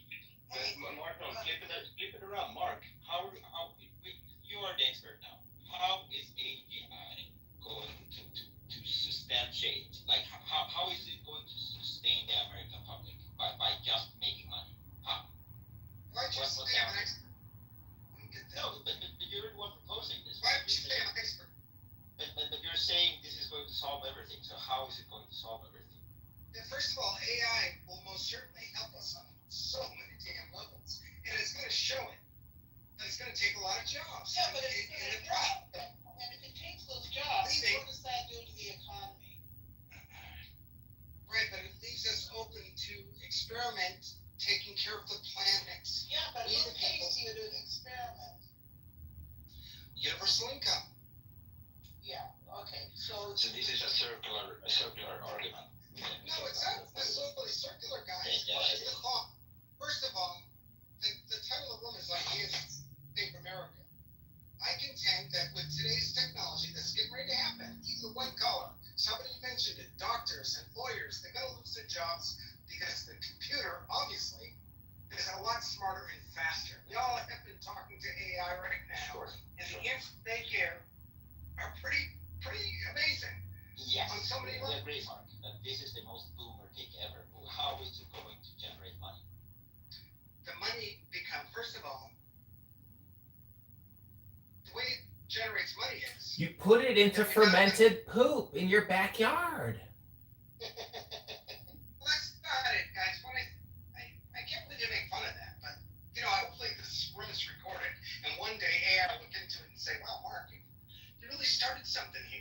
Yes. But you guys, Why don't we just do a simple math equation instead of talking about composting? Because what we're doing when we talk about composting is talking about what the Democrats and the Republicans and the US government has done to your dollar, to your well-being, and to your future. Do you realize that $50 trillion in debt and over $2 trillion in annual interest expenses, that's when we go into a critical mass death spiral. The relationship with the Federal Reserve is being questioned. If Donald Trump and Rand Paul and Thomas Massie and other patriots make a move here, it's possible to shut down the Ponzi scheme and save the American people. We need good ideas, and we need forensic accountants, and we need mathematicians in here running financial calculation simulations on X, on Grok, on ChatGPT, and we need mathematicians, not composters, Mark. we need a whole oh my God, American. We need composters for sure. But that aside, there's money to be made in which biodiversity lost in this outbreak growing practice that we're all a part of, and we're getting pissed off about because all the pesticides, herbicides. That's not the story. I'm saying that for we the people, the average person who loses their job because they can't drive the truck or Uber anymore, the doctor who can't, that doctor that's not specialized in certain things, will lose their jobs, that high-paying job. They're not going to find another one. What do these people do all day except contemplate their own existence and their purpose in the world? And what will that be? It'll take, how do I take care of everybody? How do I take care of the planet? You talk a lot about Nice thought for America, who dogs composting like it's not some I kind do of have a question for you in regards to the environment, Mark, that you need to address It's here. pretty wild how people are dogging what he's saying as if he's saying something that's just humble jump. Yeah, exactly. No, but Mark, your namesake, Mark, that's amazing. Mark Zuckerberg is currently contemplating spending hundreds of billions of dollars building data centers the size of Manhattan. How do you think they are going to power that, and what impact will that have on the environment, do you think? I think Mother Nature, I think we're getting closer to many ways to create energy out of nothing. When I say nothing, the sun, solar, thermal geo, there's so many ways we could.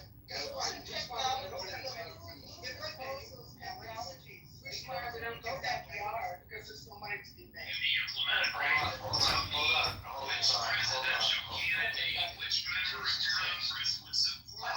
The lack of knowledge, the lack of creativity,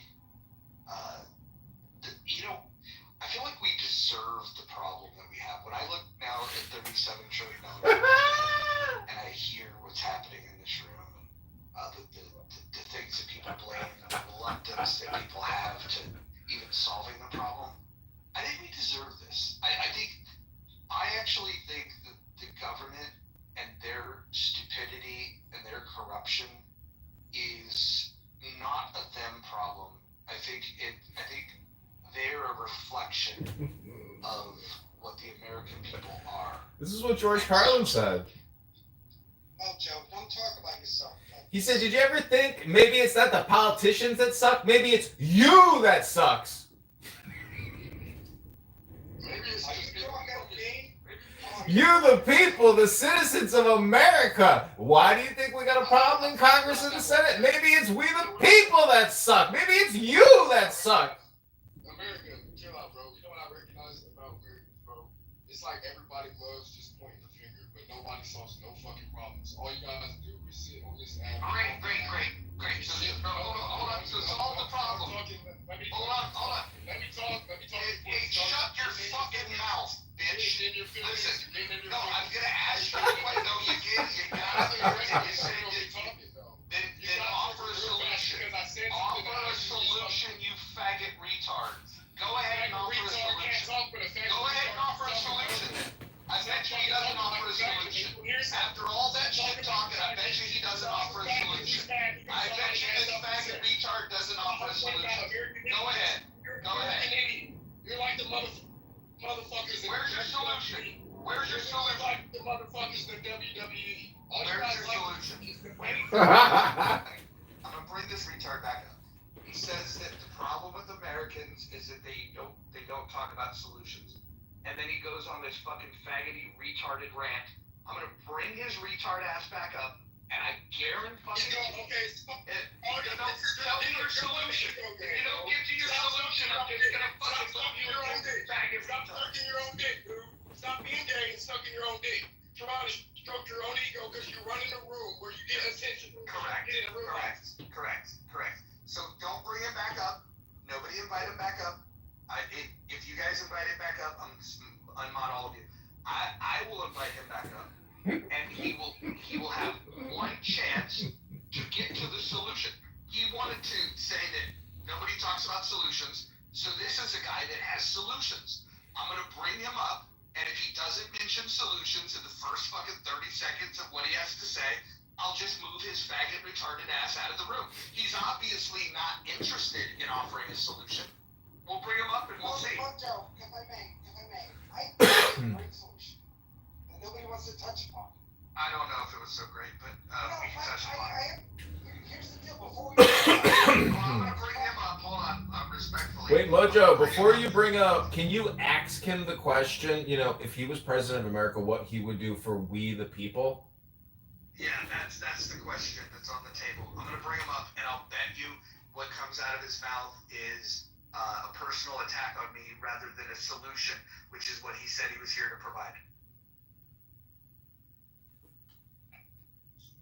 You guys done painting pictures? The way you have to paint pictures just to get information out of people is fucking sad. Like, seriously.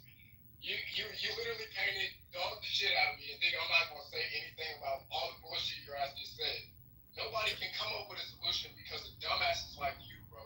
Okay, what is your idea? Give us your top 3 best ideas, Marv. It's pretty simple. I'm gonna go ahead and I'm just asking you a question, sir. What would you do for America? What's your ideas, Marv?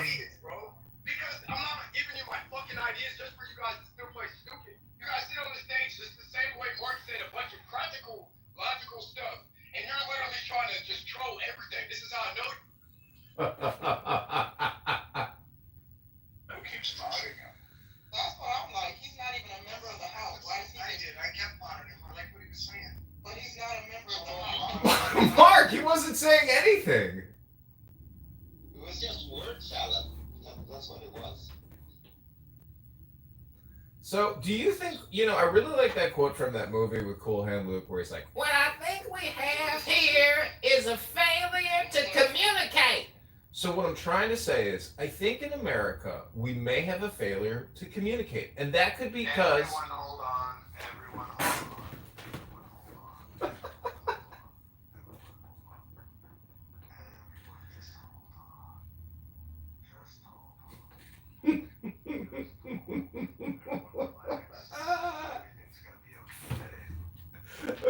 Do not release. Do not release. Everything will be okay. It's gonna be okay. We're gonna make some improvements. We're gonna make sure that we don't make the mistakes of the past. Some of you get the moderator badge and think that you want to rewrite the rules, and this is personal to anybody that I've moved, but it is a reflection of the problems that you guys were causing by moving people. So I will bring people back up, but I will not be modding you guys. In fact, I'm no longer going to mod anybody just because people misbehave. You guys decided to mod the guy that came in to tell the room that you don't want to talk about solution. Okay, share your solution, and then he doesn't share a solution, and then you guys want to mod him. It's fucking weird. Raise your hand if you want to come back up. I'll be inviting my favorites back up. Let's see.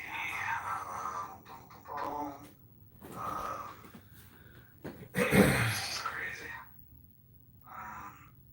I will be bringing some of you up here. Just give me a moment. That was crazy. I don't know why Mark thought he should.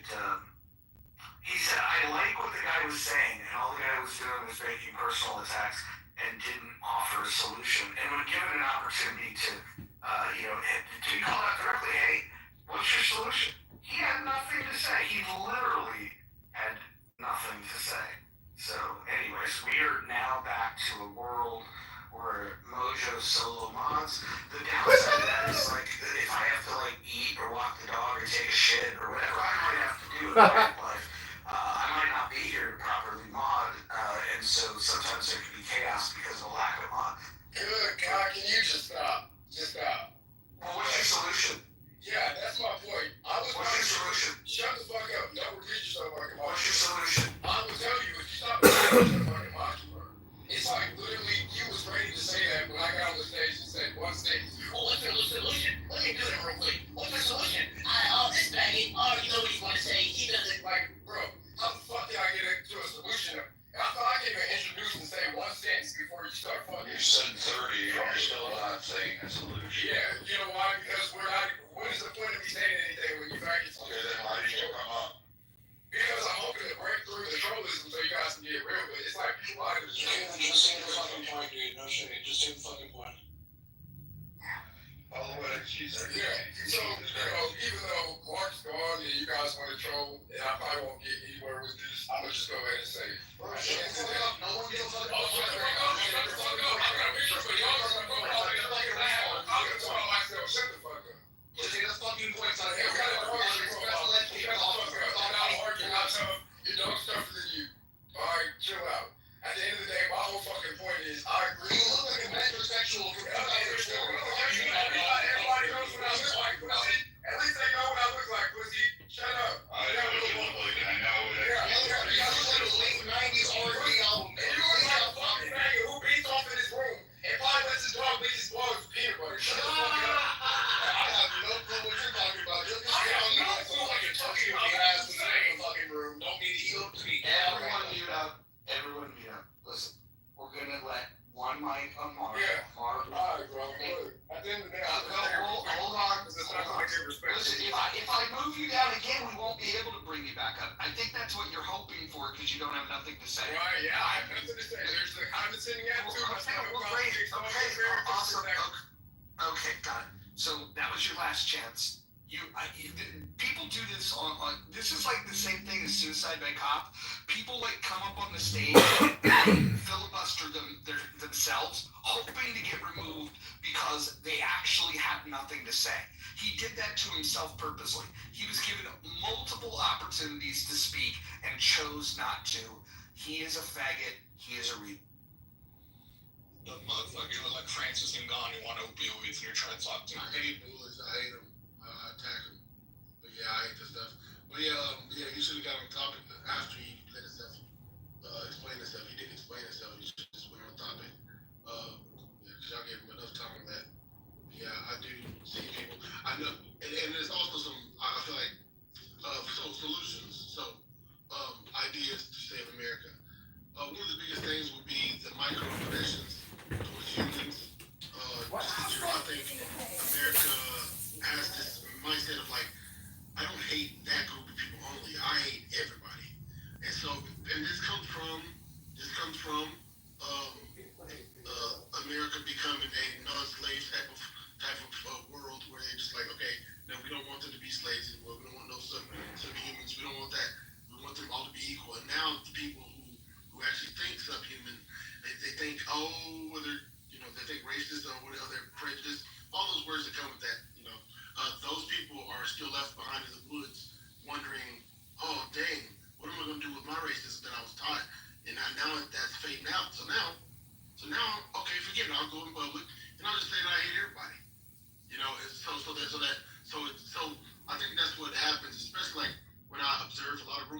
rooms and Muslim rooms, whatever type of room it is, there's always I pay attention to how some white people pay attention how some white people treat black people, and I go, okay, they're just a cool person. Okay, whatever, that's cool. All right, that's just what's up. They have an issue somewhere else. Then you got people that get so on fire with it, like they got like a thing for black men, so they kind of keep them down in some way. They got to know their place, which those people that would, So anyway, that's my. So I feel like being aware of that type of stuff, these microaggressions. I think that kind of helps. So you know, I was an anti-bully ever since I was little, and I think anti-bullies, we need to be able to be aware of that, and then also like just help each other out. Just like, because here's the thing. That's the last thing I'm saying. I think obviously in every room, people will. If you treat a person bad, no matter who it is, they're gonna act crazy. But if you treat them right, like no matter what they are, they'll try to treat you right unless they're trolling like as a hobby, and then you can shut them down by getting on their level. But yeah, anyways. Yeah, the only thing that I would add to what you said is a focus on microaggressions as a problem ignores the progress that mentioning microaggressions obviously points out. If we've gone past the macro problems and we're down to measuring microaggressions, I think that we've already made some significant progress. I actually think anyone that is focused on a microaggression is purposely missing the bigger point. There are challenges and big things that we have to figure out. The threats to America you guys are voting on, it's funny to see out of 52 votes, 39% said that debt is the biggest threat, 29% say that it's Islamic extremism, 22% say white supremacy. Although the people that say white supremacy, for whatever reason, they vote and then they leave the room. And then communism at 12%. I don't know if this is the exact order that would reflect, a larger sample size, but I am happy with the idea that the debt is recognized as the number one threat to America. What is Marv saying? Marv is saying, no respect from the jump and wonders why no solutions can be talked about. He's the guy that I asked multiple times, what's your solution? And he decided to not do it. Still gay, staring at another man's profile pic. I don't know what that means. White people love acting like they never cause problems. I think a lot of people cause problems. I mean, Marv caused a problem on the stage and doesn't want to own up to it. No accountability. Let's see. Joss is saying microaggressions don't keep me from getting the bag. Gilda says put your solution in the chat, Marv. Elizabeth says Islamic extremism. Check. Okay. All right. On that note, Elizabeth, I don't think it's a religion. I think it's a cult. Matter of fact, I think it's a pedophile death cult. The Prophet Muhammad was a pedophile, married a 6-year-old girl, fucked her when she was 9. And some of you guys think there's no problem with that. Baseball card curmudgeon says, need to act black. Fatigue to the poll. I only have 4 choices. I would have added more. Marv says all lives matter in quotation marks, and he's laughing. I don't even know who he's fucking speaking to. Dr. Adams says noisy white women cause the most problems. They're progressive. That's probably true. Marv says everyone causes problems. Ducking once again. Some problems bigger than others. Elizabeth says legacy of conquest. Yep. And then Cowboy Honest says, hello, I'm from Africa. I need an honest woman from Western countries. Wow, that might be the most interesting thing I've seen in the chat all day. Cowboy, please come to the stage. Young Zella says, our presidents have, I think he meant to say pedophilia. I don't know what he's referring to there. But George says, dysgenics. Marv says, America based off slavery and racism, but yet white folks cause no problems that need fixed over other minority problems. Hurts your feelings too much to open that can of worms. Actually, no. I think the problem is that Some people will ignore that the origins of this country, we did some diabolical shit, and that should be called out. I think you're right for pointing that out, but I think also people like yourself that don't recognize the progress that this country's made, specifically when it comes to race relations. If you don't recognize the progress, then you're a part of the current problem. And we did a room on are race relations better in 2025 than they were in 1960? And you had some really ignorant people that said, no, it never improved. And then I would ask, well, what about if we compared 1860 to 2025? And they would say, no, it's always been bad. And so if you can't acknowledge that there's been improvement in race relations, then you are literally the biggest part of the current problem in race relations. Because they're over skeptical, I guess, towards things they don't recognize. But if you make the vice versa, like towards some of the Americans or white Americans or whatever, towards Arabian countries or different other countries, they're over skeptical towards those countries, and they're more favored. They favor themselves. So it's like a yin and yang, like a alternate universe type of situation thing. Because like obviously, but I like what you said, Mojo, because actually we do need to take notes. I said this to on my Facebook. I said, yo, pay attention to you. Neighbors are not blowing each other up. They're not assassinating each other. They're not offing each other. This is not even happening in the wide scale. So like we should be celebrating over the things that we've accomplished, Mojo. And so a lot of people they don't do that. We should do that and go through that list. Yeah. So for sure. I think with the risk of becoming too mental, I think whenever you're having a discussion, you have to kind of leave your ego at the door, right? Or you won't be able to have a productive discussion, regardless of your background, what you work in, whatever. Like you have to kind of take that aside and then you speak to the issue, right? So we waited for like at least 10 minutes for Marv to give us an explanation or a solution to the current issue with the deficit, right? And all he wanted to talk about was, oh, well, my this and my that, fuck you, and it gets boring really quick, okay? So to provide the solution, actually, I think that's the kind of interesting. I think we should end the Fed, and I say that as a non-citizen, but I'm also affected by the policies of, the Fed. So ending the Fed would be the utmost priority, or at least the Federal Reserve. Yeah, they need to stop what they're doing, because I'm actually even more black-pilled than most people in here. I think we've passed the monetary event horizon. So what's going to happen is they're just going to keep printing and then hope to God that all the economies crash before the American one. That's what they're doing. They can't do anything else. It's not like, even if Trump tomorrow slashed everything, it would still be too late, because the interest payments alone are $1 trillion every 100 days, right? So they have to do something radical. Most likely it would require some sort of restructuring, where we either use gold again, and then people will say, well, gold is inefficient.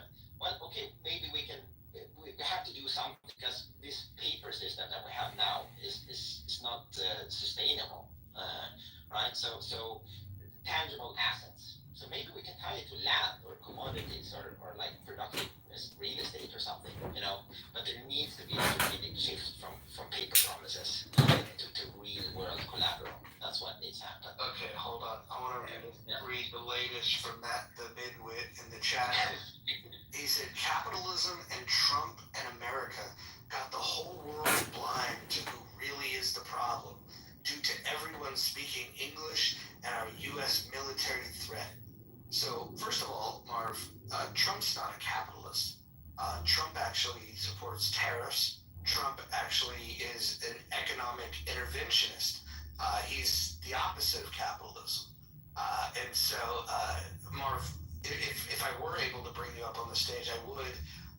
It's clear that you don't understand Trump's policies, which I don't support, by the way. But more importantly, you don't understand what capitalism is. You wouldn't be able to define it And this, now I understand with your lack of intellect why you chose not to engage on stage when somebody asked you repeatedly what problem were you looking to solve. So you can continue doing your shit, but I think I'm going to shut this room down. I'm going to open a new one. Hold on. Marv, you're welcome to join the house, unless you have an aversion to being in the muff. Some people do. We call those faggots. So if you don't like to be in the muff, you don't have to join. But I'm going to end this room. I'm going to restart a new room. Those of you that have followed the house will get you get a little notification if you have those set up. So I'll be looking forward to seeing you guys here in a minute. And Marv, you're welcome to join. I will pull you up on the stage. Matter of fact, I'm going to title the room so everybody can search for it. I'm going to title it Marv versus Mojo. And just come on in and we'll have some fun.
Marv versus Mojo.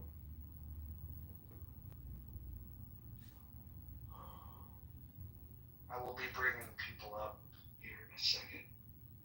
Yeah, that was kind of funny how, I mean, if the room title is Ideas to Improve America and everything is always about microaggressions, racial identity politics, gender, race, or climate change, I don't know. It's pretty elementary. I mean, use Grok to run some forward calculations and just look at at what point.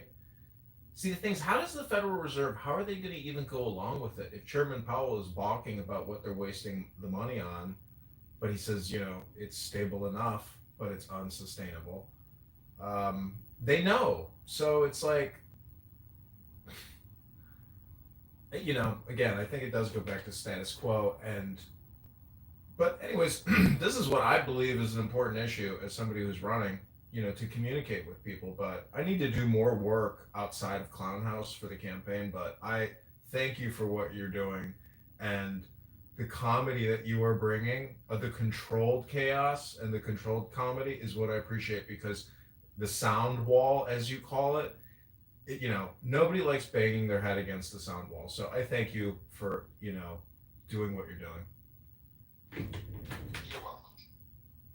If anybody knows Marv, please ping him in. I want to talk to Marv. I want to make it clear, I don't associate with him. He's not on my side. He don't represent my beliefs against capitalism. Hey, if I have to own Astro, you have to own Marv. Listen. You can call me and my reasonings for not liking capitalism retarded, stupid, faggot, whatever you want to call it. Just don't associate me with Marv's positions. And I want, you know what, Brad? I'll do you the favor. If you don't associate me with Marv's positions, I won't associate you with Astro's positions. How does that feel? Oh yeah, we got bipartisan agreement there. Perfect. So Brad, are you a Yankee or a Confederate? I'm a Yankee. I would have fought for the North, and I would have gladly took those Confederate gray little fucking quads, and I would have dragged them out, and I would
just do what's right.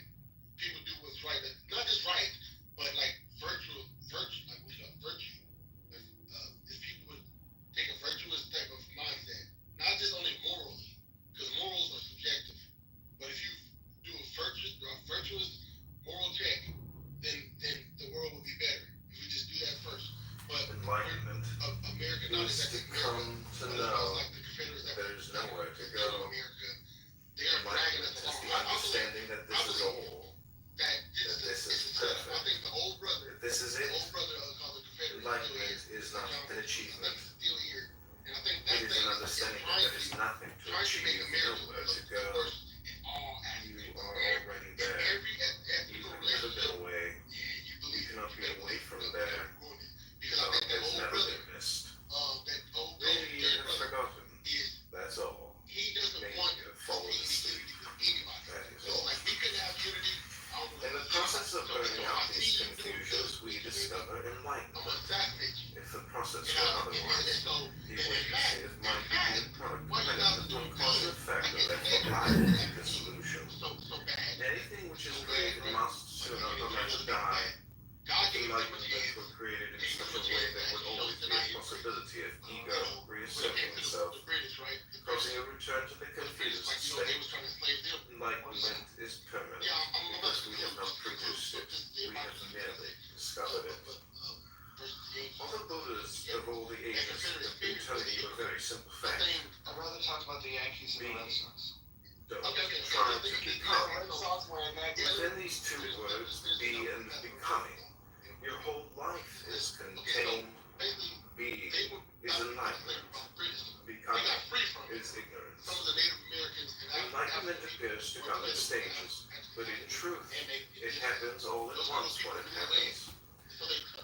Awakening happens suddenly, like when you turn on a light bulb in the darkness.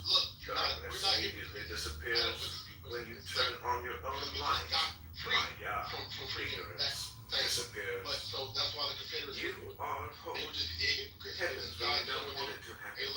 As long as you want it to happen, there is somebody who wants it to happen. That somebody has to disappear. The person that wants it to happen is keeping it back. That is the personal I.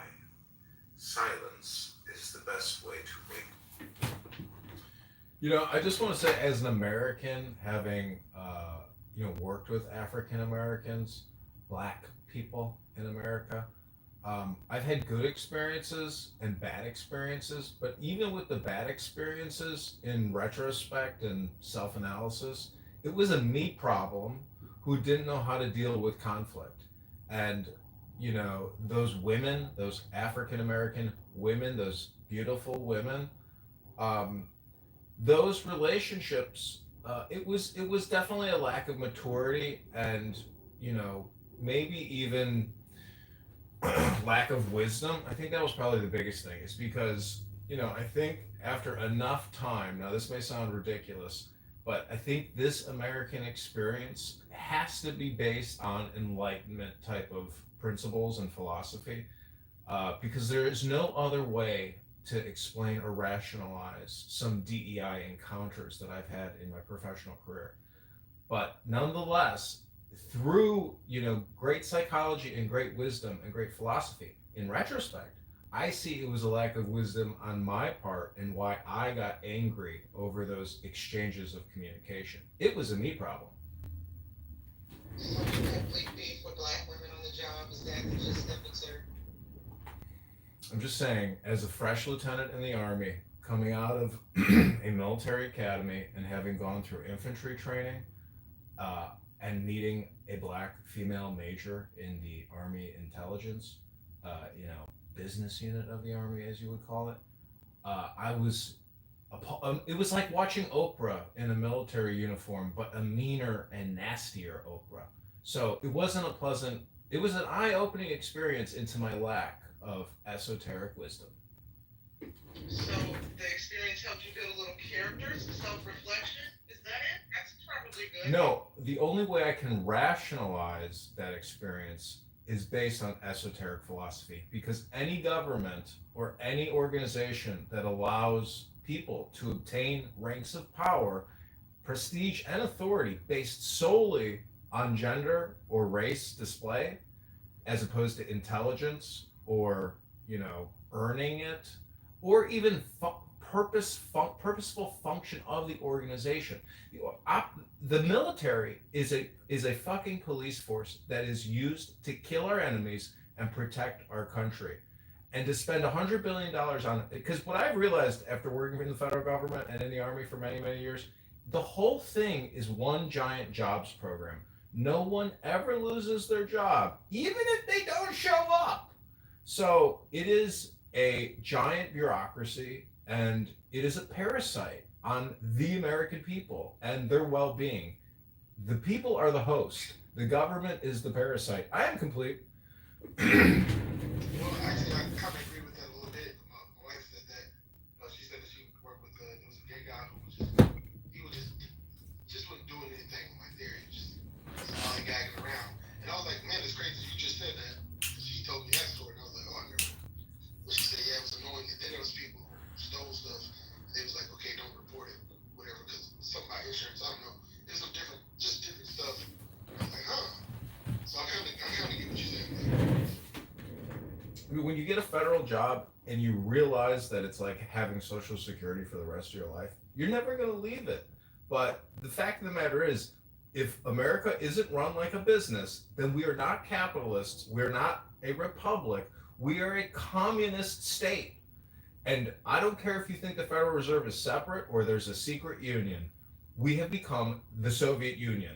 And we are this kind of, on my wall, I have rubles. I have $100 ruble note and a $50 note. It's this same economic system. It's fiat. So it's not the same system. It's actually it's the World War II Italian system. The infusion of the corporations with the government is exactly what Benito Mussolini had advocated for. He called it corporatism. The critics of of capitalism will call it crony capitalism. What we should refer to it is economic fascism. I don't think it's capitalism. I don't think it's communism. It's economic fascism. It's broken though, for sure. well, when I say communism, I mean a jobs program. But anyways, you're absolutely right. I don't think anything's going to change, and I don't even find that disheartening, because I think that it's a giant, it's a global Ponzi scheme. It's because you could look at the debt of Japan and China, etc. Every country is doing central bank planning and fiat currency, so the system is already in a great state of equilibrium. And forex and the currency markets, I mean, that has to all reflect this like perfect parity. I mean, you could look at the dinar in countries that have fallen and look at their currency. But anyways, the whole point is, this is the Mojo Show, and where is Marv? Yeah, I think it's clear. Let the record show that Marv, who identifies as an anti-capitalist, I shut down that room to be able to open a room that would be more inclusive, of bring him to the stage so he can articulate his views. He decided not to show up. I wonder why. It's probably smart of him too, because there's secret societies, and what's crazy? Okay, so in America, I think things. I don't think it's a secret societies. Okay, this is what I think. Like, if you conceal the information, your deepest thoughts, you stay protected. If you give all your thoughts away, people get targeted. Not people.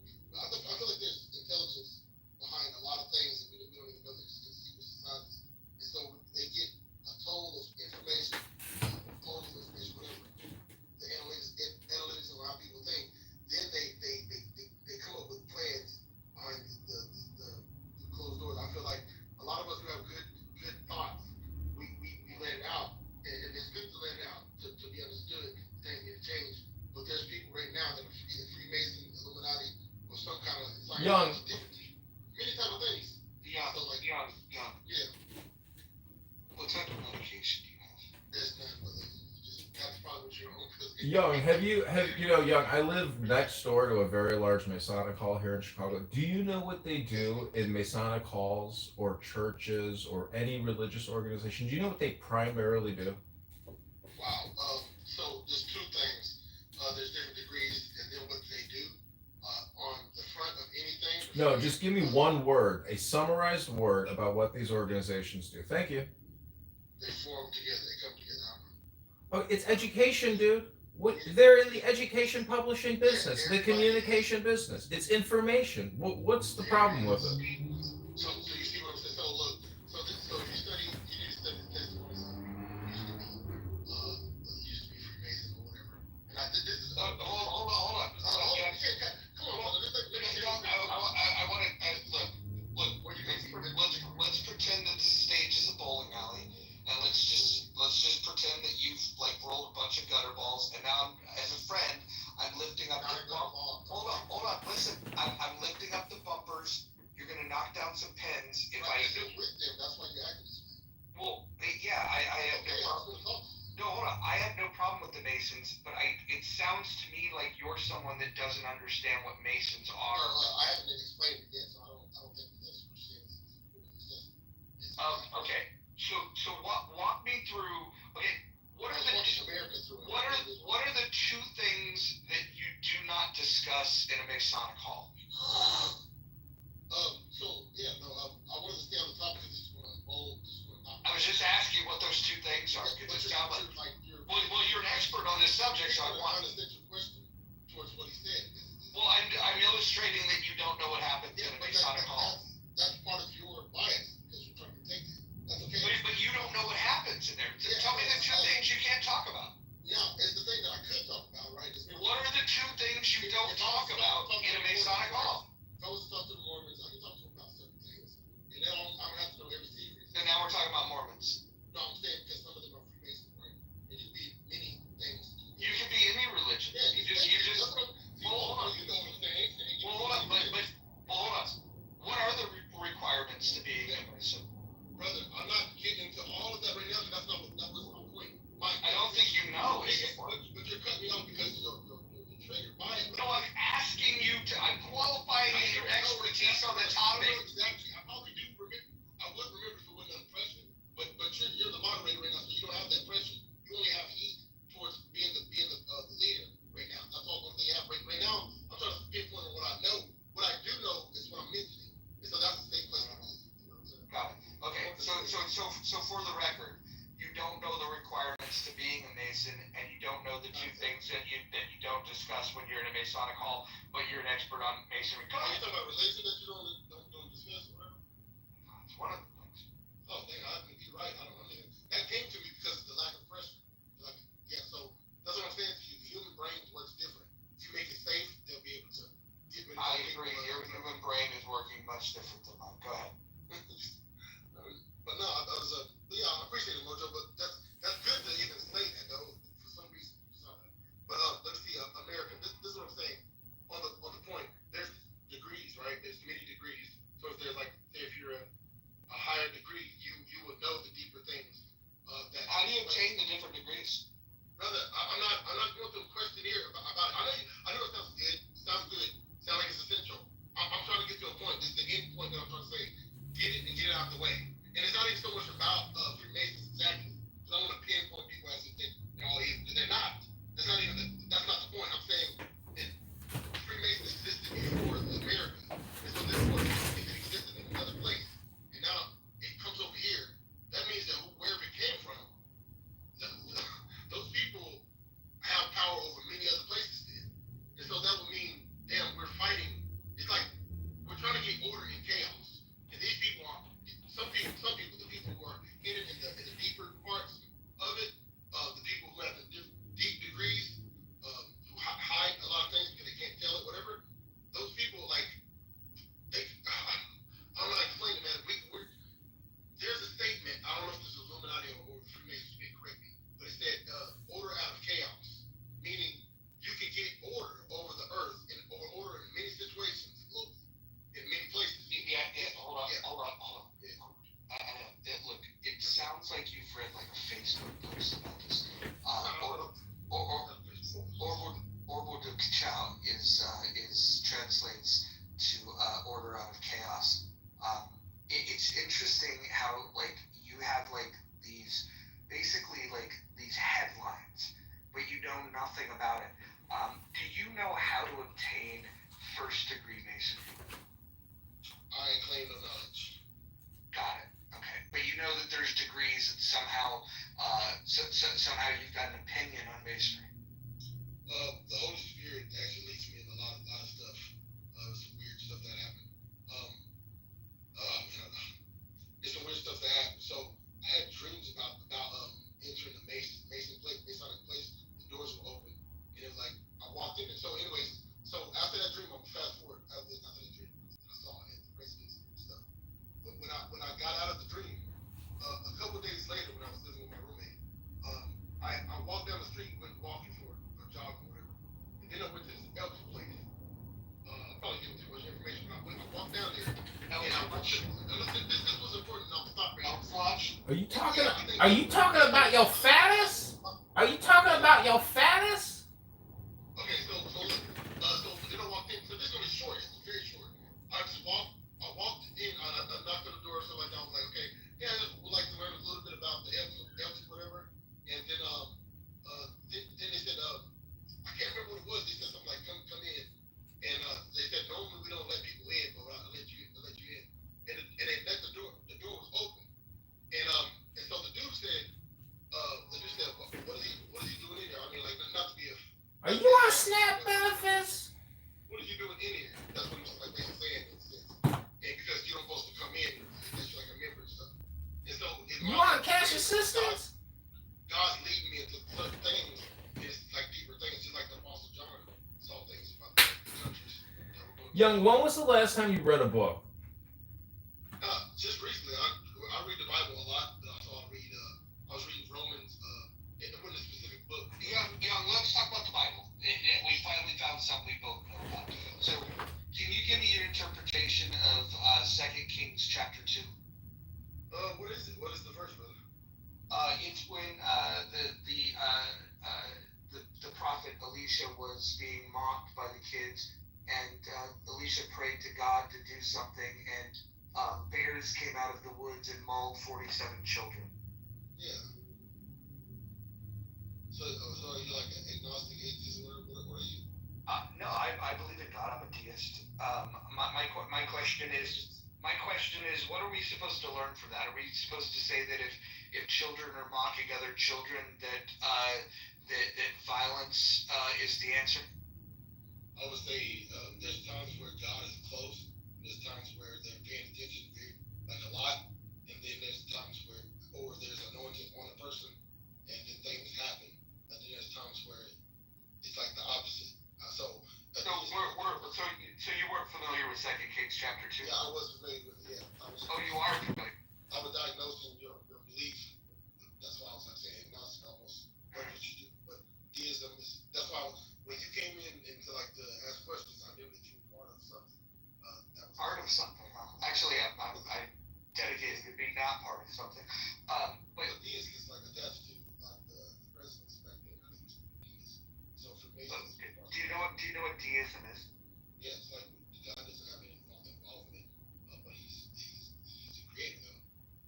Yeah, it's so the only thing that I reject is the truth claims and the origin stories that some of you people subscribe to, but I believe that there's a God.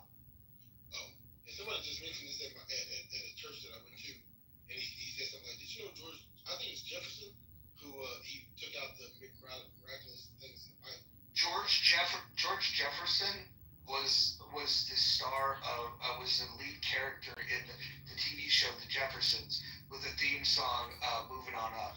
That's George Jefferson. Okay, I must have it wrong. What was it, Jefferson? Okay, what was his name then? What was his actual name? I think you're thinking of Thomas Jefferson, but I can see how you can get those things confused. Thank you, Mojo. That was funny as hell. Thank you, bro. That's just Jefferson. It is cross wavering now. 30 calories burn. Thank you, Mojo.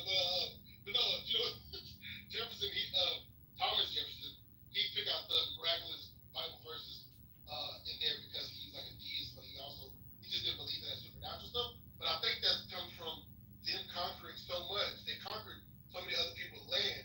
They couldn't believe that God could let something happen to so many people. That's why when you find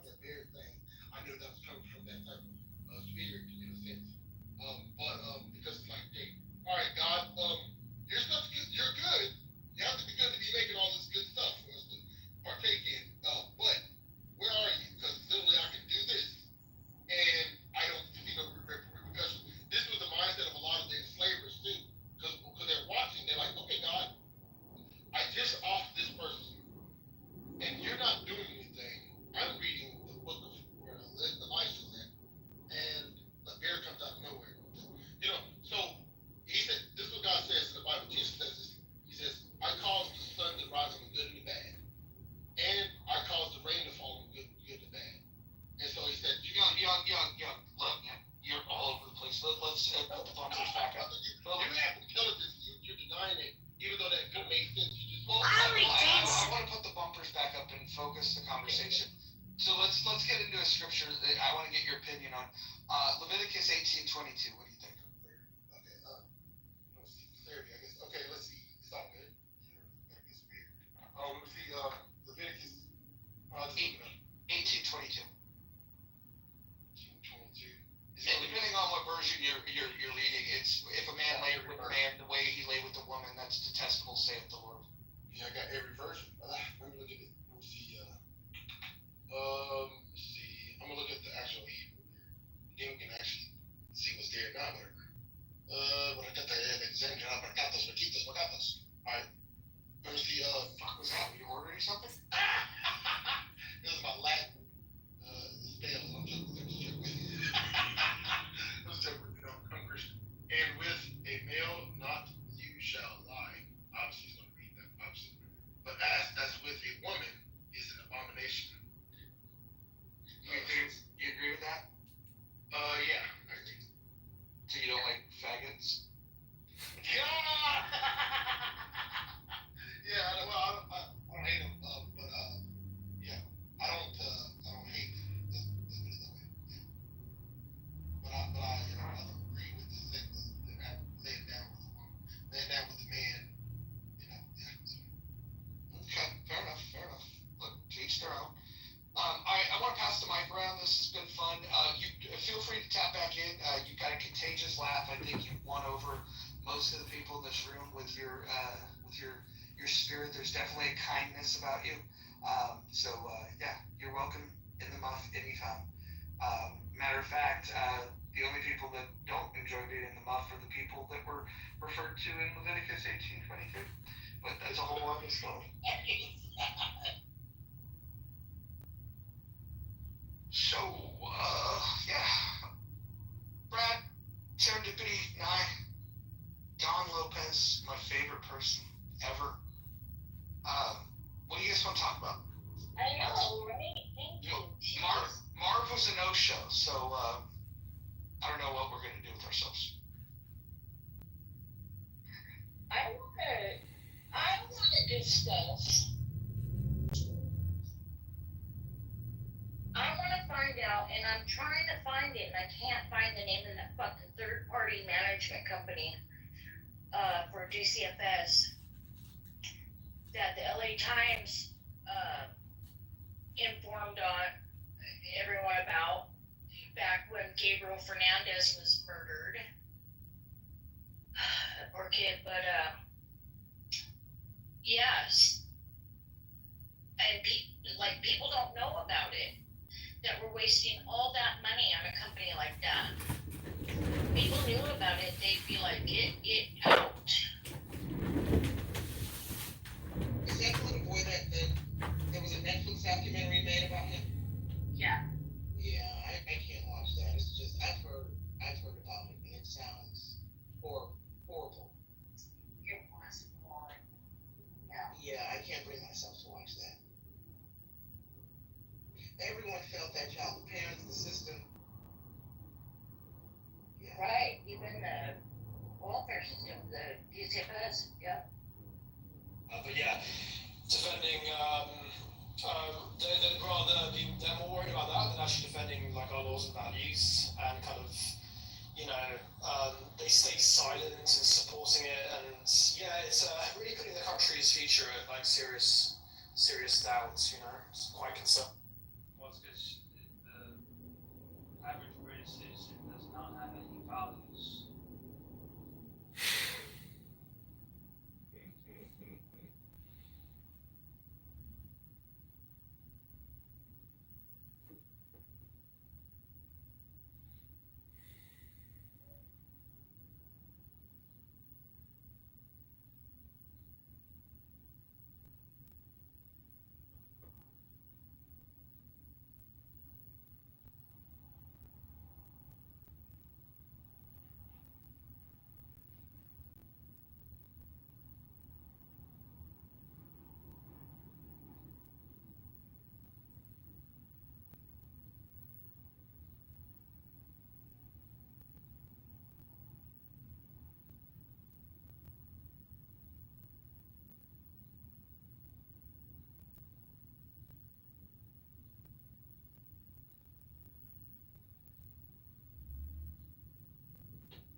The development of modern capitalism is often attributed to Adam Smith, which is a little bit further back, an 18th century Scottish philosopher and economist.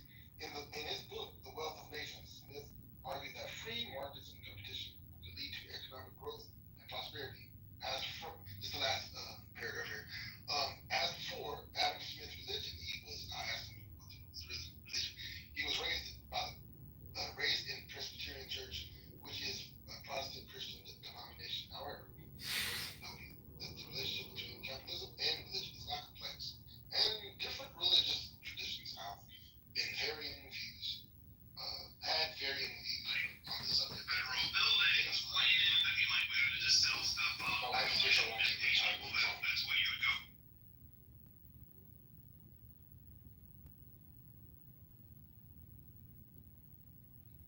Have you ever opened up a pizza restaurant or created a website to sell a book or maybe listed something on eBay, Young?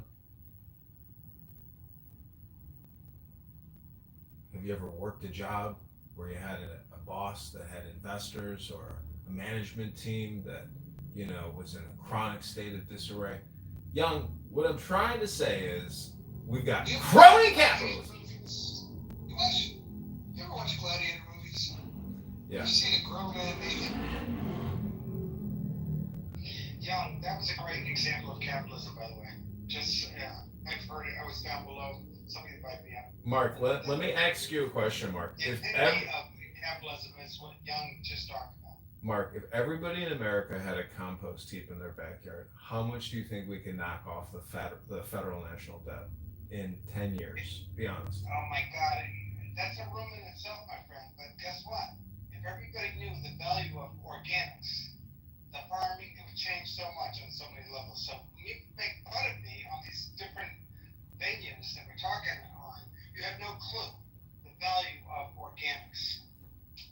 Farmers don't know the value of organics. You think I'm saying we the people, individually, have no clue how important it is. In a suburb or a city environment. Consumption or products is whether you're going to have which Uber driver you're going to have deliver your food. That's a different talk. But if you're talking about the actual farmers who work and those that live off of the land, they actually know. They know a lot more than you're probably exposed to. I'm planning on making no, you don't. You get fed by people who live off the land, who live, sweat, die, bleed by the land, who raise their children without so much as a human government, nickel support. You critique them, you pass laws, and then you sit there and cry when your gold rent exceeds $5 that your fucking, what is it, Whole Foods, Trader Joe's, or whatever, fucking twat, fucking $30 there. Basically, you can be so rude. You have no clue who I am, what I'm talking about. But yet you can just throw me on the Please enlighten me. Prove me wrong. No, I'm saying I contend that we the people could easily stop. First of all, the waste. If the implemented right, it's how which presidential candidate, which Understanding the value of organics, and any farmer in general realizes that you. also that I think is weird is like, is it just a You haven't coincidence? done anything. All you said is that we could save money by doing organics, like some other billboard ads. I think we're going to save the world with organics. Teaching people how to turn organics into food. I mean, all this stuff. You think farmers don't know that already? You don't think that if I take a banana peel and put it in the ground, Farmers not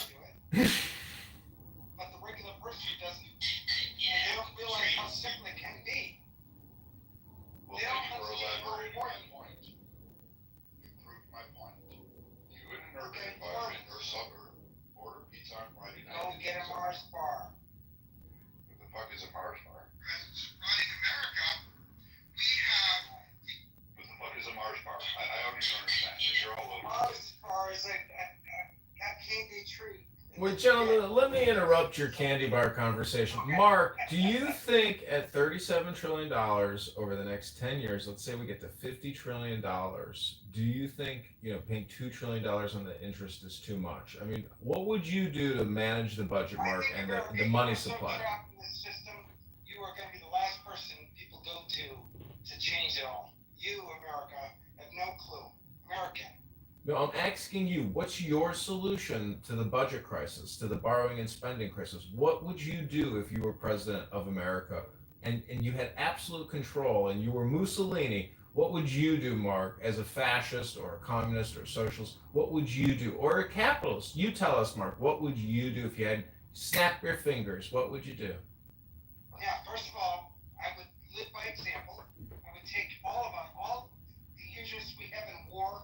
I bring us all back and apologize for the nasty stuff we've done on so many levels. I bring us all back. I put all that budget into figuring out how we, the people, can set up a system of government that is sustainable rather than putting these politicians, these people who have, these Congress people who have. Wait, that doesn't mean it's sustainable. Hasn't that been going on for 250 years? No, I would. And then your blanket apology, you're just gonna stand there on the podium and go, you know what, we're sorry.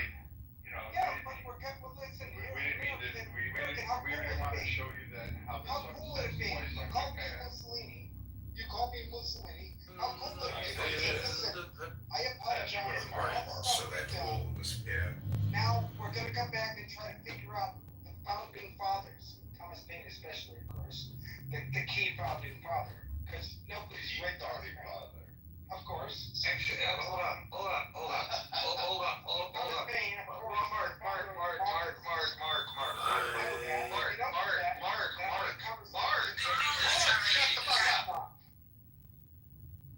The fuck are you doing? You just said something. You said nobody's read Thomas Paine. I literally had a Thomas Paine book club on this app.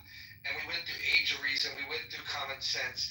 I mean, what are you even talking about? You didn't invite me? Wait. You might not have been on the app at the time. This was back in 2022.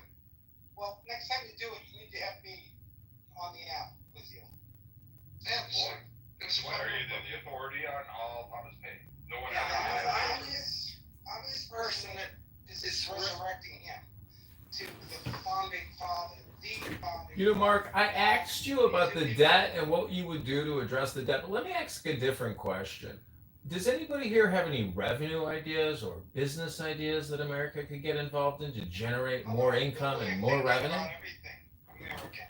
You ever hear the Venus Project or the Zeitgeist Movement, Free World Charter, American? I know you haven't because you're so trapped in this nasty system that's destined to fail. It's destined to fail. Wait, hold on.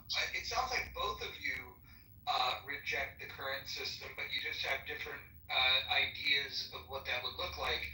Why be so adversarial with each other? Why don't you guys just have a calm, collected conversation about it?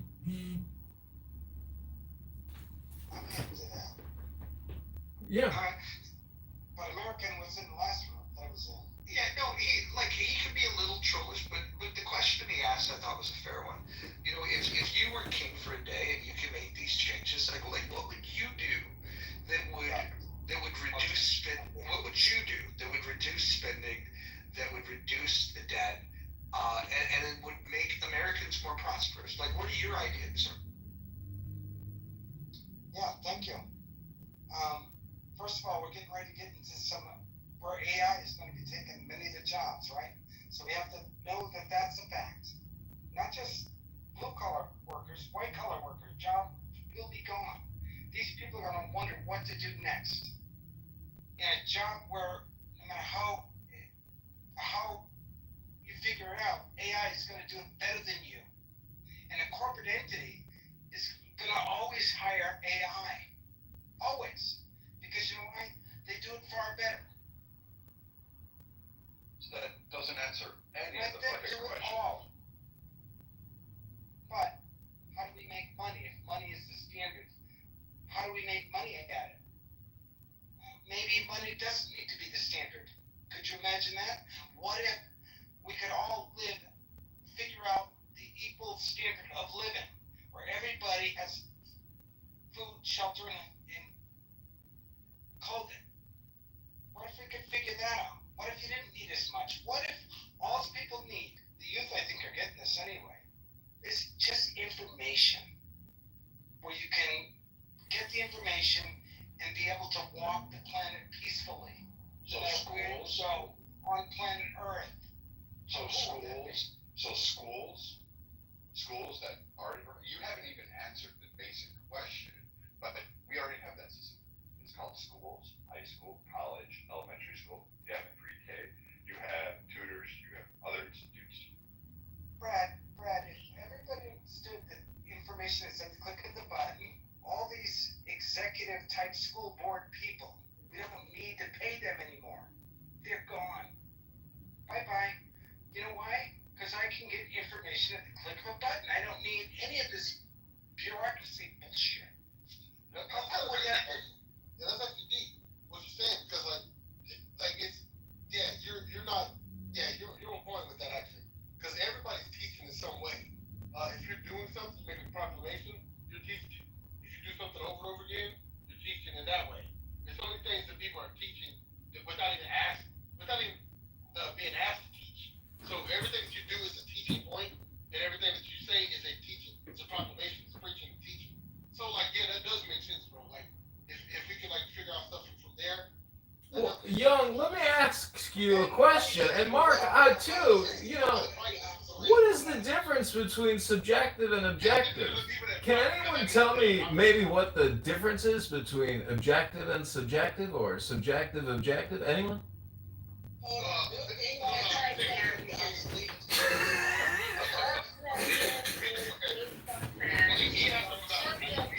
Is based on opinions and feelings.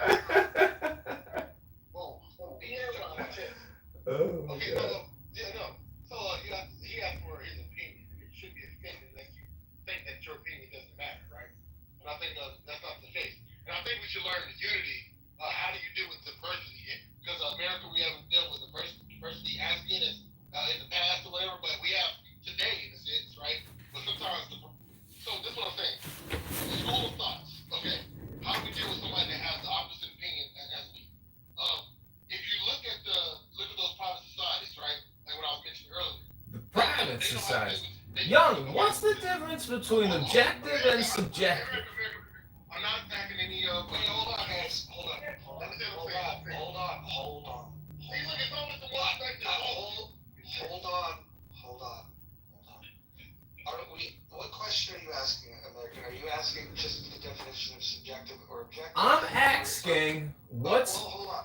Are we referring to objective reality? Are we talking about objective morality? What are we trying to get at? I'm trying to get at that the objective is more important than the subjective. Stuff in the real world, like my refrigerator full of stuff, my house full of stuff, my car full of stuff. Stuff, the object is better than the subject. So all I'm trying to point out is that, we are once again deflected, and we are not focused on the problem, which is the debt. Hold on. Young, I'll call on you when I'm ready for you. Mark, I'll call on you when I'm ready for you. Mark, I'll call on you. Mark and Young, I'll call on you when I'm ready for you. I promise. Okay. Is there anyone on this stage that believes that reality is subjective?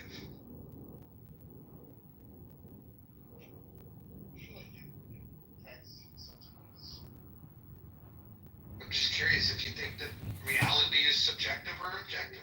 I think that the publishing industry is subjective. I mean, you can't have one without the other. Without subjective, it's so boring. There's no content. So I'm just saying. This is true, but here's the thing. I think when people talk about this subjective reality, I don't think they're really even thinking about what these things mean. I mean, to be objectively real, it means that it exists without observation. And so if somebody believes that reality is subjective, then that would mean that if they're not looking at a tree, that the tree isn't there. Yeah, I don't believe that definition is right. What you're So you believe it's objective or subjective? Reality is subjective of what someone else is involved. When it's one person, it is. If it's the author of everything, then it is objective. You have the objective, which is like, what is the goal? What is your plan for everything of what you created? You have dominion over it, and it's objective from the beginning. When you involve another person, then it becomes subjective. Stuff like that. So wait, if the Federal Reserve is the Federal Reserve a subjective organization or an objective organization? So if you believe in infinite linear growth of debt, you're a subjectivist, correct? Yeah, I would still say, yeah, you're still part of the bigger. You're not, even though you believe in infinite, doesn't mean that you are the infinite. So therefore, yeah, you still believe in infinite resources and all this stuff like that. Doesn't mean you're the infinite, which could make you the object. Okay, I got one more final question for you. Let me ask it. What's 100 times 1,000, Young? What's 100 times 1,000? Go ahead. What's the answer? I don't even know, even though I'm not even gonna give too much thought because I wasn't good at that. But I would know it, like if I actually challenge myself to do it. But I'm not even really motivated. Actually, the answer is in the question itself. Okay, so Mark, let me ask you, Mark. What is 100 times 1,000? Go ahead, Mark. 100 times 1,000. I wanted to say a million. Yeah, That's what I wanted to say initially, but I'm not good at math. Hold on. Listen, no, everybody, could you have math? You multiply it by 100. You have 100. This is not. Yeah, it's just, yeah. But yeah, education system, right? If somebody would top that, I would already do that, right? But you have some subjective education system. I'm probably for that thing that I was mentioning earlier. Crazy. Why don't we make room for Dwight? Yeah, he has not had a chance. He's not had a chance to speak yet. Let's hear from Dwight. Thanks. Yeah, I think one solution I would propose, assuming that we're keeping kind of the main system in place and trying to reform it. I think reducing medical costs is probably like, in my mind, and I'm no expert, but it just seems pretty obvious to me that that's like one of the most obvious things we can do, because we spend it's something like 3 times more in medical administrative costs than any other country. We spend more on medical costs in general than any other country, despite not actually having the best health outcomes. So I think reducing that, like if we were to actually attack that, it would do multiple things. One, because we spend so much on Medicare and Medicaid, this would help to reduce the amount of spending, which can kind of get us going in the other direction.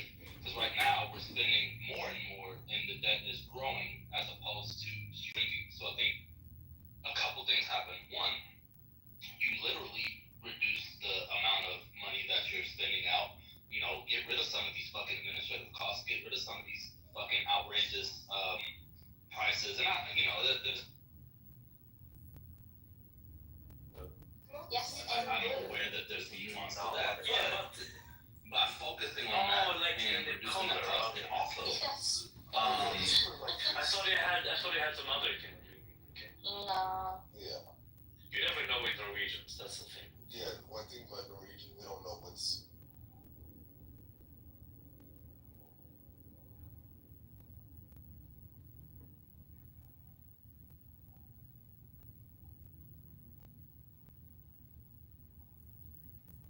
Actually having, nutritional standards for our country that aren't a joke. And this is one thing, like, I don't agree with RFK on that, but I can see one good thing coming out of it, which is if we actually focus on health and we actually focus on reducing medical costs. So, Dwight, here's the thing, right? The cost thing is one thing, but something you said is just patently false when you were talking about the healthcare system having bad outcomes.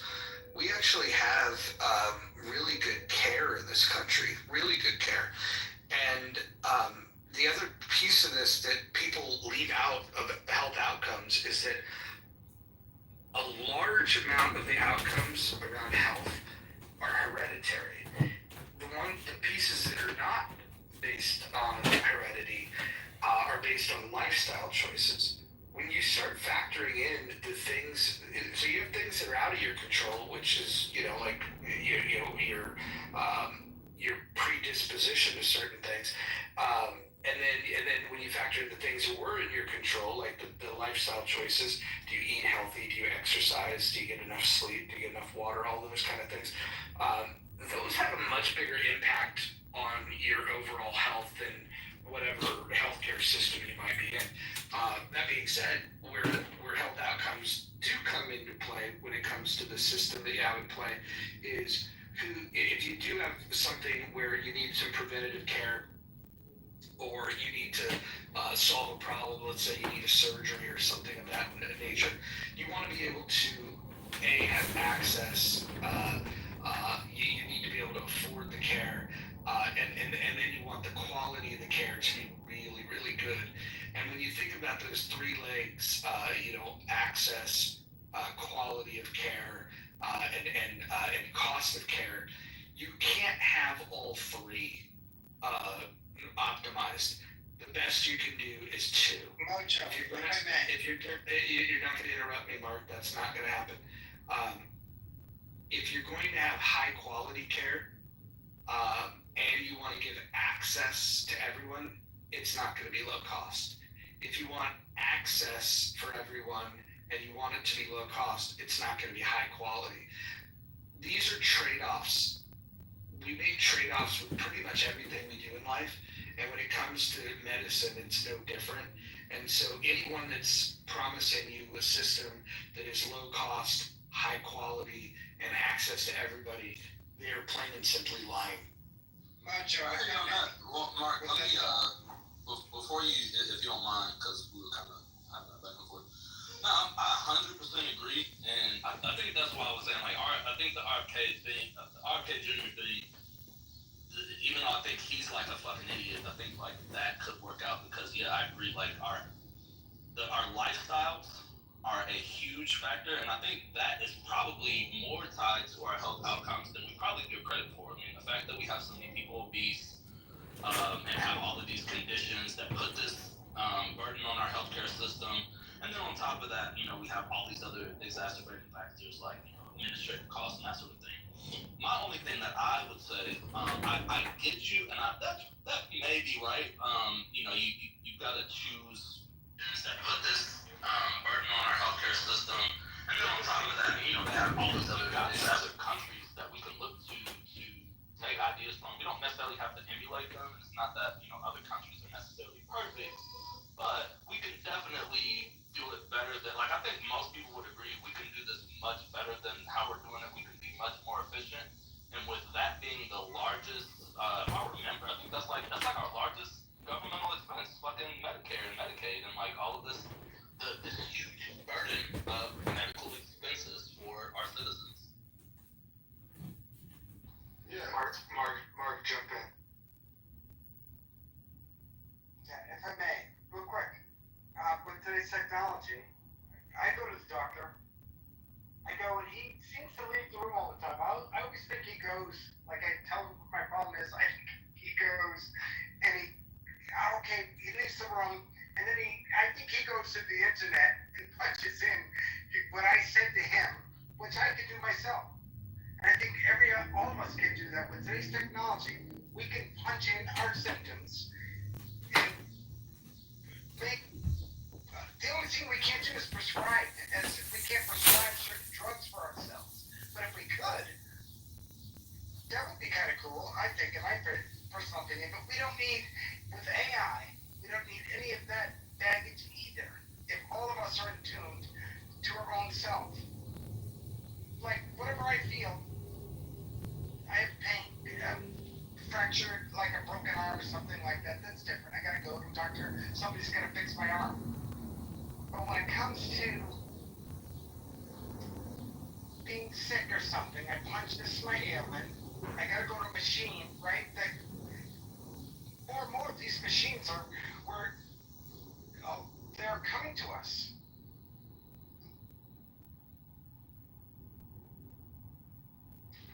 To where anybody could run them. Right? Well, Mark, I hate to interrupt, but do you realize if we could cut borrowing and cut spending, the medical industrial complex, the health insurance companies would have to adapt to the new financial reality that they're not going to get as much in billables as they've been getting because the budget's been cut. Would you be okay with that, Mark? Yes, most certainly. So out of $2 trillion a year, what do you think is a fair cut? 20%, 30%, 10%, 50%? I don't know what it is, but I know technology is happening. And the more we, as individuals, understand because nobody cares about our individual status than we the people who care about ourselves, right? So when I'm going to Google on, and it's getting better, by the way. Meta is getting better. And they will send you down a path that you can discern way more than a doctor. That it's got a few thoughts in their head that might be good for you. I can tell you that the shit's gonna hit the fan, and those people will lose their jobs as well. And that's a big deal. Mark, let me ask you, I'm sure you've heard this, Bill Gates has stated that in about 10 years, maybe less, maybe a little bit more, the AIs will replace the doctors, the teachers. You won't even have to leave your house to get a diagnosis, get treatment. Well, you'll leave your house to get treatment. It'll be the robots operating on you if you need a surgery. So what's your take on that? Do you think that there is some that we have something to be worried about, or is this a hopeful future in terms of medical advancements that in 10 years time, maybe 20 years, maybe longer, maybe less, doctors will be obsolete? And it's kind of frightening when you think about the young folks who might want to go to medical school and then they not have a job when they come out of college, right? So what's your opinion? Do you think the AIs are gonna be our future doctors, nurses, and surgeons? I think it's amazing, and I think, especially through COVID, which the AI is helping me immensely. Well, not just COVID, real people working with AI. I think of Clubhouse. I think of reasons why I never got the vax. I'm so grateful that I never got the vaccination for COVID. This nasty freaking setup that was. I'm grateful for it, my friend.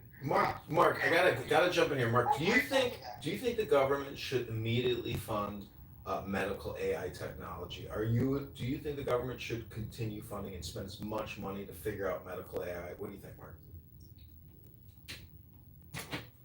Yeah, but if the machine can do it better than us, I want the machine to do it better than us. It frees us up, on so many levels, where we the people can do other things. Imagine, I always get, when I go to a Dunkin' Donuts or whatever, you got somebody, and I did the jobs back in the day. I'm an older person. I did all the stupid jobs that really slowed me down in life, I think. With AI, it's going to change so much stuff, in my opinion, better if we don't blow ourselves up in the process. If we don't, all these political nasties that think they run everything, they do run everything. And not that they think, they do run everything. But when we the people grasp the concept of AI, they're part of it too. All these political people want the same thing we want, by the way. Everybody wants the same thing. No, that's not true. No, we do not all want the same thing. Yeah, I think we do. I think we don't. Well, what don't you want that a rich man doesn't want? I will tell you. I will tell you that I hear a lot of people say that they want equality and equity, and I don't give two shits about either of those two things. Why would you say that, Mojo? Because I don't care about those two things. I think they're irrelevant. Equality? No, I don't think that we are equal. Is my point. You said you didn't care about it. Yeah, I don't care about it. I don't care about it. I think that the pursuit of equality is. Yeah, well, it's a statement that you disagree with. That's you prove my point. Thank you. Mark, there's a Native American expression that says, "If you can say it, it is not true," and everybody doesn't want the same thing. A lot of people really don't like America. A lot of people want to see this country's legacy destroyed because they have bad political positions and maybe they're immoral or unethical. So that's all or nothing thinking, Mark. That's all or nothing thinking. That's called a cognitive distortion. Well, and hold on. I want to put hold on, Mark. You're gonna have to get better at the listening part of these conversations. It's Congress, right? So, He talked to me. He has Mark, do you hear my voice? Thank you. Jesus Christ. So you said that all people want the same thing. There's a death cult, a pedophile death cult, that wants to be able to fuck children. I don't want that. I don't think we all want the same thing. Well, that's a stupid analogy, but whatever. It's a cognitive Wait, hold on. If it's a stupid analogy, then you tell me. Are you with them? Do you want to fuck children? Or maybe you want something different. You turn the conversation into a rude conversation. No, I'm proving the point. I'm proving the point. You should already know the question. The answer to the question you asked. So I'm proving the point that you want different things than I want, and you made the statement that all people want the same thing, and I think that that's categorically false. And when I said that, I meant food, shelter, and clothing. Everybody wants a healthy way to live through life. What about nudists? What about nudists? So stupid that you have. What about nudists? You gotta go. What about the nudists? Okay, nudists choose to not wear clothes, and homeless people choose to, in many cases, they're choosing to not have a shelter. Yeah, like this idea of everybody wanting this. Wait, hold on, right? And furthermore, all three of those things you said food, shelter, and clothing. People can choose to be on a hunger strike. Shout out to the people in Ireland. You can choose to not have shelter. Shout out to the homeless people. And you can choose to not have clothing. Shout out to the nudists. So I think you're wrong. Look, Joe, you're a classic. Wait, could I add one more thing? Life is so damn hard. Mark. We have people like you. Wait, stop. Wait, could I? It's hard. Hold on. Like, I've been listening. Sorry, Lord. You know what? Go ahead. That was rude. Go ahead, Lord. I apologize. No, Brad, go ahead. When you're done, I'll go next. Okay. Mark, life is hard. I don't understand this concept where you don't have to put in energy. You don't have to put in work. You don't have to put in creativity. You don't have to have critical thinking or rationale. Life is hard. This is why, if it wasn't hard, everybody would be fucking alive carrying on like bumbling idiots. People wouldn't fall off a fucking mountain, wouldn't die from starvation or die from cold or die from disease. Life is a fucking hard thing. It ain't been hard. And people like you want to espouse that life shouldn't be some utopia. It should be easy. And nobody should have to go without food, shelter, or clothing. In the United States, nobody is going without that. If they want it. If they choose to go onto the street because they want to feed a crack addiction, or if they go on the street because they just don't want to partake in society, or they disappear into the wilderness because they think they're the fucking guru of the moment, that's on them. That's a choice. It's personal accountability. What you want to remove is accountability and nobody having any purpose in it. And I find that so weird from people on the left who think like you that everybody shouldn't have a purpose. Your purpose is to live, thrive, beat the world, survive it, raise your children, and then you die. That's the only thing you're supposed to achieve in life. Everything else is made by make it a better world for many people. I don't give a stop talking when other people are talking. I don't care about the rest of the world. I don't care about yourself. I get that. No, I don't care about the fucking world. If you actually told me you gave a shit about somebody in Dubai, some kid living in slumdog fucking shit holes, no, you don't. Because you know why? Of course I do. You're not over there digging up and washing all this shit. I don't give a fuck what you got in your profile. I don't care what charity you had. It probably is a fucking bullshit. It's about Brad. Again. Don't get a Mars bar. Jesus, dude, you are retarded. Yeah. So, Brad, you're weeding your stuff out too also. So if you're talking about all idiots, if you're talking that way, you're weeding your stuff out too, morally. But fine and good. But hey, like, who told you on the day you were born? What doctor slap you on the ass. Right, You know what? we have a chance to Jesus change the Christ, world. dude, you Hey, know hold on, guys, hold on. Listen, This is hold on. There's not gonna be a couple of rules here. We're gonna keep the shares short, maybe 1, maybe 2 points at the maximum, and absolutely 0 interruptions. You know the 0 tolerance we should have for illegal immigration? I'm gonna have a 0 tolerance when it comes to people interrupting. All right, Brad, I'm sorry for interrupting. I did interrupt you, sorry.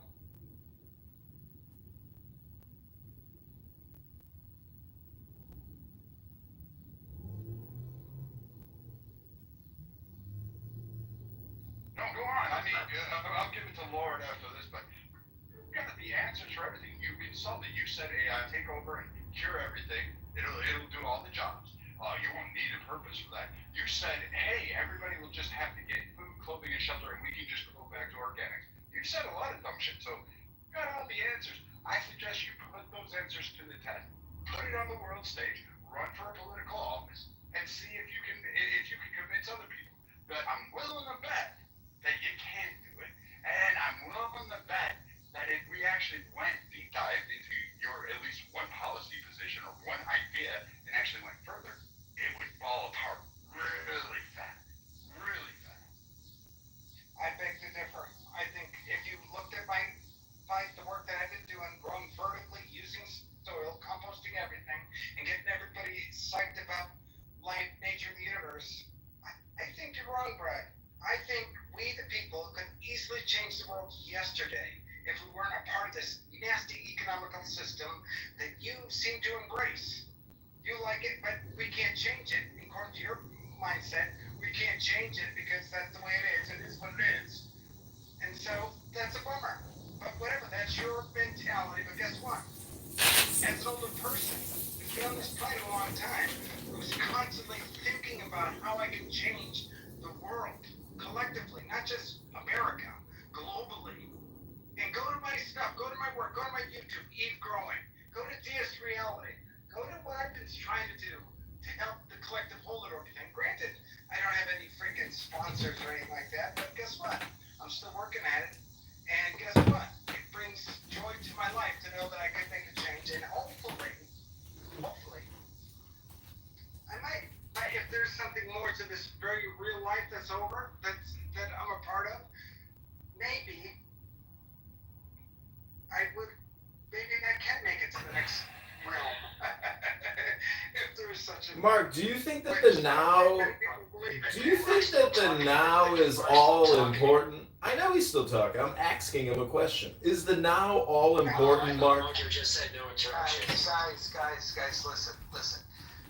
There's 2 parts to this rule. You gotta keep your shares short, make 1 point, maybe 2 at the most. That way, people don't feel the temptation to interrupt, and there will be no interrupting. So please, guys, we can make this happen. All we have to do, if we do the first rule, the second rule will usually sort itself out. Alright, look, let me just say this one thing with Mark. How are we going to get to, let's say, allowing everyone to have homes and food and all that, right? And obviously we're going to pay for that in the future. So really, it's not going to happen here, but probably on a different planet, for sure. For sure, your ideology would for sure happen on a different planet, but not here. Same thing with mine. It's not going to happen here. It'll happen on another planet. I'm done. Yeah. Did you know there's many people talking about this Venus Project, Peter Joseph, Jacques Fresco, Roxanne Meadows, with the Venus Project, the Zeitgeist Movement. We've been talking about this for a long time, hoping for people to embrace it. But of course, nobody's necessarily embracing it right now. But they're valid claims that we make. And on the possibilities, we're giving examples of how we could change everything. No, but Mark, that's the thing. We don't want to be paying for people's housing. We don't want to be, everything comes at a price and all that. We're not going to do all that in this society or on this planet. So, I mean, if you want your ideas to flourish, it might just happen on a different planet. Or maybe a different ray, that who knows how that would be. I hear what you're saying. Because it hasn't from my experience, from whatever been studying with the planet, nobody's really. Maybe there are people doing it. I don't know, but we're still trapped in this capitalistic mentality where you have to. What's wrong with capitalism, Mark? Well, you have to make something to justify your existence. You have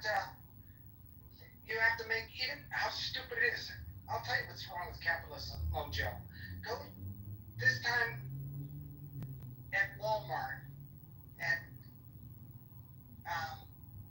Halloween time and all the stupid stuff.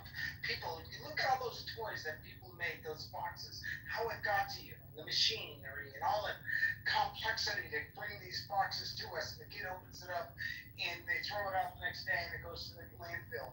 Capitalism is a nasty concept on so many levels. If you understand, I don't think you know what the concept is. Why not? Well, because you were stupid stuff, no matter how silly they are. Hold on. Here's what you're wrong about. All that capitalism is that the means of production is owned privately. You can own the means of production publicly or by the state and still have stupid shit. The reason why you're less likely to have the stupid shit is because things are so fucking inefficient that you have shortages of the things that you need. And then so you don't have the resources to make the stupid shit. But the bigger problem that you create when you go away from capitalism is the important shit that you do need, you're gonna have fucking shortages of it. Mojo, every corporation is working against each other because they're trying to get their competitive edge. All these cords, I'm looking at all these cords I have right here. Whether they're whatever, we only need one cord to electrify any device. But yet I have a freaking million that are being thrown away. You know what it takes to make a cord of wire, the copper? That's capitalism. It's a nasty system that we have the engineering. Wait, how is that capitalism? I'm changing it. Wait, because any cord of wire out of copper is not. That doesn't correlate. Capitalism is. Well, hold on, Mark. Are you saying that in a socialist country there would be no copper wire? No. Then make it make sense, please. I would say that maybe, I don't know, do they have one? I've never been in this associate, I've never been.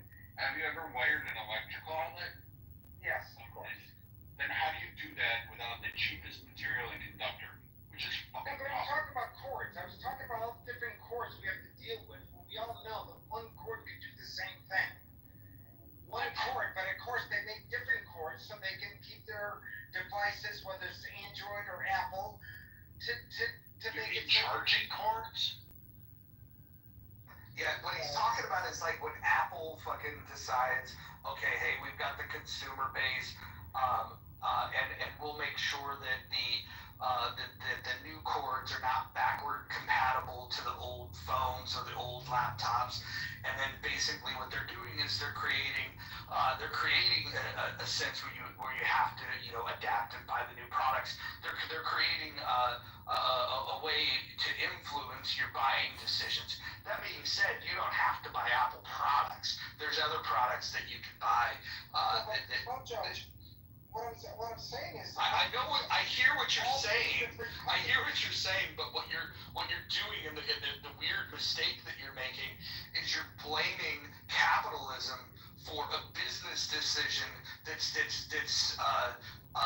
geared towards trying to increase profits. And I think that you think that the pursuit of profits is what capitalism is. And I have news for you: 9 out of 10 businesses fail.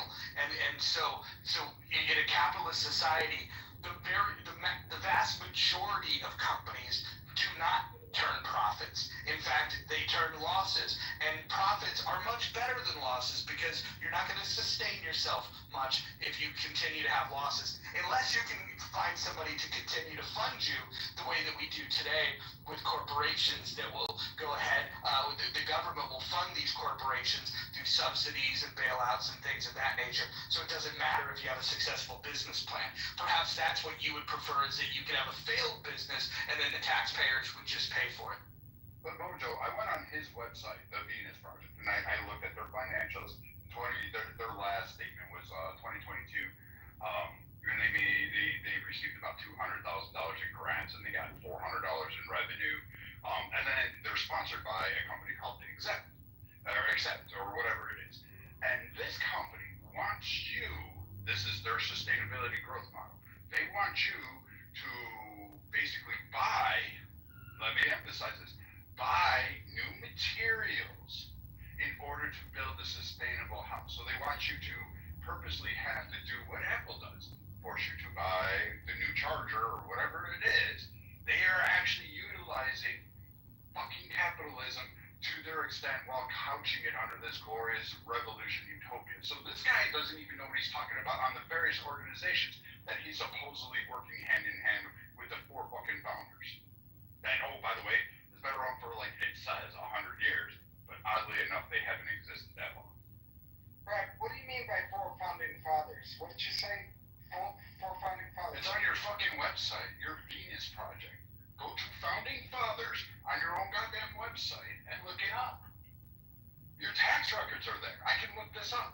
I don't have a problem. I went to it. Hey, Elliot, click on a button. Oddly, capitalism gave me the information. Yeah.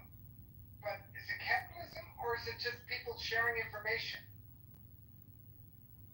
I mean, the Venus Project, granted, they're a part of a system that has to make money. And should they be doing roofs or whatever the worst job you can possibly think about? Or should they be promoting their own understanding of a system that could possibly heal all of us? I don't think you know what you're talking about. I think you're just bitching and trying to do an appeal to emotion. Well, and I think do you like the system? I don't think you. Yes, I do. Right. I like capitalism. I enjoy the fruits. What I get pissed off about are people like you who want to fucking tear it apart with that actually no understanding of how economies work, how resources are garnered, how even your own word, sustainable living. You don't even know how to sustain living. You talk be about careful, global. Brad. Please be careful when you Shut up. Dude, I'm talking. Be careful. Mute Brad. the fuck up. Mute the fuck up. Mute the fuck up. You don't know about Are you sustainability. getting angry? Yes, because you're Why? Because We're just again, talking. Jesus Christ, shut the fuck We're up. just talking about what is capitalism. I can't believe You know what? I would literally knock those fucking glasses down your fucking eye hole. This Yeah, whole you could. You would. I would. Be careful. Yeah, or what? Or you might be surprised. I might be able to kick your fucking ass. I doubt that. Or whatever. So again, when we look at this whole thing about I can't believe you brought me to say that, Brad. So we'll look I at can't simple believe you brought sustainability me because you can grow a tomato out of a fucking 5-gallon drum, and you think somehow you're going to be able to teach everybody how to do the same, which isn't fucking hard. That isn't sustainability project. That isn't resource management. It isn't allocation of resources or the ability to build that shit. You don't know what it's like to have sustainability in the air region like You're full of shit. or in the Amazon or in the desert or up in a mountain You're full or of in shit. a flooded zone or in a fucking cold ass climate or in a tropical climate or a temperate climate or any of that shit. You don't know how to do that because I can tell you you're retarded. You cannot articulate it. It's not fucking simple, you idiot. If it was so simple, everybody would do it. Ethiopia wouldn't have went through 50 years of a fucking crop farming. In many places wouldn't have it. So again, you don't know what you're talking about, and you're just doing the appeal promotion. You're a leftist, and that's all you care about. You're a Twitter fucking goddamn person who learned how to fucking plant a marigold in your front yard, and now you think you own it. You have no clue how to compost, and so you say I don't. I actually don't. You're right. I don't know any clue how to compost. Like composting is some fucking point. You fucking moron. Do you know where ash? Do you know where salt ash comes from? Do you know where hot ash comes from? How about those two things? Do you know where the salt licks are? How do you develop that? How do you get potash? How do you get potash, dude? Because that's the majority of nitrogen, food, and fertilizer that we need in the country to actually grow shit. So you don't even know where that comes from. You don't know how to find it. You don't know how to mine it because guess what? It requires mining. And I bet you the average person. You don't know how to fucking mine. The same way I don't know how to fucking mine. So you sound ridiculous. You don't know. You don't. I know how to turn organics into soy. Oh, Jesus It's not Christ. that hard. I don't give a fuck about your little hobby on your fucking patio. You idiot, you fucking moron. And you get Holy shit. You know what? Everybody else has Why it. This is it guy, so bad? if you're listening to this guy, you donate to his organization, you're better off giving it to the grifters on fucking Clubhouse. They'll use the money. These guys will fucking sit there and just scream about growing tomatoes in fucking garden pots and think somehow they're saving Yeah, money. you can do it, tomatoes especially, but if you can grow tomatoes, you can grow hemp. Think of if the average person can grow hemp and what we could do. So many possibilities. Time in a 40-hour If you know how to make soil and grow food off of organic waste. Dude, no one can have a conversation with you to actually learn this shit because you can't shut the fuck up. Be a fucking farmer. Like, get with the fucking program. Unless what you're saying is we need this, like, sovereign citizen-esque idea of how to rule the world, no fucking thank you. Most of the people in this room say no fucking thank you. Your vision of the world is utopian.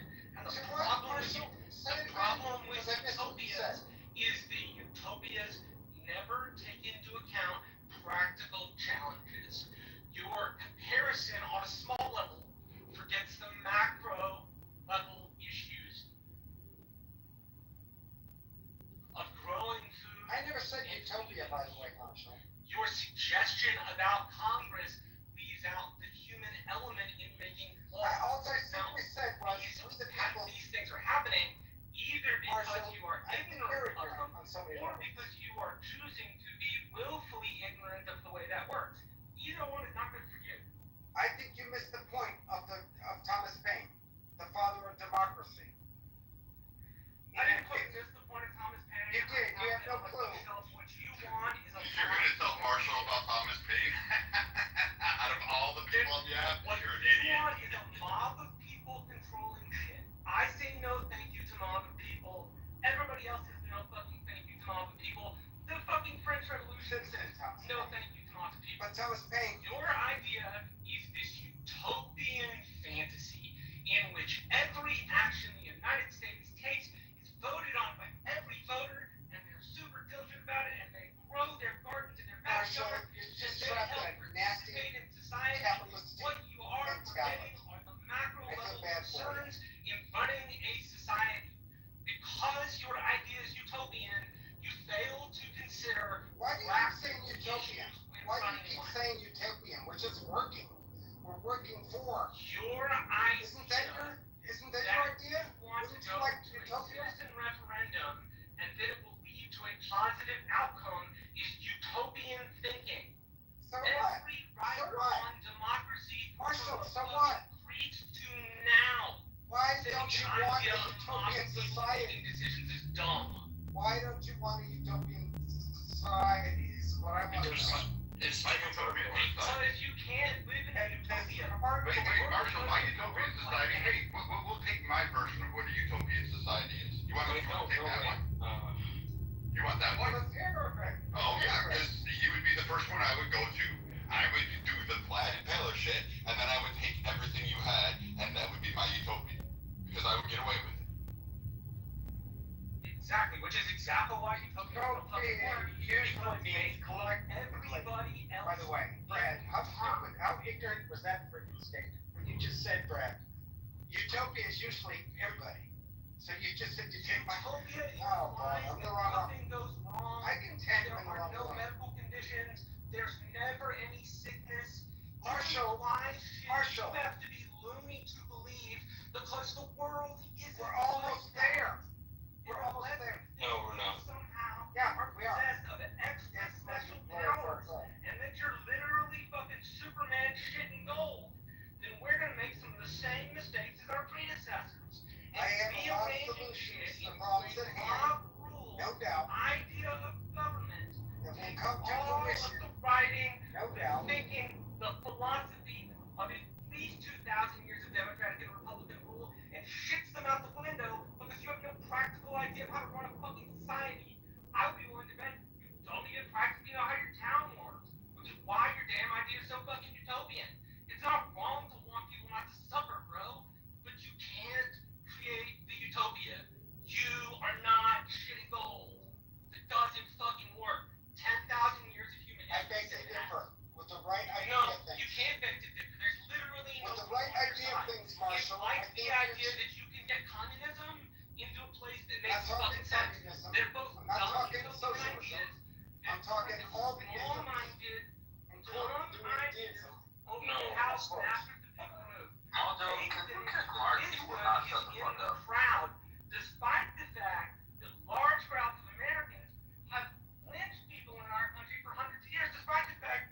controversial is happening.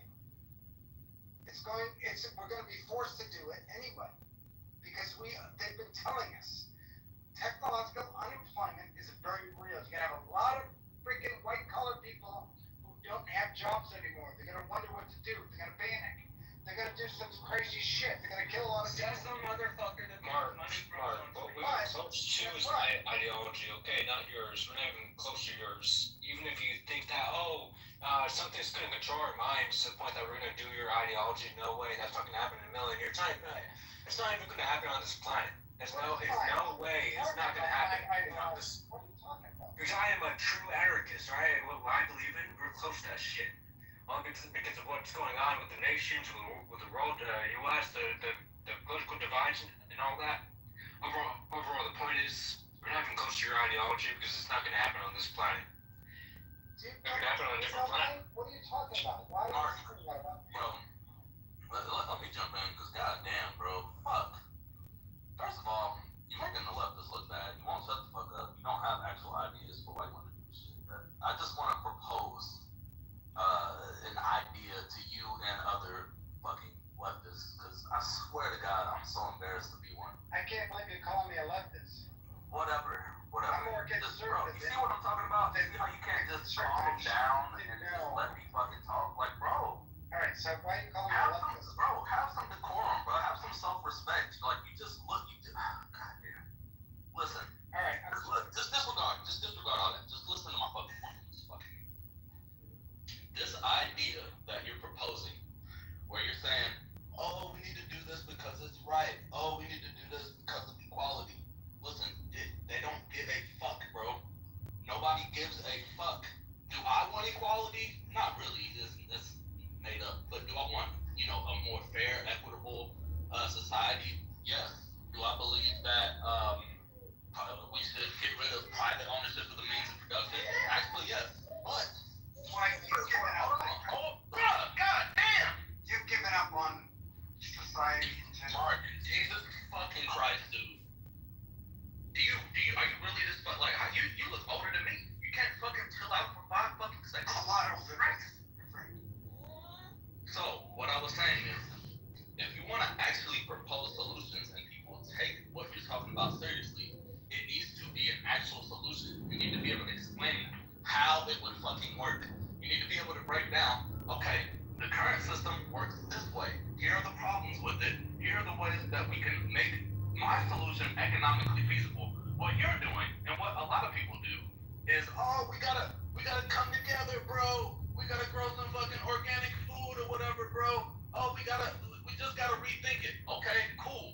Come back to us when you've actually rethought it and can propose a solution. Because all you're doing is if you actually want this, right? Like, if this is something that you actually give a fuck about, and you just don't want to fucking flap your gums on the clubhouse with people, and you want people to take it seriously, you want this to actually take place, maybe do the fucking legwork of reading up about this shit.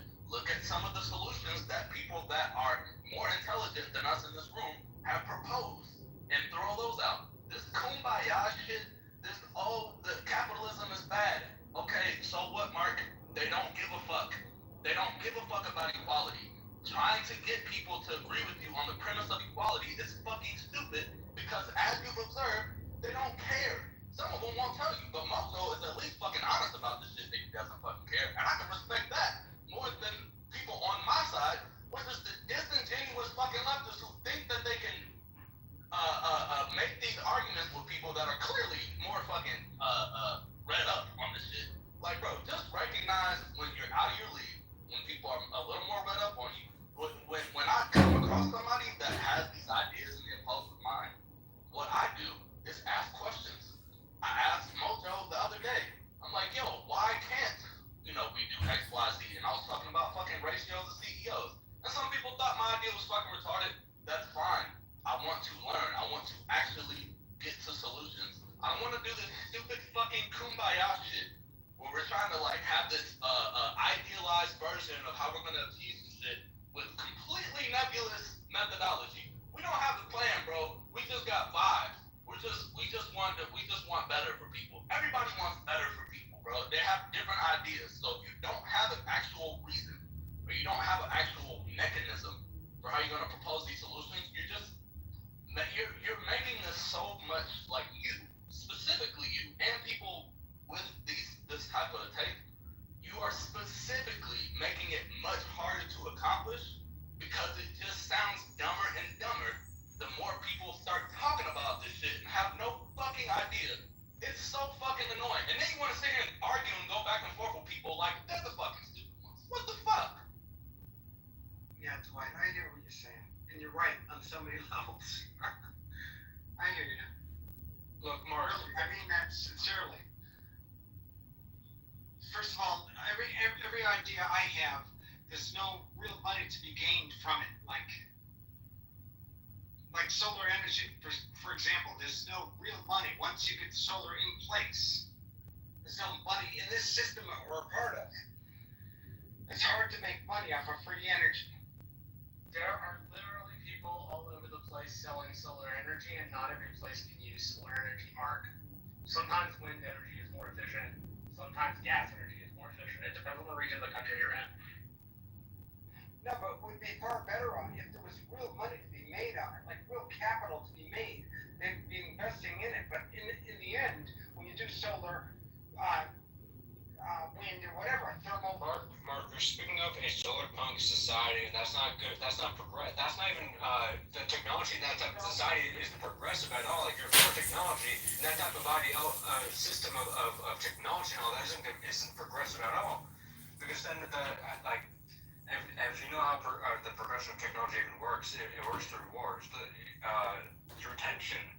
The evolution of technology improves over time through tension, wars, and all that. And I mean, like, going through the route that you're talking about, it's not improving technology. It's gonna stay the same route it is right now, or just wherever it's gonna be at. If we were implementing this ideology.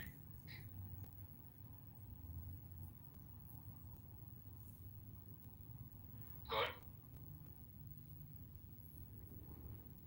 Also, since we have a lull, apparently, another thing that I was going to say earlier was in reference to the idea that we all want the same thing.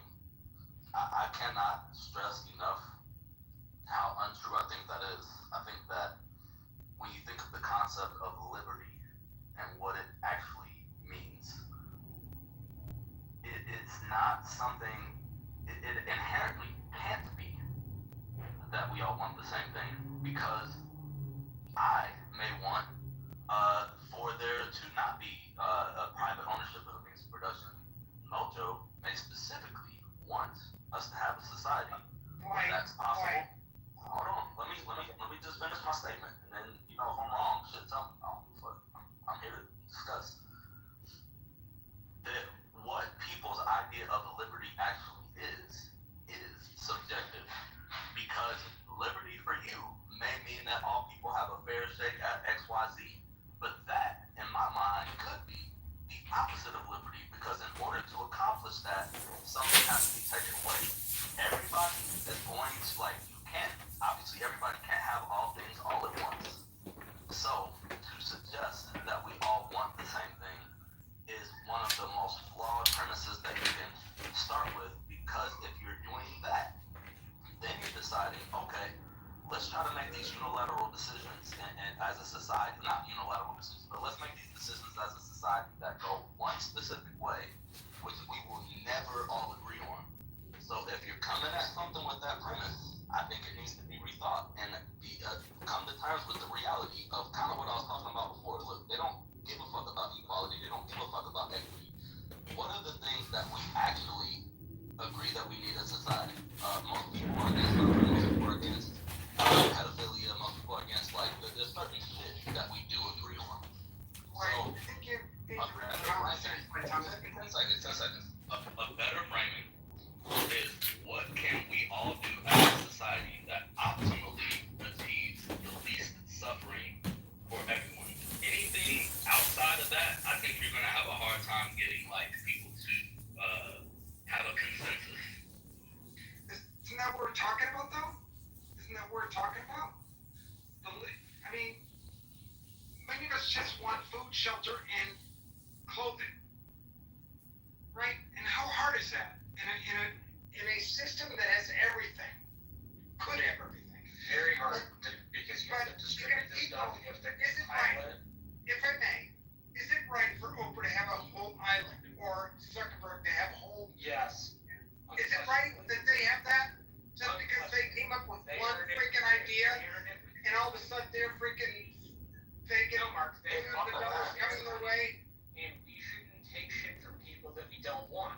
How about we take your shit and leave you with a mattress? Are you willing to trade in your shit for the better good? Turn over your possessions? Marshall, that is Or the try to biggest make it thing ever.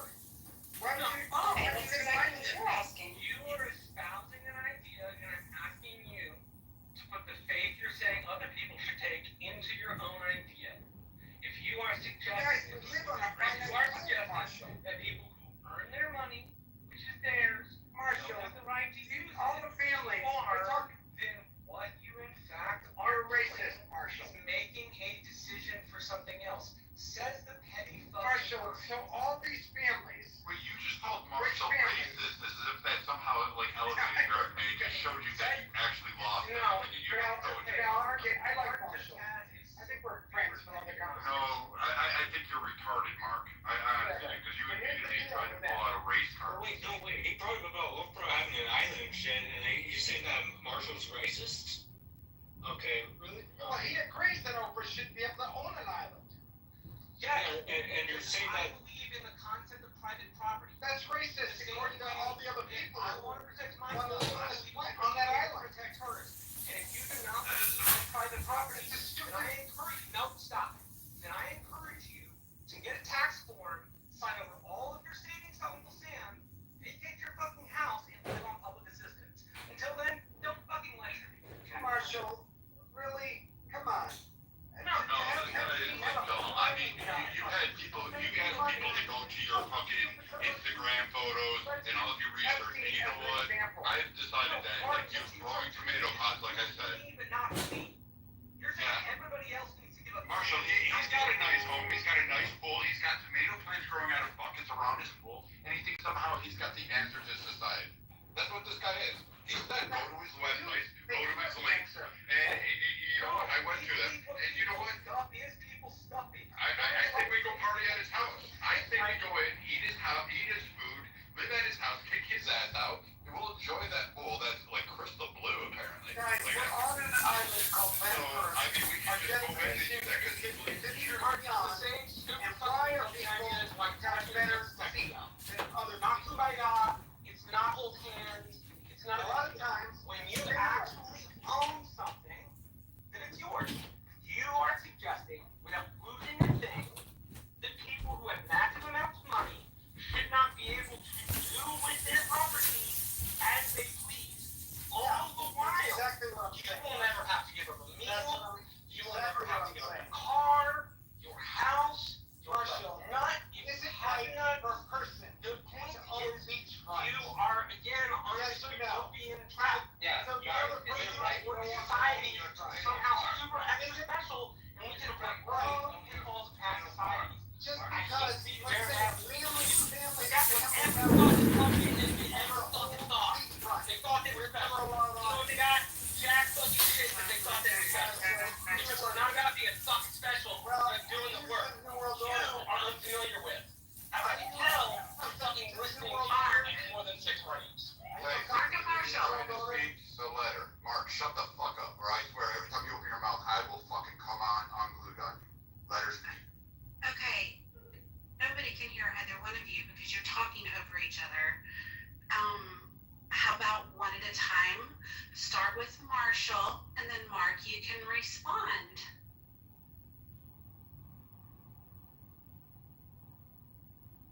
All right. Marshall, I love you, buddy. I think we're on the same goal. That's what I want to say. I mean, No, we're not on the same goal. You live in There we are. fucking Wait, I'm not Aries utopia, and I live on Earth. You can inhabit there and fucking house and all you want, but I'm property and not on that. You are on I the think that same. demonstrates how liberty is not. This is what I'm trying to say to Marshall and to some others in the room. That is liberty. That Oprah can own an island. To you, not view it that way. We may see it as liberty is the ability of people to share the I guess the spoils of whatever the success of a company or whatever. What we view as liberty is going to be subjective. So again, for you to try, like what you're trying to do is you're trying to present a subjective ideology to people who have already rejected it. You are offering nothing. All that you can offer people who have fundamental ideological differences with you is solutions that, like, okay, so you say, okay, we want the same thing. Okay, I would agree that we do all want some of the same things. So wouldn't it be more effective to focus on how we can actually accomplish the things that we do want in common rather than saying, hey, your whole way that you think of shit, your whole way that you conceptualize liberty is wrong. You should abandon your ideology, take up my ideology, even though I can't present like any sort of mechanistic way that my ideology would trump what you're proposing. Like, bro, it's silliness. It's foolishness. But your problem is that you said liberty is subjective, and liberty is essentially it signifies a freedom to act without any external constraints. Period. There's nothing subjective about that. Oh, I like that because I agree. However, what if what I want to do is to restrain you? What if I'm a corporation? When you don't want liberty, then you don't want liberty. Liberty is not subjective. It is what it is. Like there is no subjective definition to liberty. You can say, I don't want liberty, sure. But you can't say, I want liberty, I just want to define liberty differently, because that's just not how reality works. Oh no, I agree. I think that the definition is not subjective. What I'm saying is what people view as fitting that definition will vary from person to person. If I'm a business and I make, sneakers or some shit in town B, and another company opens up and they want to sell sneakers, okay, I want the liberty to sell shoes, and maybe company A is better. But what if company B starts to make a little bit too much money and they're taking some of that market share, and I'm company A and I've got the means to squash out this company and prevent them from actually selling shoes? That, to some, is going to be liberty. Like, oh, some people say, oh, well, they worked hard, they made the money, they established market dominance. So if this smaller company gets swallowed up by them, that's liberty. But some people may say, well, that's not liberty because now they've artificially prohibited my ability to act in the way that I want to act. You see what I'm saying? So that it's not that I'm arguing the definition. The definition is subjective, but people's interpretation and what they feel fits that will vary.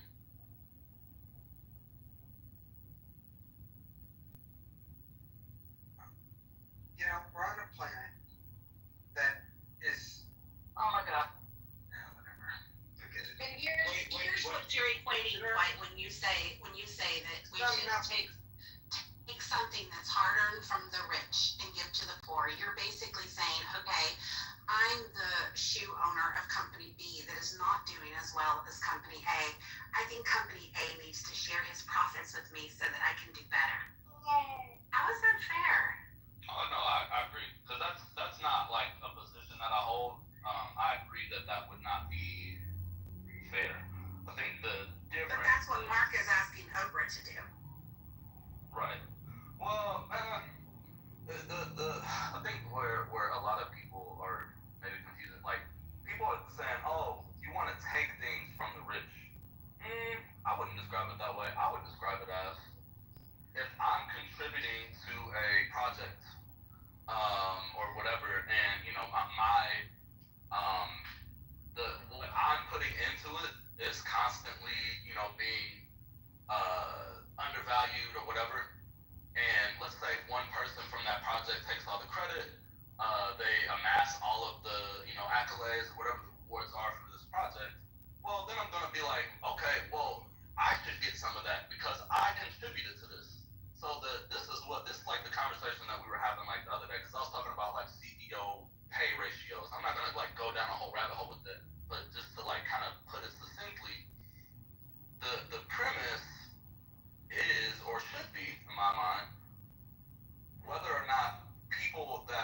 amassing this much wealth actually earned it, quote unquote, to speak, because to say, oh yeah, they're so much more valuable of a person. I agree. Like everybody's not equal. Some people are just fucking smarter. Like we have to accept that reality. Some people are more motivated. Like Or many just people fucking are smarter. millionaires. But hold on, let me land real quick, Mark. Let me land. Some people are just fucking better. All right, I don't like that, but it's fucking reality. But at what point is it? At what point does your success start to be exploitation of something that you've gotten from me? If I put in 20% of the work, I should get 20%, or something. You know, we should be able to work out something reasonable. But that's not what's happening. That's what free market is all about, is you as the worker bee negotiate your contract for employment.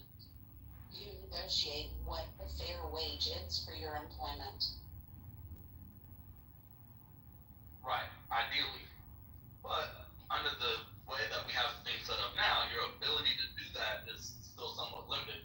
Your value as an employee, as Mozo pointed out the other day, maybe yesterday, I don't know, is actually driven by the market. If I can just replace you easily, and there's 100 of you on the street that I can. Robot will replace you. So then where do you go? That's what we're talking about here. What is capitalism? Capitalism is going to use robotics. If they don't use robotics, they're going to lose their competitive edge. So where does the average person who just wants to live on this globe that we were born into naturally, and we're forced go to back to the land and become a farmer. You take up the position that only 5% of the country. Oh, Marshall. So that means moving, and I doubt you want to move. Well, why should I have to move? Because Why should I have to move from where I was born? Because to participate and feed yourself, you may need to be in a place where you can grow mass pieces of produce. Because of the system we're a part of. No, because the on-time delivery doesn't always guarantee what you want. If you don't have to like the system, man, that's fine. But everybody here has said no thank you to the crazy fairy la la land. We're not interested. I've not said crazy la la things right now. No, it is crazy la la land that will never fucking You've assumed a lot of stuff that I said. But no, I didn't assume anything. I listened to you talk about utopia. But wait. Can we go down into how he's going to accomplish this? Mark, how are we going to give everyone free homes and free meals, huh? I hate to say it, we're a part of a system that's going to force people, unless you want to have homeless in front of your door. Wait, no, he's answering it. He's saying to force people to produce the products, right? Right, Mark? What's that? He's asking like mechanistically, like what would be the actual like process? So for your ideology, Mark, right, or for what you believe in, how are we going to give people free? So for everyone that wants the same thing, right? So let's say everyone wants free homes and free food, right? So how are we going to get there? Not necessarily free homes, but everybody deserves it. Would you agree Alright, that but so how? I can tell you how we can get there. But would you agree, first of all, that everybody agrees the safe place to go home after their job is done? No, Mark, just tell us how to fucking get there. We're not interested in the fairy utopia part. No, Marshall, you keep interrupting, man. Well, You're so trapped in this nasty log. Dude, you interrupted everybody. Continuously, you won't shut up. Mark, I will tell you what I'm for. I have shut up. Mark, I will tell you what I'm for. I am for ultimate freedom for everyone to do whatever they want with any form of regulation or restrictions. That's what I'm for. Alright, so if you want to do literally whatever you want by yourself, a nuke, anything at all, you have the freedom to do that. That's my ideology and beliefs. Alright, so now, if I want to live the way I want to live, and I will defend it with a gun, you're fine with that. And yes. I'm discussing nuke and planet. Go ahead. Imagine if they provided a nuclear bayonet. That would be great. It would be. Guys, we don't want to kill each other. Are you sure? Yes. Yeah, I am sure. I think, unless, is that what you want to do? No, fuck it. Talk about wanting to kill each other. You're lamenting the fact that people kill each other. Sorry, it fucking happens. It's bad. Go on. Look, Mark. We can change, Marshall. We could change that. And I'm going to talk No, about you utopia. can't. Yeah, you Well, can. alright, You can. to enforce them, right? Mine, Mine just the practical. works. Are you forcing these people to get the food? Yes or no?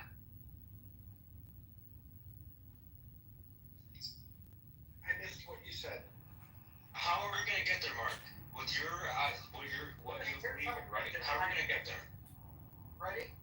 In my opinion, universal income is going to be a must in a world that technological unemployment is very real.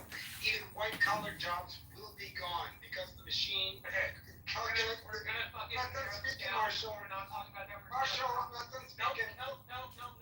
I don't need to hear your fairy elevator. You don't have a green bean. No, I need you to answer. Green bean. You don't have a green bean, Marshall. I need You had one last one. Wait, what? Marshall, what if this is his way of answering it? He's not answering. What he's doing is giving us his lame sales pitch again. I don't need your fucking lame sales pitch. What I need you to tell me is how am I gonna get the fucking tomatoes out the field, bro? How does that happen? What am I doing? If I am the fucking United States Department of Agriculture and we're fucking paying for everybody's UBI and they're all sitting there asking, oh, how fucking do we get our food? I'm asking you very specifically so that you don't get to fucking pontificate in your airy, fairy, mushroom Mario and Luigi land. I'm talking about, Marshall, listen, I'm talking about everybody learning how to do the basics of life. Not what I fucking asked. What I asked was, how do I get the food out of the field? Solve a basic problem so that your idea has at least a shred of credibility. Like, at least pretend you spent your 50 fucking something years thinking about it. And not that it's like a high thought that you got. Cause I get these fucking things on my stone too. So how do you get the tomatoes out of the field? Is that what you're saying? Yes. If we're paying everybody for the UBI, and you still gotta get shit out of the field, and you still have to feed people, how do you do it? Lourdes' point was that it sounded like your suggestion was, in order to get enough food, we needed to force a segment of our population to become farmers. Yeah, I think you're right about that with that assessment. Okay, so Majority of us, your first premise is that, hold on, we're gonna stand like this. never you said they need Your they need premise, to no, we're catch establishing up. first principles. Your premise is that you can force people to do it. Am I I didn't say understanding that force. correctly? I didn't say force. I use the word force, you fucking. I don't know why you do this word Either force. you're fucking special or you're not listening. You know why you use the word Well, force? AI is I have no clue how to make soil and grow food. No, Like because it's that's a chore. what I said. Stop going very, very. I don't give a shit about the fucking focus. I give a shit about your inability to answer the basic questions about the things that you believe. Marsha. Because it's a utopia. You expect a utopia to form. You expect everything to work perfectly. You expect people not to be people, and you expect all shit. Not that I expect it. It's going to happen. And that's just the fucking way the world works, brother. And Marshall. Mark, it's not your idea is not going to happen. As much as you wish it would happen, it would not happen unless if it's on like a super small island, probably like a dot compared to other countries. But it's not going to happen worldwide. No way. My ideology is I also want to hear the answer. Well, you gotta have more positive people on Mark, board. can you answer Marshall's question? How do you get people to work in the field, to grow the tomato, and harvest, and then send it to people's table? First of all, when you're talking about growing, my system of growing vertically using composted soil. No, I understand. I try to get there. You ask a question, I try to get there, and then No, you're not doing that. You are answering the personal question. We're asking you how to be people, motherfucker. I'm talking about people feeding themselves. Food is money. You have to be able to Growing food for yourselves, family and friends. Every society in You can history has had to grow money. their food. No, every society in history has to grow their fucking food. So how do you get the fucking tomato out of the field once you've given everybody a UBI? Mark, fucking stick with it. Marshall, you gotta pick it. People gotta pick. I'm not saying we don't have to do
And Bro, Sell fucking Mark, with that, like Mark. serious. Mark, with the food as money, that's gonna create anarchy. All right, that's gonna create anarchy either way. Because there's not enough people that's gonna enjoy making crops and all that. Not that many, as much as you hope. We wouldn't even get that far. We would starve before we even got to anarchy. First of all, like, we have to keep in mind, like, and this point is only going to take 15 seconds, I promise. We have to keep in mind, like, we can't go back to being, like, agrarian. The way the current global population is sustained due in large part to how efficient farming has gotten. So in order for us to, like, try to revert to where we're all farming, we can never do it. Right, if I may. So, like, you literally would be advocating for people to starve, like, Mao style. Dwight, can I run in some ideas by you? Mark, before you deal, I'm the token left-tier guy on the stage. I literally had just one comment regarding anarchy or any sort of civil war that's been brewing since the pandemic or what have you, and politically divided. The only way we will see civil war in this country is if they take Netflix and Uber away. Go ahead, thank you.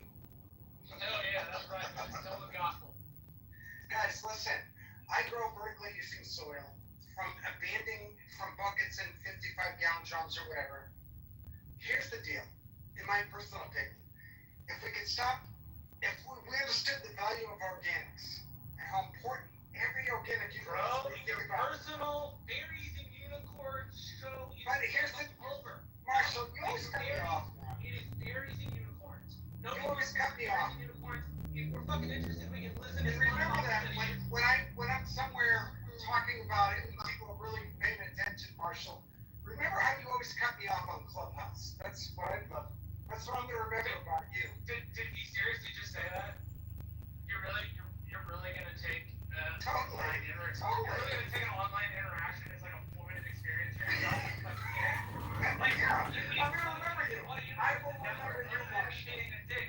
Which Only guess because what? I'm I'm a ginger like being a myself. dick because you deserve it. Because instead of answering anything serious, you want to rehash your elevated. I have answered stuff. No, you haven't. Not like you're like to hear it. What you've answered is But I have answered stuff. What you've answered is that you think the world can work on fucking wish and prayer, and it doesn't fucking work. That's that not way. what I said. That's not true. What you just said right there. You are talking about is a wish and prayer. And prayer. That's rude. Yes, What bro. you just said. You are expecting society to work. That's what you gotta that have is never conversation. going to work. But we should And work. you either think that because you think the people around you in the generation we have Marshall, if I could super fucking special. If I could bring it down to a few words. Superman and the Hulk and Captain America combined, and you think we're going to figure something out. I think. I know. 15,000 years of human history never quite put a rest in. Marshall. That arrogant. Marshall, all is sacred, nothing wasted, will most certainly be the mentality of conscious beings. All is sacred, nothing wasted. And that mentality, I will instill in the world's people. Unicorn fairy bullshit to people that care. And you get all mad about it, but in reality, No, I'm mad. This guy's a prime example of why edibles may not be a good thing for you to eat and continue to use. In a fucking fairy tale. Instead of getting out and doing Schizos are not potheads, Brad. instead of getting out and doing anything fucking decent like participating in your or local whatever school it board is. or your fucking county race, you want to sit on Clubhouse and lecture people about Thomas Paine because it's the only fucking founder you've ever fucking met. It's pretentious, stupid, ignorant, and what it does is it gives you a catharsis while it gives the rest of us a fucking headache because you're not serious. You can't possibly be serious, or else you have had your head in the ground every time people have revealed shit to you about human nature and human history. Again, you have to think for yourself. You have to think for some sort of you have no special freak that we're going to Actually, this is one of yours, man. He's one of yours. No, he's not. Are we? The progressives, no, I'm tired. The progressives and the Democrats are not me. I'm a socialist. That just so happens to align with the Yeah, he's the worst version of socialism. Worse. Is he a commie? Worse. He's And calm? Yeah,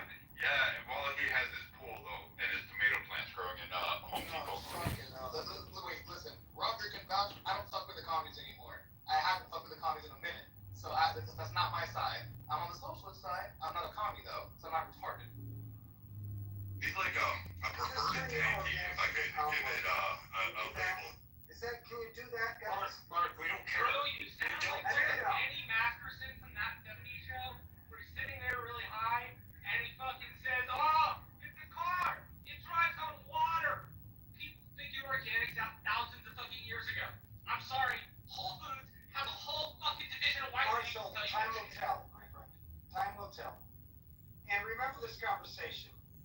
Yes, I'm gonna remember that It's not gonna happen in yours or my lifetime, Mark. decided Trust me, to all that utopia was possible as a 50-something-year-old man who apparently wasted all of his historical training on an asinine answer that doesn't use human history or behavior for anything. He uses a wish and a prayer. Oh, if Stone could have had enough acid, everything would be great.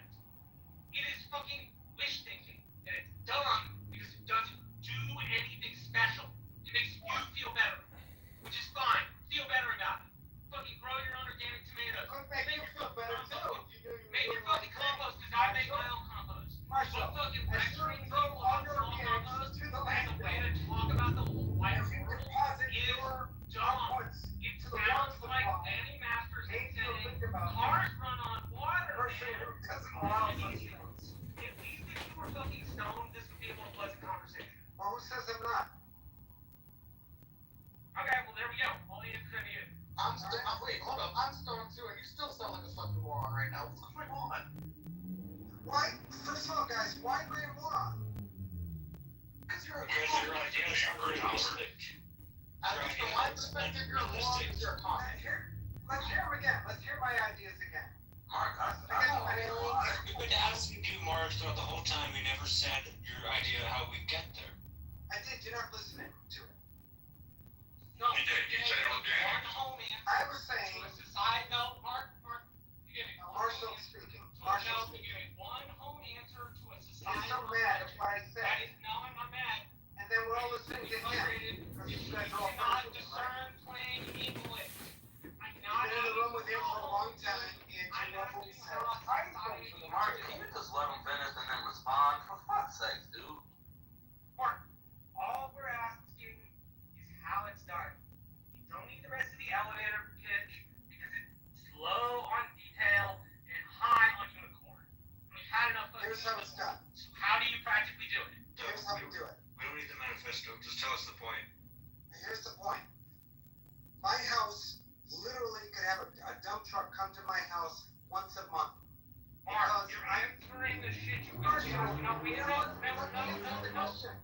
answering a personal question. You're answering a question about your own damn home. It's all of us. I We know. work together to do it. About your own home. And I'm Marshall, asking you one you're about happy your with best. capitalism. No, I'm asking you. You're a capitalist. U.S. in general. You should be. Exactly what he's talking about. So look, Mark. Now, the funny thing is, when I'm talking, Marshall always interrupts. No, Then Mark. when You said that we all need to work together, right? How are you gonna get people to work together in what you believe in? How are you gonna get people to work together without money, without capitalism, without any form of reward at the end of work? Huh? You'd need a billionaire. You're right. Hold on. Can I debate him for the socialist end? Because this is stupid. I'm gonna ask one question. Mark, what's the solution to the ECB? To the what? To the economic calculation problem.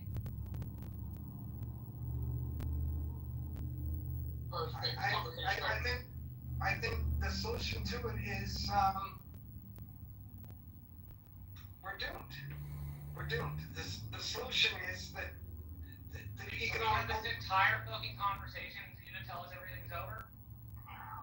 You know it's over too. No, you better be mailing everybody in this fucking room a bottle of like premium tequila or premium scotch. Forget and listen to that for 45 minutes. Really? You get with all your fucking magical thinking, and when challenged and pushed on it, you come to, like, get us for fuck.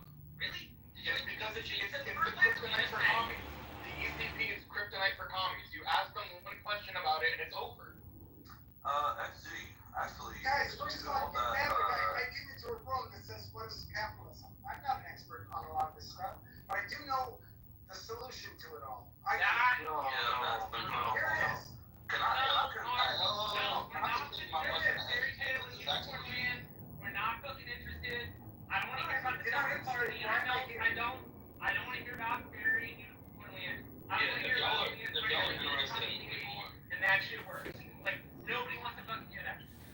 an idiot. You can utter a specific about that thing. Don't talk because you're not answering anybody's question. You know, if you're fucking elevator pitch. I really am. You don't like the answers to the questions. No, it's not an answer. It's an insufficient, vague elevator pitch which No, it's wouldn't really get you not. any We're money talking if you were about- the fucking president's kid in front of Elon Musk. It is so intellectually deficient that wouldn't get you any money. And you are passing it off as some sort of educated criminal because for some reason you are obsessed with the micro idea of organic farming as a way to answer macro questions, which here's the fucking hit, motherfucker. You can't solve the world's problems with organic farming. It doesn't fucking work. The fucking hippies in the 70s tried this shit when they were on acid and was smoking weed. Let And me- guess what? It fucking collapsed. Marshall, can I run some ideas by you real quick? If you could sit back and just listen. And I'm sharing No, with I you. don't want to fucking It's a- Marshall, I want to listen to the ideas. I'll listen Okay, to them. Go ahead, Mark. Yeah, if I want. Here's the deal. Jeff Bezos, amazing marketing plan with this Amazon, right? All these buildings, these abandoned buildings for me, are farmland. Could you imagine if we could turn these buildings into farmland? Could you imagine how fucked up the soil Wait a minute, that I'm is? done speaking.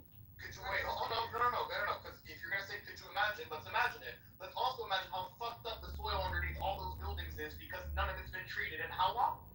And the reason why you asked that question is because you're an idiot about making soil. I get that. No, that's not Turn the fucking organic thing. No, into soil. you cannot sit here for What an if- hour and You guys are not. fucking very You guys are not fucking speak. and then when you get challenged, Marshall. you're really fucking stupid. No, Wait a minute. no, Let's see who said that. no. You are being like a personal statement. Yeah. Is that what you said, Bubby? Yep. Bubby, that was a rude statement because I'm not talking about the soil. I'm talking about organics turning into soil. It takes only 6 Bro, I don't need months. my local fucking garden Marshall, store. if you I could just don't be quiet for a little bit. No, I don't need the fucking local garden store. And Stop. all these buildings that are abandoned, that are sitting right smack in front of civilization where people live, can be learning centers where we learn to grow food, make soil. All our So where is it now? Now here's what I need, Mark. Where's the incentive for anybody to do any of this shit? money, get paid. Let's just say that's where universal income comes into play. And we're talking. What's your economic system again? Keep growing. Eco-vertical evolution. It will. By the way, we're talking about it now. Just remember this conversation as life goes on because it will be. It's the micro growing of organic produce in homes usually, and how Chicago has taken some of its land and turned it into farms. The problem is you couldn't turn nearly enough of this shit. Marshall, you talk too much, my friend. You talk too much. Unicorns. You don't have. We both named things. Probably that we don't I'm not gonna lie. It just sounds like you're trying to make the Lorax real. Yeah, of course. Does that sound like kind of a fucking utopia, like Marshall's been saying for like the past 30 Is it a years? utopia? Or it's never going to be a utopia, but what, don't we want to have a utopia? The words that I'm making are. No! Humans don't Oh, you don't want everybody being happy? No! All of life is around us. True happiness is around people doing what they want. Smart. Like, seriously, man. You guys are so trapped in this system. You can't even think outside the box. I can think outside the box in some way, so the issue is that I can at least look at pragmatism towards things. If I want to go towards a solution, everybody wants to go towards a more Everybody wants to go towards a more perfect society. That's not in question. Everybody wants to make progress forward. That's not in question. Everybody wants something to be beneficial, or if we find ways to innovate, implement those innovations. That's not in question. What is in question is the retarded pragmatism that you're trying to go with and into this utopia. And yeah, sure, we all want to be in a more perfect society, but not if we have to do fucking impossible tasks in order to get there. Maybe we should put maybe 2 brain cells that we have left together and make a coherent plan as to how to go through there, rather than just being like, but what if we turned those buildings into farmland? Listen, first, before I go on, because I will leave this conversation, you called me a retard. Yeah, and what about it, retard? On the stage. You called Yeah, me a retard. I called you riding on the short bus like 4 times. What's your fucking point?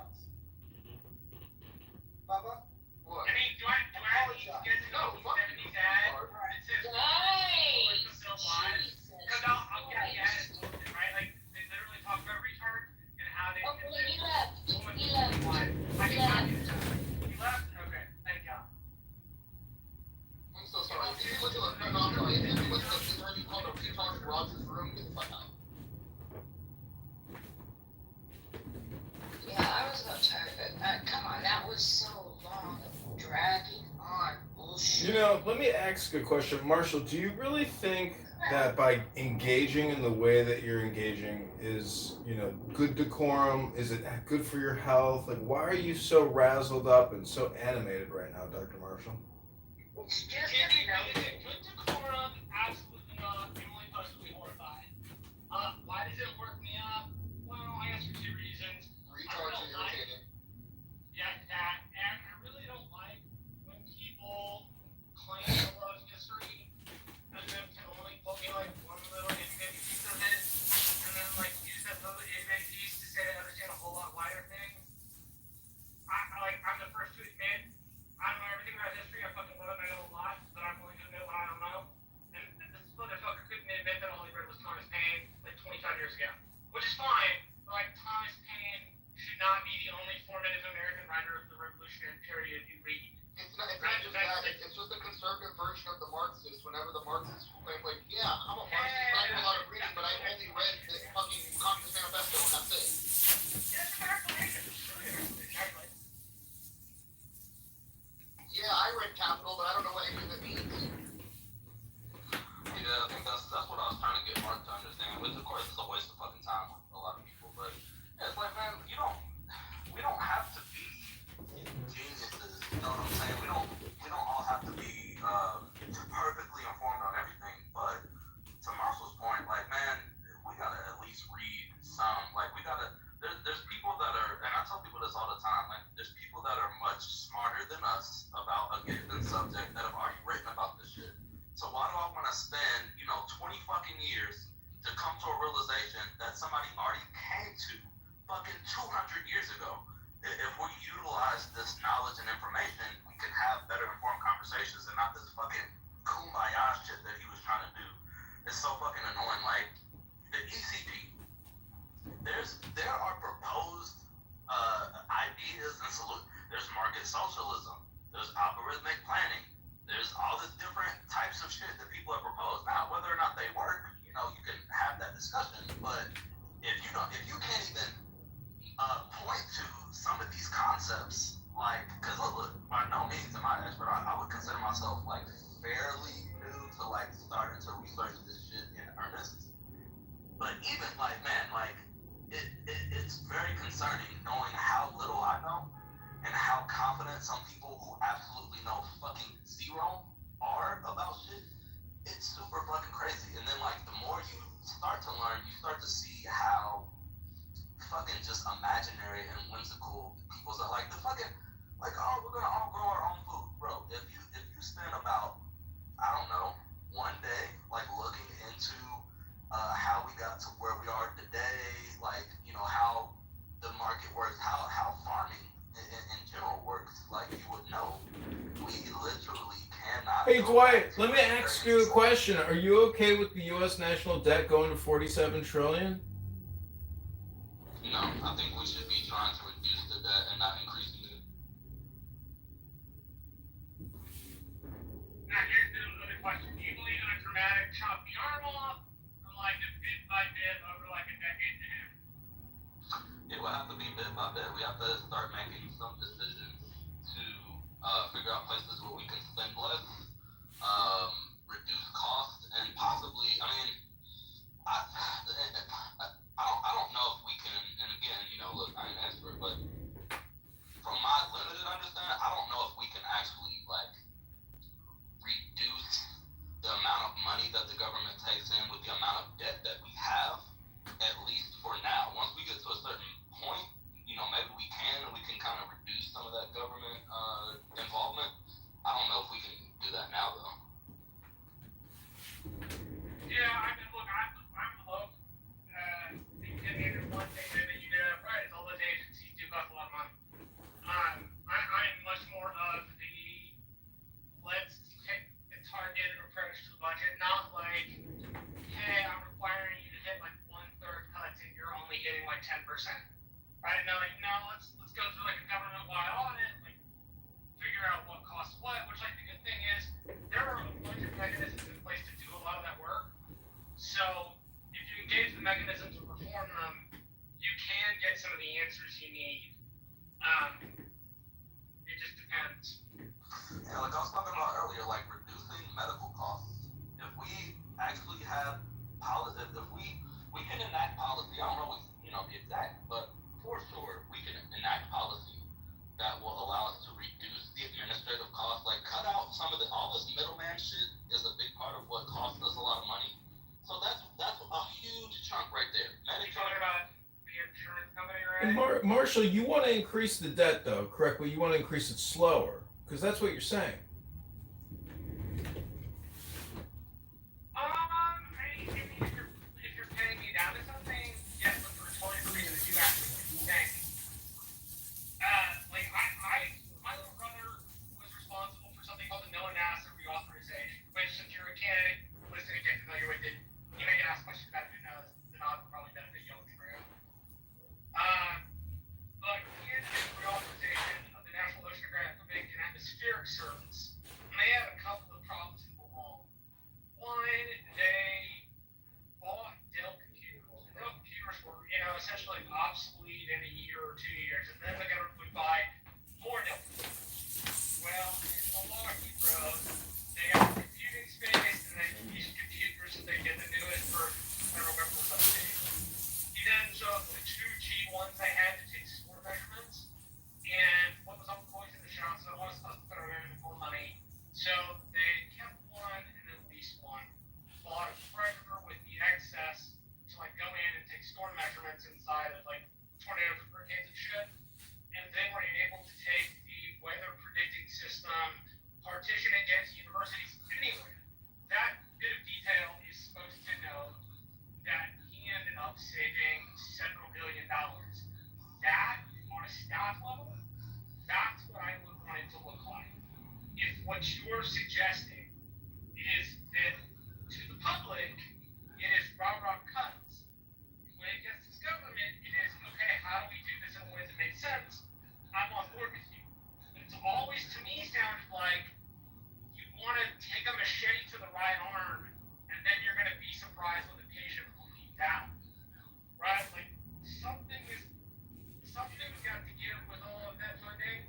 And people, at least post New Deal, they are not as opposed to bureaucracy as the Republican Party itself is. I mean, one thing you embody very well, actually, is the disliking of the bureaucratic state. That's a constant Republican view. But the fact that we're running up against people that have want bureaucracy, that detail counts. It matters. And I think when it's not taken into consideration, you end up in a bad place. Again, that's not to say that I don't want to cut government programs. It's just I think that's the responsible way to do it. I think just hacking the patient's arm off is wasteful of taxpayer dollars and bad governance. I doubt that you yourself intend for bad governance. I'm just telling you that's kind of how it hits me. I get it, in your mind, you gotta take the arm to save the patient. I understand that. I'm not on board with taking the whole arm, man. And I don't think I ever will be. I think it needs to look like I described. Because it's considered, thought out, it takes into account the actual money we spend instead of just unplugging shit willy-nilly. But I understand how you convince yourself. I mean, I'm welcome to mine and you're welcome to yours.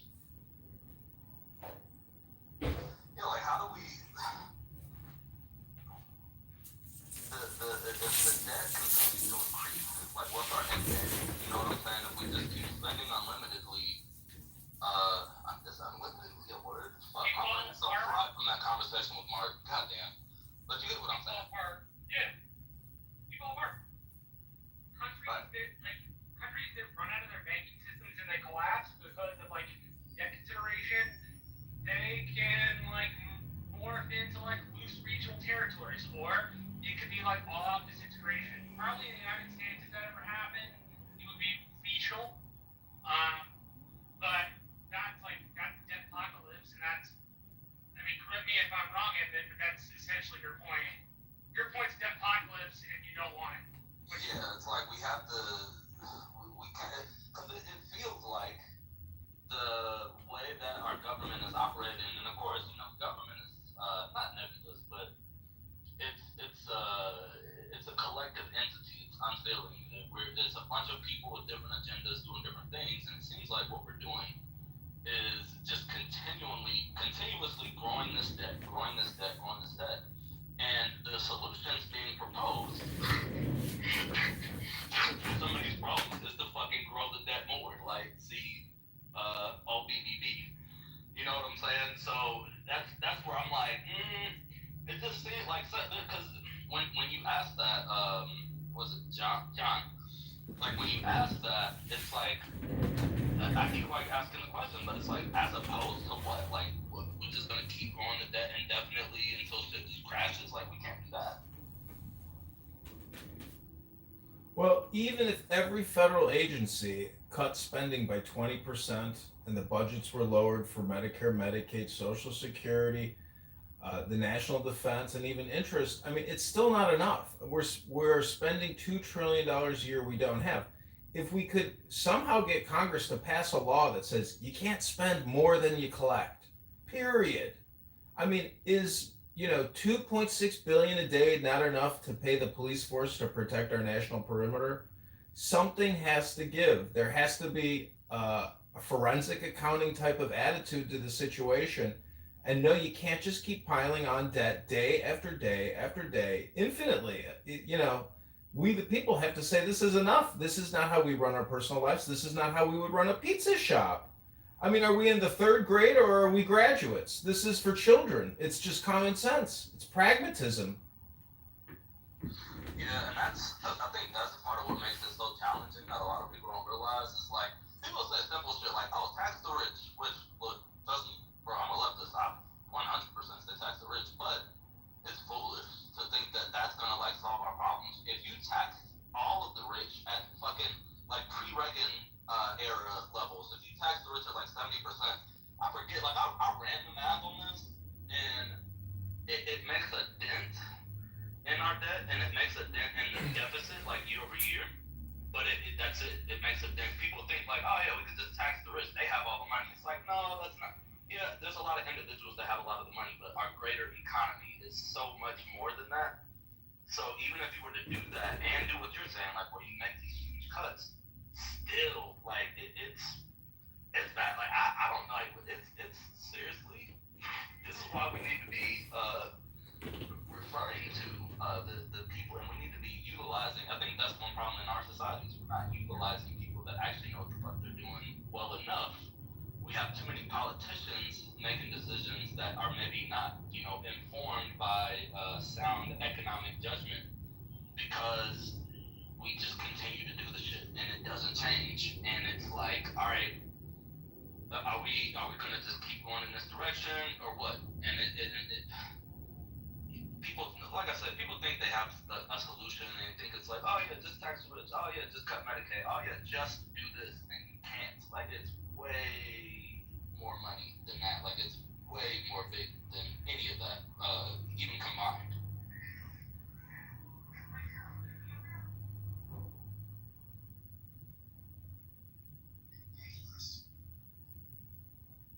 But do tax the rich though, because why the fuck is a billionaire paying,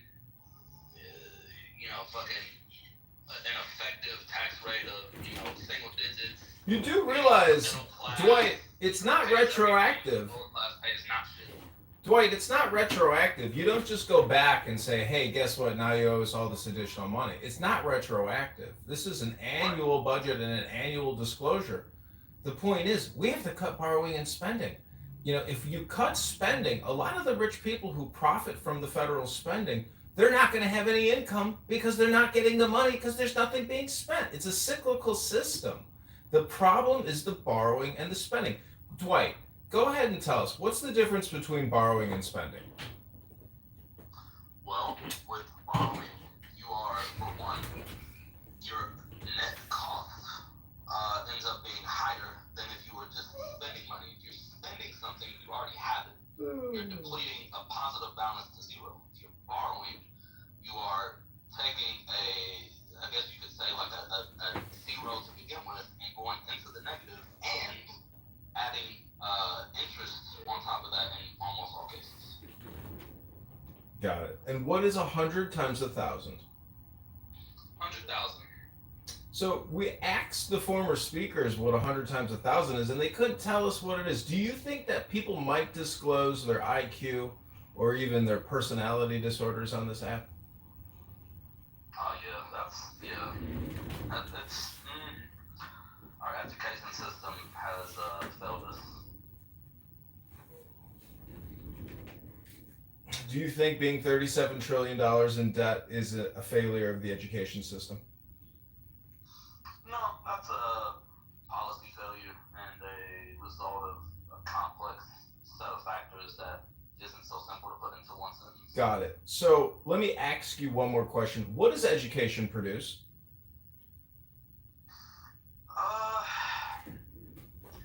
Education produces innovation as well as a more skilled labor force. So that's what on top there has to put these scenarios. Take them. I think that the value of education is when you have one a more informed, like in a democracy, we want your voters to be more informed, and therefore they can make better decisions in their best interests. You have a better opportunity for innovation, which is going to secure your place in a global market. I mean, obviously, if another country is outperforming us in medical innovation, or especially fucking pray to God, we're not being outpaced in military innovation. And then we also have people who are like individuals. Wait, let me just interject here. Do you think that morality and intelligence, or I'm sorry, do you think morality and ethics are intelligent? Like, is it a part of intelligence to be moral and ethic? That's a good question. I would say that most intelligent people that I know tend to be a little bit more. Actually, no. I don't know. I don't know if there's a correlation or not. I haven't really thought about that. Because I asked you, what does education produce? And in my opinion, the purpose of education should be to produce what's called intelligence. Now, a group of people that supposedly have intelligence, they probably wouldn't go $37 trillion into debt. It's like asking the CEO and his vice president, to run up the credit card bills and destroy the company for no fucking reason. So I'm just asking if you thought maybe morality was a component of intelligence. I'd like to think it is, but I don't know. I know some really smart and really fucked up people that I would even go so far as to describe as evil. So I don't know. Actually, you know what? I want to say, I'm going to tentatively say that I've seen information that would suggest to me that higher education levels are associated with more ethical behavior, but that's real nebulous in my mind. I haven't looked into anything like that anytime recently, but I'm gonna guess and say yes. Well, congratulations. You just won yourself a $37 trillion debt as a citizen, and it's only going up from here. Congratulations!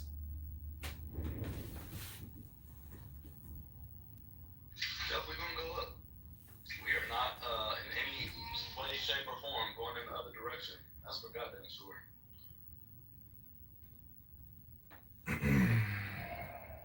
What do you know about herd psychology, Dwight? What do you think the term herd psychology means to you? I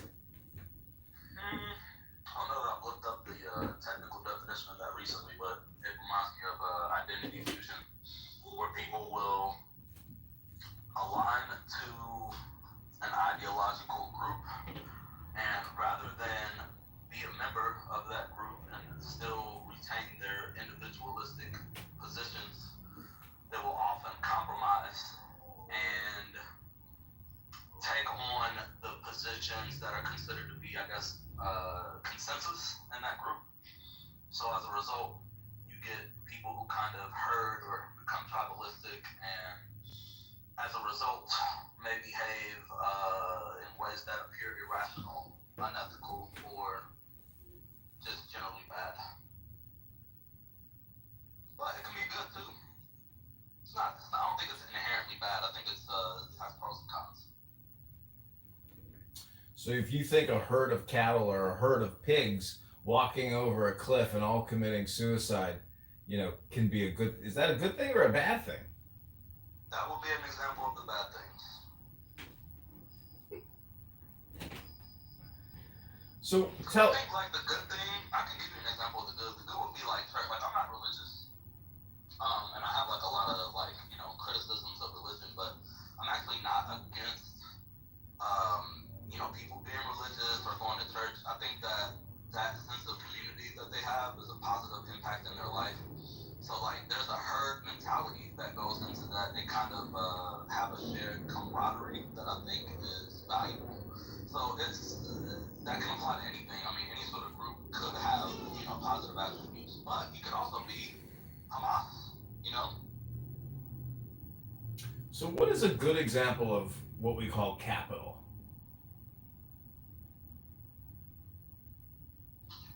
A good example. What do you mean by that? Well, the title of the room is "What is Capitalism?" So what does the word capital mean to you?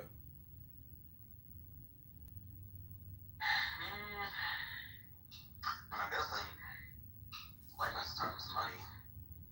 Let me look it up. What's the definition of capital? Because I'm not too proud to be like, look, let me just look up the definition before I conflate this word. Capital, wealth in the form of money or other assets owned by a person or organization or available or controlled for a particular purpose, such as starting a company or investing. So I'll go with that. And as far as good capital, I don't think there's a such thing as good or bad capital. I don't view that as inherently. I think it exists independently of morality. It's what people do with it. And what would you consider communism to be? Communism is,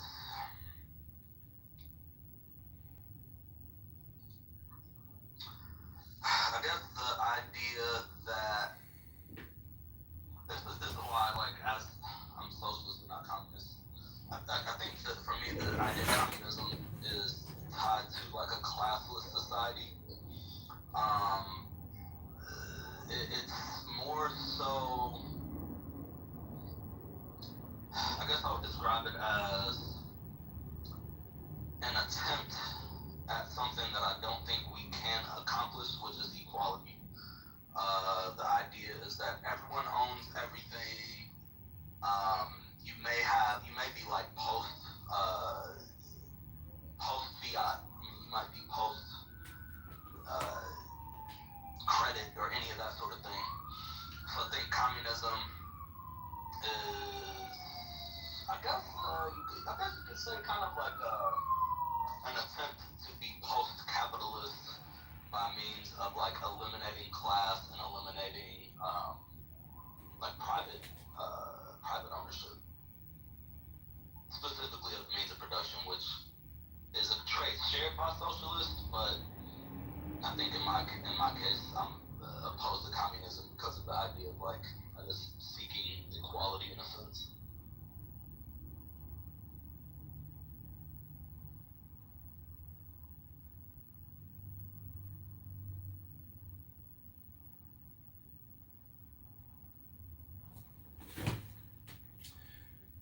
So if we were to make you king of America, the God Emperor, what would you do for your people? Well, hopefully that wouldn't happen because, as admitted, I don't consider myself an expert in economics, but based on my limited understanding, I think I would do the first thing I said, which is like really focus on increasing the health.